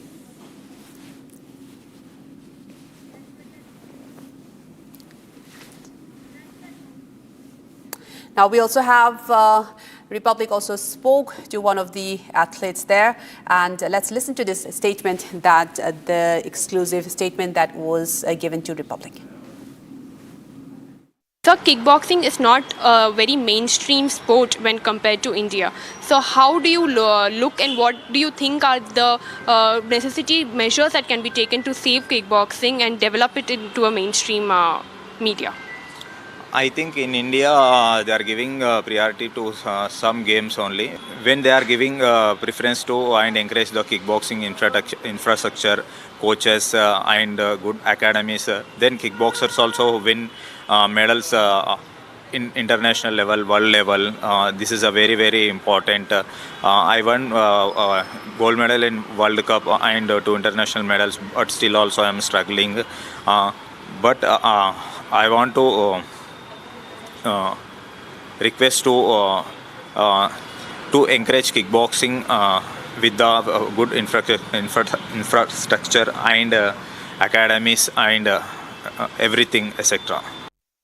So kickboxing is not a very mainstream sport when compared to India. So how do you look and what do you think are the necessity measures that can be taken to save kickboxing and develop it into a mainstream media? I think in India they are giving priority to some games only. When they are giving preference to and encourage the kickboxing infrastructure, coaches and good academies, then kickboxers also win medals in international level, world level. This is a very, very important. I won gold medal in World Cup and 2 international medals, but still also I am struggling. But I want to request to encourage kickboxing with the good infrastructure and academies and everything, etc. And in fact, we are being joined by more of our medalists who've done us proud in China. We're right now being joined by Aman Chaudhary. Aman Chaudhary is joining us live on Republic TV. And he's live right now from China. And he's just won the silver in the men's relay 4x400 meter. बहुत बहुत बधाई आपको अमन चौधरी जी, और इतने young age में आपको ये सफलता हासिल हुई है। चाइना में जाकर हमने जिस तरह से परफॉर्मेंस किया है, इस वक्त कैसा लग रहा है आपको, कैसा महसूस हो रहा है? मैम अच्छा ही लग रहा है अभी तो जी। अभी जैसे कि आपने देखा हमने कि हमारे सारे मतलब हमने गोल्ड भी जीते हैं, सिल्वर भी जीते हैं, और इसके पीछे अगर आप बताएंगे कितनी मेहनत गई है, किस तरह से आपकी तैयारी गई है, कितने दिनों की तैयारी है, कितने लंबे आवर्स आप ट्रेनिंग करते थे? मैम दिन के 6-7 घंटे कम से कम। अच्छा, और किस तरह का सपोर्ट मिला है, किस तरह की मतलब किस तरह से तैयारियों में और क्या क्या इम्पोर्टेंट चीज़ गई हैं, अगर वो आप थोड़ा सा डिटेल में बता सकें? तैयारी तो ठीक ही है मैम अपनी, और क्या ही बताऊं। बताना, क्योंकि देखिए इम्पॉर्टेंट है, जो कि आपके आप एक तरह से मिसाल अब बन चुके हैं, और हम देख रहे हैं कि किस तरह से आपकी काफ़ी ज़्यादा आपको लेकर मीडिया में बहुत अटेंशन हो रहा है, काफ़ी ज़्यादा आपके बारे में छप रहा है। तो इस वक्त कैसा आपको लग रहा है कि कितना इम्पॉर्टेंट है कि हमारी आपकी जो कहानी है वो सामने आए? तो उसको लेकर अगर आप कुछ बताएँ, अपने बारे में बताएँ, और आपका क्या ड्रीम रहा है, अगर आप उसके बारे में थोड़ा सा बताएँ। मैम ड्रीम तो यही था कि इंडिया के लिए रिप्रेजेंट करूं। जी, और आपने वो किया भी है। अच्छा, आपके कोच भी मेरे साथ जुड़ चुके हैं, ये मुझे पता चला है अभी। तो mister Rahul Panwar is joining us right now. Rahul ji, अगर आप बताएं कि किस तरह की ट्रेनिंग गई है इस बार, क्या हमने ख़ास किया है जो इस तरह का उम्दा रिजल्ट आया है? ट्रेनिंग हमारी काफ़ी अच्छी हुई है इस बार, काफ़ी मेहनत की है हमने दोनों ने मिलके। तो अभी हम गोल्ड से चूक गए हैं, अगर हमारी तैयारी चल रही है आगे के लिए, क्योंकि अमन के साथ उतार चढ़ाव हर बार रहा है, कुछ ना कुछ, कभी इसके इंजरी हो जाती है, कभी कुछ ना कुछ इसके साथ रहा है। अगर हम मेहनत कर रहे हैं, अपना कोशिश कर रहे हैं, हम आगे और अच्छा करेंगे। तो अभी इसकी आगे की तैयारी है 2028 ओलंपिक के लिए। अच्छा, और जैसे हमने ओवरऑल परफॉर्मेंस आपने देखी है सर, ये किस तरह से आपको लगा है कि इस बार जो परफॉर्मेंस हुई है उसमें हमने अलग क्या किया है? क्योंकि हमने देखा है रिले में, अगर वुमेंस की बात करें वहाँ पर भी गोल्ड मिला है, काफ़ी मेडल्स मिले हैं इस बार, जैवलिन में भी मिले हैं। तो आपको क्या लगा है कि इस बार डिफरेंट क्या रहा है हमारे इस कंटिजेंट के लिए? ये हमारे एथलेटिक्स में धीरे धीरे हर ही मतलब सीनियर में भी और जूनियर में भी इम्प्रूव हो रहा है हर तरीके से। इसमें बहुत बड़ा रोल हमारी AFI फेडरेशन का भी है, जो अलग अलग तरीके के कोर्स हमें प्रोवाइड करा रही है, कैंप करा रही है, जिससे हम भी इंटरनेशनल लेवल की नॉलेज अपने बच्चों को प्रोवाइड करा पा रहे हैं। जैसे मैं दिल्ली गवर्नमेंट में कोच हूँ, तो मैं भी उन कोर्सेज को यूज़ करके बाहर की जो इंटरनेशनल में टेक्निक आ रही है, तो उनको मैं भी फॉलो करके अपने इम्प्रूव करा रहा हूँ बच्चों को, स्टूडेंट को। तो इसका बहुत हमें बेनिफिट मिल रहा है। ये हमारा पूरे एथलेटिक्स का रिजल्ट आके देख लीजिए आप, हर इवेंट में हमारा स्टैंडर्ड अप होता जा रहा है, और वो कोई दिन दूर नहीं रहेगा जब हमारे एथलेटिक्स में बहुत मेडल आएंगे ओलंपिक में। एब्सोल्युटली। और अगर हम देखें ओलंपिक्स की बात आपने करी, बहुत महत्वपूर्ण है वो, और उसको लेकर हमने इनफैक्ट राधा कृष्णन सर से कुछ देर पहले बात की थी। तो कॉमनवेल्थ गेम्स भी बहुत इंपॉर्टेंट है, उस लिहाज से अगर देखा जाए तो ओलंपिक्स भी बहुत इंपॉर्टेंट है। और हमने कई दशकों से देखा है कि भारत कहीं ना कहीं स्ट्रगल करता रहा है अगर हम बात करें एथलेटिक्स में, लेकिन जब हमने देखा कि एथलेटिक्स में इतने सालों बाद नीरज चोपड़ा जी हमारे लिए एक मेडल लेके आए, तो उसके बाद काफ़ी उम्मीदें जाग गई। उसके बाद तमाम हमने वर्ल्ड टूर्नामेंट्स में देखा है कि हमारे एथलेटिक्स में भी काफ़ी ज़्यादा सक्सेसफुल हम पाए जा रहे हैं, इनफैक्ट ट्रैक एंड फील्ड में भी। तो आपको लगता है कि और भी कुछ किया जा सकता है अगर आप बात करें जिस तरह का सपोर्ट एंड अपॉर्चुनिटीज़ क्या कुछ मिल सकती हैं, सो दैट कि पूल जो हो वो और भी बड़ा हो जाए वर्ल्ड इवेंट्स के लिए? ये सबसे बड़ी जो मुझे लगता है ना, जो ग्रास रूट लेवल पे है वो सुविधा बढ़नी चाहिए हमारे इधर खिलाड़ी जो इंटरनेशनल हो जाता है तो उसको सब चीज मिलती है, मगर ग्रास रूट लेवल पे उसको वो सुविधा नहीं मिल पाती जो उसको बहुत जरूरी है, क्योंकि हमारे एथलीट ग्रास से ही बनते हैं। वो मतलब स्टार्टिंग में उनको अच्छे कोच मिल जाए तो उनको सही गाइडेंस मिल जाती है, क्योंकि हमारे इधर कोच बहुत हैं मगर टैलेंट किलर भी बहुत हैं जो बच्चों का बचपन में टैलेंट किल करते हैं। तो उनको अच्छा कोच मिलेगा तो वो सही गाइडेंस करेंगे। तो आपको लगता है कहीं ना कहीं टैलेंट स्काउटिंग में इश्यूज हैं या इंफ्रास्ट्रक्चर में भी इश्यूज हैं? किस तरह के इश्यूज हैं? धीरे धीरे इंफ्रास्ट्रक्चर बढ़ रहा है, मगर पर हमारे जितना हम चाह रहे हैं, एक्सेप्ट कर रहे हैं, उतना हमारा इंडिया बहुत बड़ा है तो उतना हमें नहीं मिल पा रहा सभी को। अच्छा, तो ये ग्रास रूट लेवल पे, डिस्ट्रिक्ट लेवल पे हमें कैंप लगने चाहिए, स्कॉलरशिप मिलनी चाहिए, जिससे बच्चों को मोटिवेशन मिले और वो आगे खेलने बढ़े। क्योंकि अभी बहुत हमारे जॉब बहुत कम है स्पोर्ट्स में। जॉब प्रोवाइड होंगी बच्चों तो नए बच्चे आएंगे, अभी बच्चों को जॉब भी नहीं मिलती तो उसका आगे फ्यूचर क्या रहेगा। जो इंटरनेशनल कर जाएगा वो सिक्योर है, अगर जो उससे नीचे लेवल का रहेगा खिलाड़ी तो उसके लिए समस्या है। तो आप कह रहे हैं कि ज़्यादा मोटिवेशन, ज़्यादा इंकरेजमेंट, ज़्यादा सपोर्ट चाहिए। जो अभी जैसे कि अभी हम बात करें, अमन की बात कर ले, और जो भी ये अंडर 23 तो काफ़ी यंग है, तो इनके लिए ज़्यादा सपोर्ट चाहिए, आप ये कहना चाह रहे हैं? सपोर्ट चाहिए बहुत ज़्यादा, बिना सपोर्ट के कुछ नहीं हो पाएगा। जी। और अमन, अगर मैं आपसे पूछूं कि आपका नेक्स्ट गोल क्या है, नेक्स्ट टारगेट क्या है आपका इस मेडल के बाद? मैम अभी तो हम 2028 ही है ओलंपिक की। अच्छा, उसकी प्रिपरेशन करूंगा। अच्छा, चलिए, बहुत बहुत शुक्रिया हमारे जुड़ने के लिए अमन, और mister Rahul Panwar for joining us on republic TV, and many congratulations to you and the team for doing us proud. Thank you so much. Back to the studios. Right, thank you so much, Rakshita, for that, and speaking to our athletes, making India proud. And also, they have also raised a very important point that they definitely need more investment and in terms of funding, and also more attention to the athletes that are making India proud. And they are raising the flag of the nation at the world stage and bringing in several medals. In this particular event, India's one of the biggest haul in the international stage. 16 medals that India has brought back home. The contingent will be touching down in Indian soil tomorrow with such a proud moment for the country as well.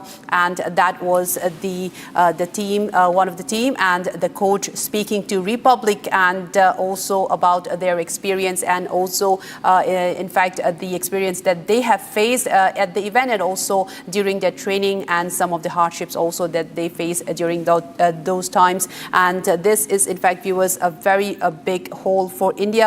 We have 3 gold medals that India has clinched, and 4 silver medals and 9 bronze medals. In fact, India's javelin throw was a record and a personal best for the javelin athlete Anand Singh as well. And we are continued to join by Rakshita. At this, we have more guests joining us. Over to you, Rakshita, for that. Yes, we are in fact being joined by the family of the star in this tournament. Shavani Sangle's father and brother are joining us here on the broadcast. And in fact, I welcome Mr. Sachin Sangle, the father of Shavani Sangle, and Shavani Sangle's coach Vaijnath Kale also. Thank you so much, gentlemen, for joining us. Sir, Sachin sir, पहले आपसे मैं बात करना चाहती हूँ कि किस तरह कैसा मोमेंट आपको लगा जब आपने देखा अपनी बेटी को वो मेडल जीतते हुए, जब वो काफ़ी नेल बाइटर था, काफ़ी इंटरेस्टिंग भी था। अगर आप देखें किस तरह से उन्होंने अब जब वो आगे बढ़ रही थी, दोनों इवेंट्स की अगर बात करें, जो टीम इवेंट था रिले का और इंडिविजुअल में भी उन्होंने मेडल पाया, तो वो कैसा वो मंजर आपको देखकर कैसा लगा? सबसे पहले तो मुझे बहुत प्राउड फील हुआ कि मेरी बच्ची जहाँ पे परफॉर्म कर रही है और अपने देश के लिए मेडल ला रही है, तो बहुत प्राउड फील हुआ। Am I audible? Hello hello. जी जी सर, अब आपकी आवाज़ आ रही है। जी जी प्लीज़ गो है। हाँ जी हाँ जी हाँ जी। तो बहुत प्राउड फील हुआ कि देश के लिए बच्ची इतने बड़े लेवल पे रिप्रेजेंट कर रही है और उसके साथ में मेडल भी जीत रही है, तो बहुत खुशी का माहौल था और बहुत ही प्राउड फील हुआ। एब्सोल्युटली एंड हमने देखा किस तरह से काफ़ी एक तरह काफ़ी डिफ़िकल्ट भी था। और अगर हम चाइना की बात करें, और काफ़ी बड़े बड़े ऐसे ऐसे देश से के कंपेटिटर्स थे जहाँ पर वो ट्रेडिशनली हमने देखा है कि वो ट्रैक एंड फील्ड इवेंट्स में काफ़ी ज़्यादा आगे रहते हैं। लेकिन जब आपने देखा हमारी भारतीय टीम, हमारी भारतीय महिलाएं इतना अच्छा कर रही थी, तो आपको क्या कुछ लगा कि कितना कुछ बदलाव आया है अभी, और इसका श्रेय आप किसको देते हैं इस बदलाव के लिए? डेफिनेटली पिछले कुछ सालों से बहुत बदलाव आया है और इसका श्रेय अगर जाना चाहिए तो जो भी कोचेस ग्राउंड लेवल पे काम कर रहे हैं उनको, एथलेटिक्स फेडरेशन ऑफ इंडिया, खेल मंत्रालय और गवर्नमेंट, इन सबको जाना चाहिए। डेफिनेटली उन्होंने पिछले काफी सालों से जो सपोर्ट सिस्टम बढ़ाया है वो बहुत ही अच्छा हुआ है। नहीं तो उसके पहले सब पेरेंट्स को या बाकी स्पॉन्सरर्स जो जिनको मिलेंगे स्पॉन्सरर, वही लोग अच्छा ट्रेनिंग या अच्छी फैसिलिटीज पा सकते थे। लेकिन आज की तारीख में वो काफी इंफ्रास्ट्रक्चर डेवलप हुआ है, जिसके कारण काफी एथलीट्स आगे आए हैं और आप देखेंगे कि आगे चलते हुए बहुत ज्यादा नंबर ऑफ एथलीट्स आगे आएंगे। जी जी बिल्कुल, मैं ट्रेनिंग पर और पूरी मेहनत पर ज़रूर जाऊंगी उनके कोच के पास भी। लेकिन आपकी उनसे बात हुई जब ये मेडल हुआ, तो उनका रिएक्शन क्या था? क्या कुछ आपस में आप दोनों की बातचीत हुई, अगर आप बता सकते हैं सचिन सर? जाहिर सी बात है कि बहुत खुश थी वो कि ये लेवल पे इंडिया को रिप्रेजेंट करना और उसके बाद मेडल भी जीतना, और वो भी फर्स्ट जो मेडल था वो एकदम नेल बाइटिंग फिनिश था। तो हम लोग बहुत खुश थे और थोड़ी देर तो हम बात ही नहीं कर पा रहे थे एक दूसरे से, लेकिन बाद में वो भी काफी खुश थी। जी, अगर आप उनके बारे में बताएं कि क्या बचपन से उनको स्पोर्ट्स के प्रति रुझान था, और क्या काफ़ी एक्टिव थी वो अगर इस फ्रंट पे, या उनको किसी से इंस्पिरेशन मिली है, उसके बारे में ज़रा बताएं। नहीं, अभी देखिए, जो हर कोई बच्चा होता है तो माँ बाप को तो ऐसा लगता है कि वो कोई डॉक्टर बने, साइंटिस्ट बने, कोई आर्मी में जाए।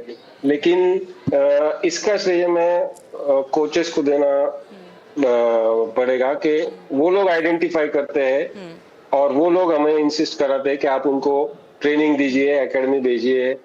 तो डेफिनेटली हैट्स ऑफ टू हर कोच, उन्होंने जो उसको चूज किया और उसके बाद ट्रेनिंग दिया। I am really thankful to him. Right, we are also thankful to him for to groom her so well and train her so well. तो वैजनाथ जी, मैं आप पर आऊँगी इस वक्त। कैसे उनकी ट्रेनिंग रहती है, कितनी मेहनत करी है, किस तरह से उनका पूरा एक प्रिपरेशन रहा है इस टूर्नामेंट से पहले? जी थैंक यू सो मच। जैसे आपने कहा, ट्रेनिंग प्रोग्राम जो रहता है ये कंपटीशन के लिए पिछले दो साल से हम मेहनत कर रहे थे। उसका मॉर्निंग और इवनिंग सेशन मिला के 5-6 घंटे उनका ट्रेनिंग सेशन रहता है, और पेरेंट्स का भी बहुत अच्छा सपोर्ट है। एथलीट उस हिसाब से मेहनत कर रहे हैं और हमें उसका श्रेय और फल मिल रहा है। और डेफिनेटली ये नया भारत है, और नए भारत की तरह ही उन्होंने अंडर-23 एशियन चैम्पियनशिप में शुरुआत की और चाइना में उन्हीं को टीम को जाके बीट करके गोल्ड मेडल हासिल किया।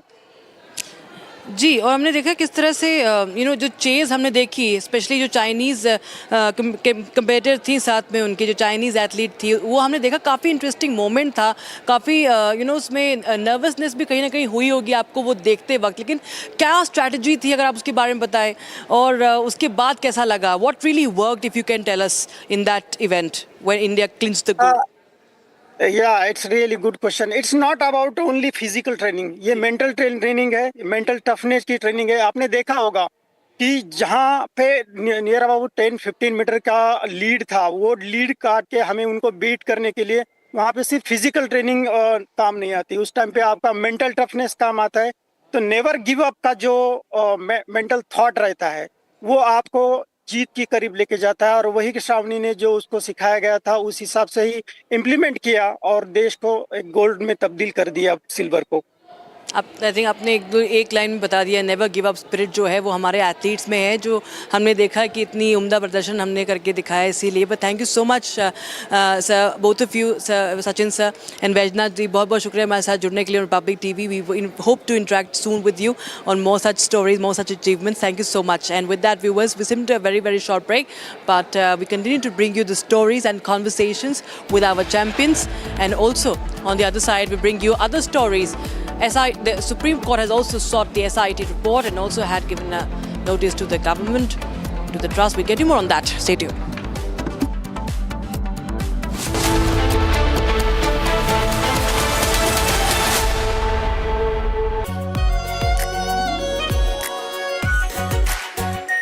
Are pure shahi paneer masala, delicious, healthy everyday. केसरिया से मन जोगी हुआ रे, दिल झूमे देखो मतवारा हुआ रे. केसरिया से मन जोगी हुआ. हर पल मनाओ केसरी त्योहार. विमल, बोलो जुबान केसरी. चमकी चाट से क्या बना है? आलू चाट या फ्रूट चाट, स्वाद बढ़ाए चमकी चाट. क्या बात है? स्वादिष्ट पकोड़े और फरसान, अरे चमकी चाट है इसकी जान. असली स्वाद सिर्फ चंकी चाट.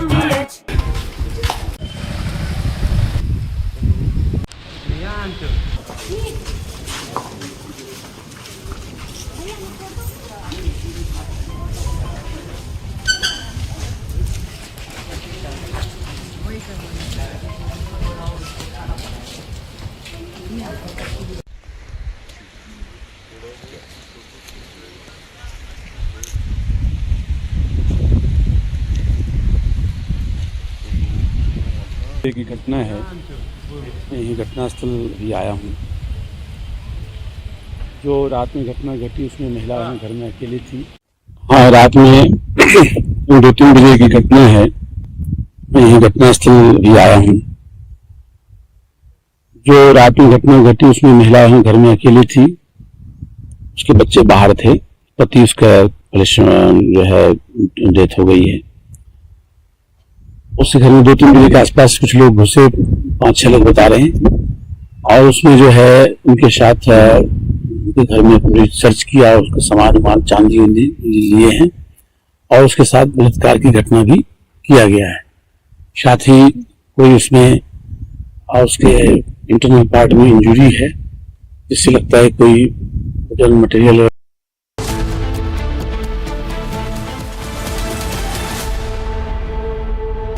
प्योर सूजी पास्ता, उबालो मिलाओ और खाओ, 8 मिनट में तैयार. क्या टेस्ट है, सबका राजा R pure masala. AU savings account में मिलते हैं amazing benefits, paperless banking and higher interest, वो भी हर महीने. Money money money money every month. सोच बदलो और बैंक भी. चमकी चाट से क्या बना है? सैंडविच, लस्सी और छाछ. हर घूंट में चमकी चाट. ड्राई फ्रूट और दही बड़े. चमकी चाट से स्वाद बढ़े. असली स्वाद सिर्फ चंकी चाट.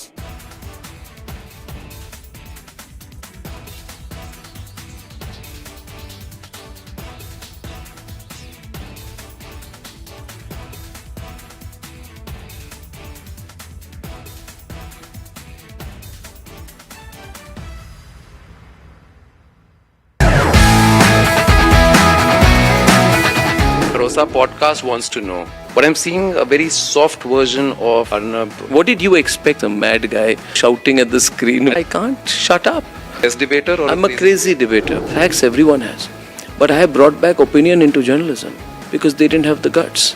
I had the guts, I had the freedom, I had the intellect. I gave it my best shot. I still do it. There's no sense of how much money you want to make. No. It was always how much can you do. I used to be really proud seeing my father in uniform. I realized my father was doing something greater than his own job. If you were to again go back and look at from where you started as a journalist, so much. a junior Rahul would have spoken to a junior Arnab. Which Rahul?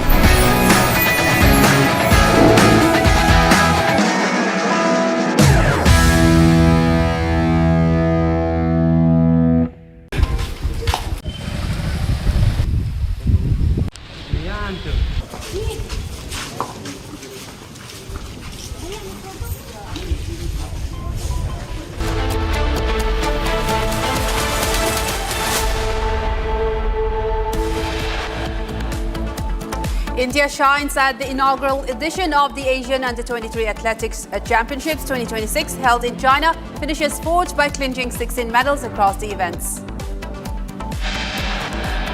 The government says that it is now examining Meta's response on child sexual abuse content, appropriate actions to follow. Supreme Court seeks SIT report in Ayodhya donation theft case, directs the team to issue notice to Ram Mandir Trust. After UBT Sena and CPSP split next, sources indicate 5 Lok Sabha MPs likely to make the switch to NDA. US strikes central Iran, hits air defense systems, coastal radar sites, missiles and drone capabilities, along with small boats. Iran launches eye-for-an-eye operation after fresh US strikes, targets US bases across Kuwait, Jordan and Bahrain. BJP sends legal notice to Jammu and Kashmir Chief Minister Omar Abdullah on 30 crore charge, demands an unconditional apology.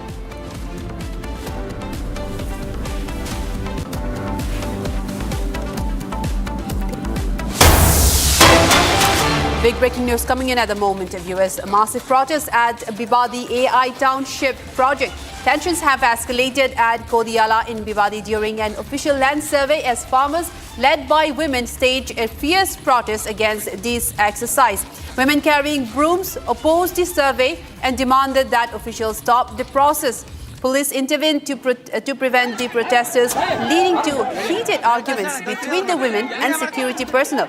The protest later turned violent as farmers allegedly pelted stones at officials and their vehicles. The windshield of an official's car was also shattered in the process, and protesters also blocked vehicles and continued to raise slogans against the land survey, resulting in further confrontation between the farmers and the security personnel. This in Bibadi in Karnataka. The women have raised various slogans and protesting against the land survey that was carried out, and a massive protest was also seen at the process against the land survey that was being carried out in the region. And also, viewers, let's listen in to Bengaluru Rural MP CN Manjunath, who, when he spoke exclusively to Republic about this incident. Take a listen. I've been joined by Dr. C.N. Manjunath, the Member of Parliament for Bengaluru Rural, where the Biddi issue is happening for the last couple of days. Sir, now, the latest development is that when the survey officers try to visit Biddi to conduct the survey, we've seen that women have used broomsticks and tried to pelt stones, and the police had to intervene in between them. And now the police have taken into custody the farmers and the women who were protesting against the survey. How do you see this, sir? No, actually, farmers are protesting against this township for months and months. Peacefully they are protesting. And first of all, nobody has asked for this township. And this township comes within this Biddi area. It's all fertile land. So government wants to actually acquire 7,000 acres of land, fertile land, and we have visited. Even many legal experts.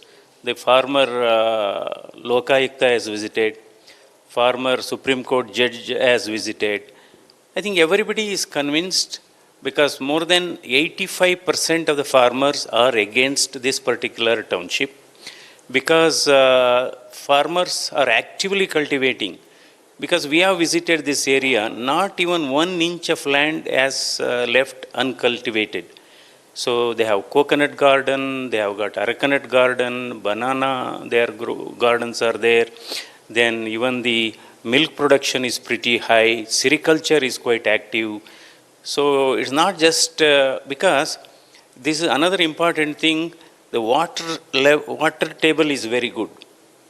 Because in other parts of Bangalore, even if you go as deep as 1,000 feet, you don't get water in the borewell. Here you are getting water I mean, if you go just 100 to 150 feet, you are getting water. Water source is good, it's a fertile land, and farmers are against it. And previous chief ministers, when farmers protested, they have dropped this project. They have not, gone ahead with this project. When former Chief Minister Kumaraswamy was there, farmer protested, he has dropped it. Then successive chief ministers, Yediyurappa ji, then Sadanand Gowda ji, then even Bommai, says Basuraj Bommai, then Jagdish Shettar. So when all chief ministers during BJP and JDS rule, they have dropped this project. So where was the necessity? Because farmers are protesting peacefully for so many, there is a limit for everything. So again, I appeal to, even at this stage, I appeal to the Honorable Chief Minister and to the government to drop this township, because in a democratic system, we have to really honor the opinion of the people, and they were protesting peacefully. Of course, today it has gone little beyond the limit. So I appeal to the farmers to continue protesting peacefully, and they should not resort to any aggressive methods of protest. And now I'm joined by my colleague Abhishek, who has more information on this. Abhishek, can you give us a brief background on the particular AI township project, and who is behind this project, who has initiated this, and was there permissions that was obtained from the local farmers? Because we are now seeing that a huge protest, they are now protesting against this project. Tell us more on this. Like what we heard from Dr. C.N. Manjunath, the MP who is representing Bengaluru Rural, it was Kumaraswamy, the union minister who was presently serving in Modi's cabinet. He was the chief minister of Karnataka back then when he planned to start a township in Biddi. But after farmers resorted to a no-show, or farmers very clearly mentioned the fact that they wouldn't have any livelihood if the township emerges in Biddi, and that is when Kumaraswamy, along with various other successive chief ministers, quit this project. It was D.K. Shivkumar, the current sitting chief minister of Karnataka, who very clearly mentioned the fact that no matter what, he will take into consideration the opinion of the farmers around Biddi, and he will continue with the project. He wouldn't go by the political oppositions, but he will continue with the Biddi Township project, or the AICT, as he had planned, is what he had previously mentioned. For the last couple of months, thousands of farmers located in and around Biddi have protested against this AI city or the Biddi Township. And today, it was a day where the farmers had to just go beyond their limits. They started pelting the stones at the officials who had come there to start the survey. They've used the broomsticks on the vehicles which was carrying the surveyors. And at this point of time, Dr. C.N. Manjunath, the MP, has also requested the farmers not to resort to any violent means, and he urges them to continue with a peaceful protest like how they've been doing for the last couple of months. On the other hand, he also mentions the fact various other political parties, be it BJP or be it JDS, have mentioned the fact that taking away the land from the farmers is not only grabbing their lands and recompensating them with the money, but the government will be taking away their livelihood for the next couple of generations. Once the township emerges, the cattle and the greenery land will be lost, and this doesn't seem to be practical. And he doesn't want the government to go against the opinion and the feelings of the farmers, because the farmers are the backbone of the country is what Dr. C.N. Manjunath along with various other political leaders claim as of now. But we will have to see how this proceeds, because the farmers have been taken into custody by the local police, and we've seen some of the political leaders who have already reached that location to show their support to the farmers who are on the protest as of now. But this might continue on a bigger note, because it was BJP MLA and BJP MLA who had previously mentioned that there might be Golibar happening because of the move of DK Shivkumar or because of the move of the government. But will the government take a step back and make sure that this project doesn't harm the livelihood of the farmers in Biddi, or will they continue with the Biddi township and let any other thing happen in the state of Karnataka is the question which has to be answered over a period of time. And we are awaiting the response from DK Shivkumar, the sitting chief minister, as to what might have happened today in Biddi and how he sees that as the chief minister. And will there be a hold to Biddi's township, because various other MLAs and ministers of the cabinet of DK Shivkumar had mentioned the fact that the government shouldn't go against the feeling of the people. Well, in fact, this is in fact a very big development, and those are very good inputs, and we'll continue to track this update, because this is a huge protest, and we can see that the farmers are rejecting this as well, and the manner of how it was, it came into effect. In fact, this was a land survey that was carried out and met with a massive protest. Now, viewers, with that, we move on to another story. I would like to thank my colleague for joining us for that story. Now, a huge fire also engulfed in a pub in Bangkok early Monday that has killed 27 people before firefighters brought the blaze under control, and this was the official statement. Now, Thai Prime Minister Anutin has also visited the site with rows of bodies laid out at the scene as police and emergency crews worked around him. Now, footage shared online by first responders show a huge blaze raging and smoke pouring from the front door of the Na Lat Prao pub in the northern part of the Thai capital, with many people trying to flee as thick black smoke billowed into the sky. Take a look at this report for more.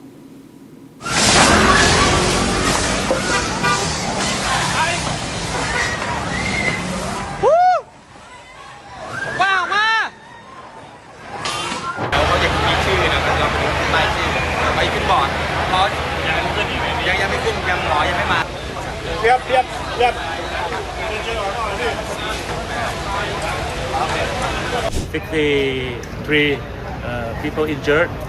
คลิปวิดีโอแล้วก็แบบไฟมันลุกค่อนข้างไวมากก็เลยแบบเป็นห่วงที่ทำงานว่าชายก็เลยแบบรีบมาดูก็ค่อนข้างตกใจค่ะถ้าในเมื่อเข้าไปเอาสมมติประสบการณ์ที่ผมเข้าไปก็คือโต๊ะมันก็ไม่ไหม้ปกติมั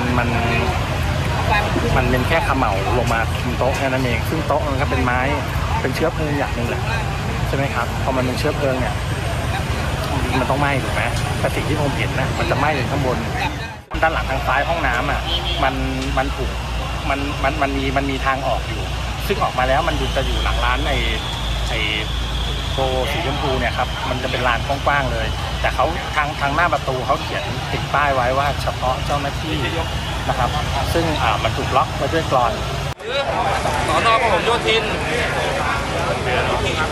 แล้วท่านจะทราบรุ่นน้องที่เป็นนักร้องอะค่ะแล้วก็มีนักดนตรีหลายคนเลยค่ะที่ตอนแรกสูญหายค่ะเพราะว่าทราบตอนแรกก็คือติดต่อใครไม่ได้เลยรู้แค่ว่าไฟไหม้แล้วรู้ว่าเพื่อนเล่นอยู่ที่นี่ก็เลยพยายามติดต่อเพื่อนๆที่อยู่ที่นี่ค่ะทีนี้จากคำบอกเล่าที่อยู่ข้างในก็คือว่าตอนไฟมันขึ้นมันมืดหมดเลยค่ะไฟดับหมดเลยแล้วก็มีแต่ควันเนี่ยก็คือมันก็มองหากันไม่เจออะไรเงี้ยไม่มันเป็นคนนักร้องเลยมันกำลังขึ้นร้องเลยI asked one musician that happened to be on the stage when the incident took place. He said that there was a fire at the cutout switch, and after that thing happened very quickly, and there was blasting, and everybody tried to flee themselves from the smokes and the flame.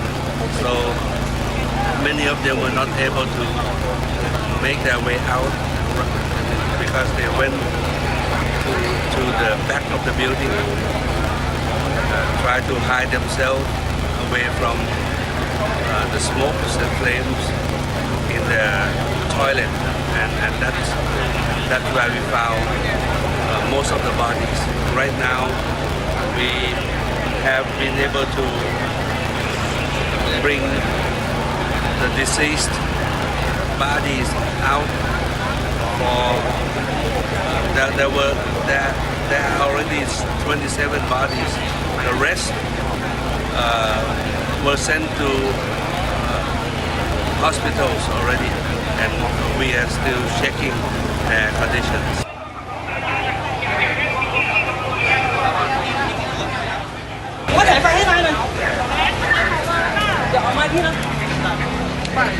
Yeah, the incident started around midnight, and then there are like 27 deaths and 63 people injured and 22 critical condition ก็ว่ารายงานว่าอย่างนั้นนะก็คงไม่อยู่ในนั้นนะครับก็เข้าใจว่าไฟมันติดเร็วแล้วก็ไปตามThe source, the cause of the fire is still under investigation by the police department.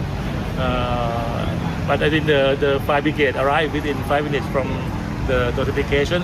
But the fire already spread quickly and a lot of smoke and flame. So I think we have to investigate what is the really cause of the casualties.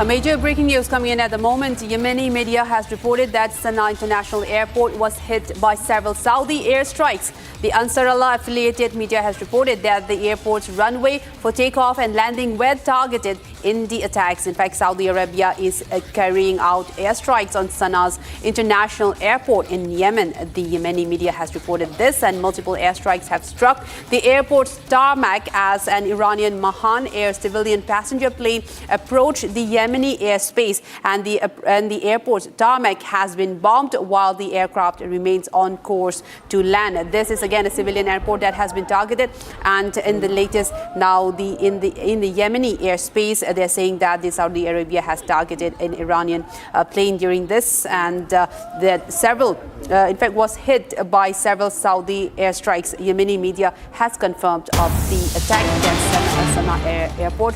And viewers, we have more breaking news coming in at the moment. Now, Houthi rebels in Yemen has said that the Sana'a International Airport has been hit by Saudi strikes, and orders were given to evacuate the airport and the surrounding areas. And Houthis also said that the ceasefire is over with Saudi Arabia, and citizens in Yemen were asked to evacuate the airport area. This as war continues to escalate. Now, Yemen and Houthis also say that the airport in Sana'a was in fact targeted. The tarmac was targeted as well, and they are also saying that the ceasefire with Saudi Arabia is now over.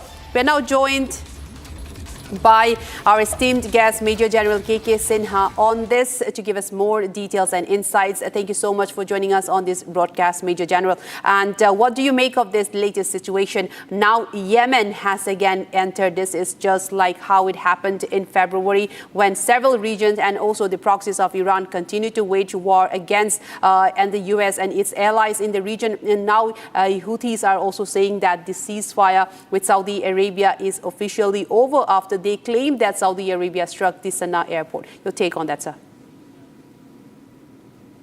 Good afternoon and Jai Hind. What we see, this is the further escalation. I think that's been done by the Saudi Arabia. In February, we all know that in February, the Saudi Arabia and including UAE, they were hitting Yemen, various factions. Saudi Arabia was hitting basically on the northwest of Nasrallah, those Houthi rebels and their supported government over there, which the capital Sana'a they have occupied. But at the same time, the UAE, they were on the southern side of it, and also toward the southeast side, they were controlling the other faction. And both of them, they want to have the influence in that area that has gone as a ceasefire. Now we are saying that, Saudi Arabia, there was a ceasefire. It was a very fragile ceasefire, which has been broken by Saudi Arabia carrying out the attack. As for the, Houthis are concerned, Ansarullah, they are actually Iran wants to use them for the blocking what they have, that Bab al-Mandeb, that in the Red Sea area, which they have got a capability, and they were doing it. And this was not able to contain by United States of America, and including 12 nations coalition which was there. It started somewhere in 2023 November onwards. They were not able to contain that, and they were very effective. However, their attacking stopped and Red Sea, and it's got open. Bab al-Mandeb got open. Now Iran is openly saying that probably they will leverage on this. So this is a new phase, new dimension which has been added.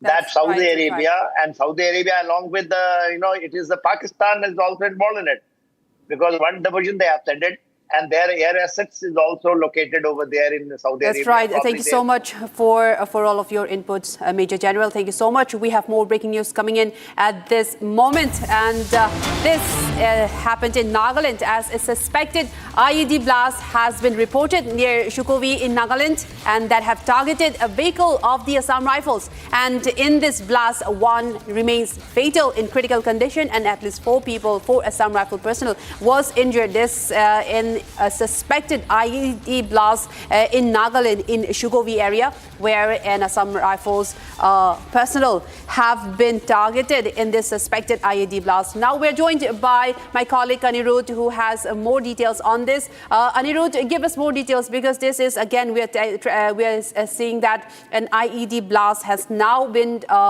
reported, where Assam Rifle vehicle was targeted, where one remains injured. Tell us more into this. How did it happen, and was it a suspected ambush, or was the IED blast something unrelated? Can you tell us more on that? It is suspected to be an ambush carried out by some militant outfit in Shukovi area of Nagaland, close to Dimapur. And we are getting to know that though one Assam Rifle soldier has been killed in this blast, whereas 4 others were critically injured. We are awaiting an official statement from the Assam Rifles on this blast. Assam Rifles has not yet issued any statement in this regard. However, our sources on the ground has confirmed us about the IED blast targeting an Assam Rifles vehicle. We are getting to know that this vehicle was returning from a routine patrol when the IED blast was triggered, and they were traveling in a Bolero vehicle. It was not a convoy movement, but a regular patrol unit of the Assam Rifles. When they were returning at that point in time in Shukovi, this blast was triggered, which has claimed 1 life and has left 4 injured critically. Right. Then, in fact, Anirudh, very briefly, can you also tell us, has anybody come forward, or any group come forward to claim any responsibility in this incident?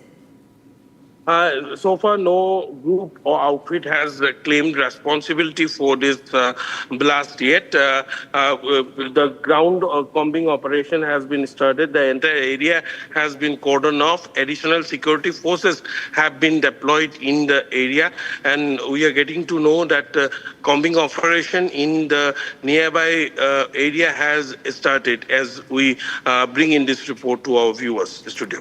Right. Thank you so much for all those updates, Anirudh. And we'll track the story of where an IED blast has, in fact, killed 1 Assam Rifles personnel, and 4 others have been injured. A major story developing from Nagaland. And viewers, we move on to another story that's this, in fact, viewers, the IED blast reported from Shukovi in Nagaland, where an Assam Rifle vehicle was targeted, suspected to be an ambush as per reports on the ground, and the IED blast was in fact planted before the arrival of the vehicle and blasted, where 1 Assam Rifles personnel was killed on the spot and 4 remains injured.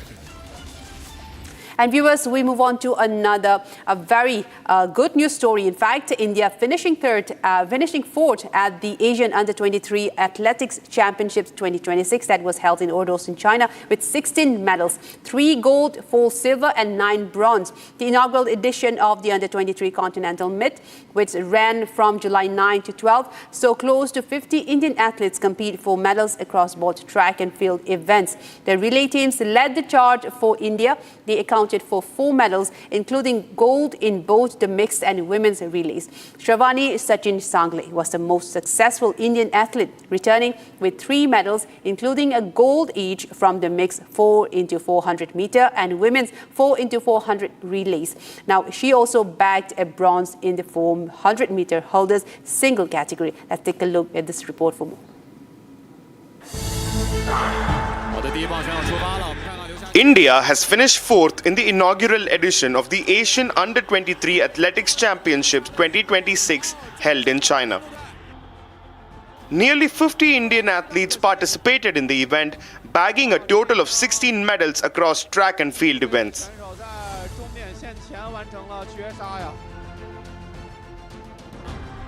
The relay teams led the charge for India, accounting for 4 medals. Shravani Sachin Sangle was the most successful Indian athlete, returning with 3 medals, including a gold each from the mixed 4x400 meters and the women's 4x400 meters relay. She also bagged a bronze in the 400 meter hurdles. Shravani Sachin Sangle gave the quartet a strong start before Sandramol Sabu delivered a solid second leg, pulling clear of her Chinese rivals over the closing 100 meters.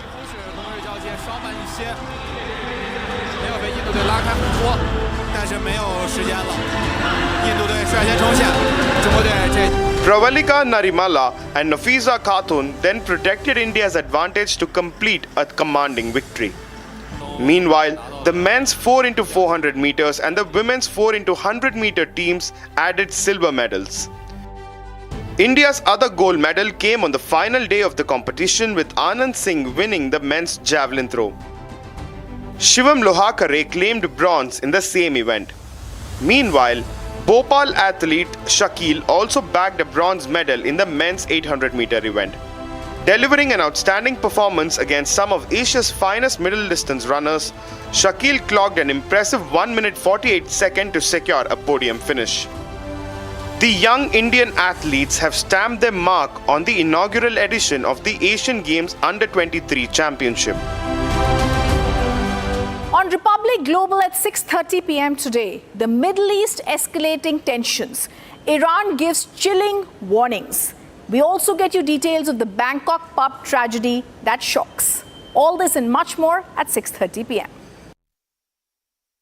चमकी चाट से क्या बना है? आलू चाट या fruit चाट, स्वाद बनाए चमकी चाट। क्या बात है? स्वादिष्ट पकोड़े और फरसान, अरे चमकी चाट है इसकी जान। असली स्वाद सिर्फ चंकी चाट। केसरिया